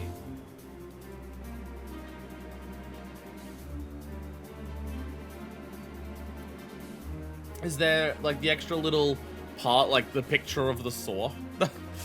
Is that the new section? I not a single flaw on it. This tool's more than worthy of your name. Right, the name. Hope you'll enjoy working with my very own masterpiece. Shorozoi's crystalline saw. Why got that ring out and change the face of the trades as we know it? You've done well, lass. How'd you like it, Manifest? Feels like magic in your hands, eh?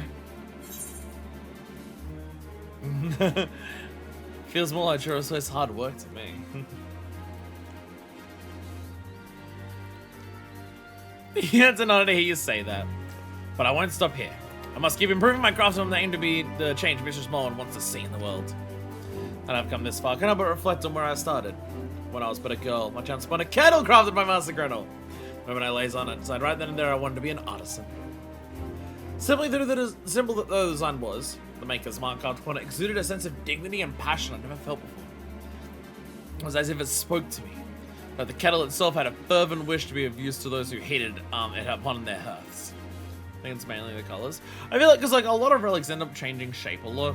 Even the fucking Skysteel ones, I think they change shape a couple of times. This actually seems to be one tool that they are modifying consistently. It has stayed the same tool the entire time. They just keep adding onto it. That's like not... Relics haven't done that since like a Realm Reborn. And even then, like the last 2 stages of Realm Reborn go to a new shape. Like a new design. Now all these years later, I've carved my own mark into the world. My younger self would never have dreamed of such an opportunity, and yet, here I am. May this tool speak to the bearer's creative spirit, just as Master Grenald's kettle spoke to me. Yeah. Chorozoi's crystalline soul! Ooh! Oh, it is. Yeah, it's like a completely different color when it's sheathed. Ah. Yeah, blue handle now, and it's a black undercoat. like under the crystals. Well, there you go. Again, one tool that's being iterated on a lot instead of just, here's a tool, here it glows. Here's a new tool, here it glows again. Here it glows, here it glows, here it glows, here it glows. A tool without compare. Sure, as always, excitedly drafting on the next improvements to its tools. Manifest! Allow me to thank you again for your help thus far. I doubt I've gotten to this point without you. I've been taking some time to ponder over our progress. Crafting a tool with my name on it felt a bit surreal, to be sure, but I do believe it's given me a healthy dose of confidence as an artist. You're going a long way, Mr. Rosalie. You got more in common with your tools than you think. Endless potential for starters. The board draws your canvas and you utilize all them components to paint it with your own colors, so to speak. I just like to submit you what knows a craft and more. I know you're gonna get back to enhance your work to the fullest, which is why I'm planning to trust you with some of these special techniques. If you learn them well, your next tool might even rival my own. Champion Master Grinnell! I'm truly humbled by the offer, but are you sure I'm ready for this? No, I mustn't keep hesitating. I am ready for this. That's the spirit at last. You may be reaching uncharted territory, but we're in this together. As long as we're collaborating, there ain't nothing in the world you can't craft. Right, I won't let you down. Thanks to all of you that I've been able to grow and thrive as much as I have. I promise to repay that debt by being the best artisan I can possibly be. Now that manifests, we've got quite a lot of work ahead of us, so I think it's time we got down to business. With every enhancement comes the customary components, after all. For our next phase of the project, we'll need a hefty helping of brilliant carpenter's components. So I'm sure you're aware the boutique will simply give those out for free. We can find out something equally extraordinary, such as connoisseurs bookshelves, carefully crafted by our own warrior of darkness. Should you get started, do make sure to keep my tool equipped while you're out and about. Once I observe how it reacts to your work, we should be able to optimize this upcoming round of improvements. So if you're always straight to Kanana, she'll provide us the components we seek free from our usual stuff. Any questions? Please direct on the Master General. Once you've collected the components we require, simply bring them to me along with your tool, and I'll make the for the forge. Until then, I wish you a painless procurement process.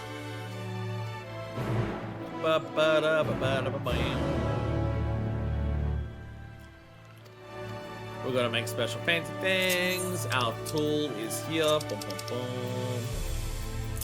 Alright, Ganana! What do I need for this? The bookshelf. What do I need to craft the bookshelf? Wait, how many do I need? I need 90 of these. I assume you also give out 3 per thing? 3 per thing! So I once again need 30. So if I want to make 30 of these, I need 30 select dark nut lumbers, and then 30 each of integral ironwood and manganese stuff. Which if we go to a recipe. So I'll need 30 integral lumbers. So I'll need 150 integral logs. I'll need 30 ironwood lumbers. So I'll need 150 ironwood logs. I need 30 manganese ingots, which means I'll need 150 manganese ores and 30 molybdenum ores. So I'll just go gather all of those, get ready to chuck it into the thing afterwards. The difficulty is 5,280, so I think my normal macro that I have will definitely not work. Because I'm pretty sure I just like spam veneration with like the thing that uses 2 durability slots at once. And I think even that only caps out to like 100. Well, sorry, 1,000 and like 400 if it's got veneration. And if it's only 60 durability, then 3 of those, it wouldn't be enough. I'll have to actually change my macro for this one.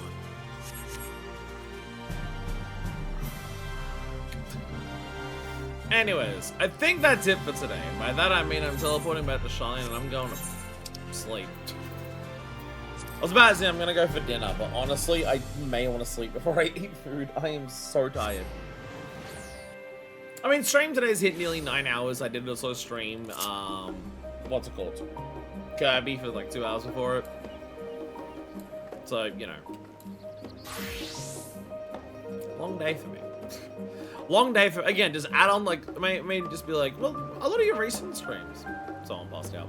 Oh, sorry, 2 people passed out on top of each other. Nothing says. You might be just thinking, why are you falling asleep so much when it's like, some of the more recent 14 streams have been longer and you haven't fallen asleep as much. Again, I did stream Kirby for 2 hours. That did also happen. But yes, I'm back in this Gunbreaker garb. Again, I like the idea of like Minifist saving the big outfit, you know, the black coat, the blades resolve. Now at this point, that is saved for like the real moments. Again, it's taking off the weighted clothing. It's actually fighting with full power. Oh shit, there's now a serious problem. Bam! Change back to blades resolve Gunbreaker. Ah. Cause like, again, it's just like all of the job changing moments up for so long have been like about like deep character stuff where it's like job changes now won't be as dependent on character stuff. Like we went for Void. That we'll avoid for like the quest lines here, so we'll Reaper because it's just like, well, that just makes sense to use there. It's a excuse for Reaper to finally be canon for Minifist. So like job changes in the future won't have like a big, oh, it represents this character moment for Minifist. So like fuck it, instead of having like big moments where it's like, oh, here's a job change to represent a big change in Minifist's like personal outlook on herself or anything like that, it's now instead, fuck it, Minifist has a built-in hype button for serious shit. Oh yeah, now that Zero is a paladin, they can give you their hat. I got the hat canonically given to me. My Reaper can now canonically wear the hat. It's a gift from Zero. My Reaper can wear the hat now. It's canonically a gift from Zero. There's also the idea that, you know how when we went to the first, part of what Y'shtola says is that here is the spirit vessel, and also here's a change of clothes for her to get into because the clothes won't come with you. Does also kind of imply that either Zero got undressed in front of Y'shtola, in which case she did a very good job of covering it, or she found another set of her clothes and there's 2 of Zero's hats running around. But I like the idea that Minifist can now wear this hat for Reaper. It was a gift from Zero. There we go. There we go. Again, I'm just gonna keep rocking this. I'm just gonna keep rocking this for the next few streams. The big Gunbreaker moment was for the end of the story because that was like, oh, we defeated the big, like we're fighting Zeromus. It's like, that is a world-ending threat, so we have to give it everything that we possibly can. And then just like as the story wraps up, like, don't need to change our clothes there. Anyways, I'm falling asleep. Thank you all so much for watching. Next time is a raid? Yes, Alliance raid is next. So, next week should be the final Alliance raid. We'll unlock another custom delivery. We'll actually just go and unlock all of the extremes, because fuck it, we've now done the last trial. And then just normal check-in stuff, so, you know. There'll be the society quest for the final section for the Loperites. More Island Sanctuary. The next stage of the tool, like the Carpenter relic. So that should be all next week. Then the week after that will be Variant Dungeon. Along with unlocking the next stage of the Crafting Gathering relic. And then the week after that is our final episode for Dawn Trail, which finishes off Hildebrand's Tataru society quests, and then MSQ, along with like any other weekly stuff we're doing. So we're getting close, and at some point in between all of those, there'll be Lodestone stories. At some point between those, that'll happen. But yeah. 3 more Endwalker streams. 4 if we count Lodestone stories. 4 if we count Lodestone stories. It's weird to think that we're we're this close. We are this close to actually being in Dawn Trail. The current expansion. Obviously, like, it's not like, oh, I start Dawn Trail, I'm caught up. Because there's the entirety of base Dawn Trail, post Dawn Trail, the patches. By the time I do by the time I get to the point in the patches where I'm doing them all, 7.5 will be out. Possibly 7.55, depending on how long that takes to come out after 7.5. But we'll see how it goes. Thank you all so much for watching. End of MSQ today was awesome. Really felt like an end of expansion experience. I mean, I know it is like an end of expansion experience, but like end of a base expansion experience. It's awesome. Thank you all so much for watching.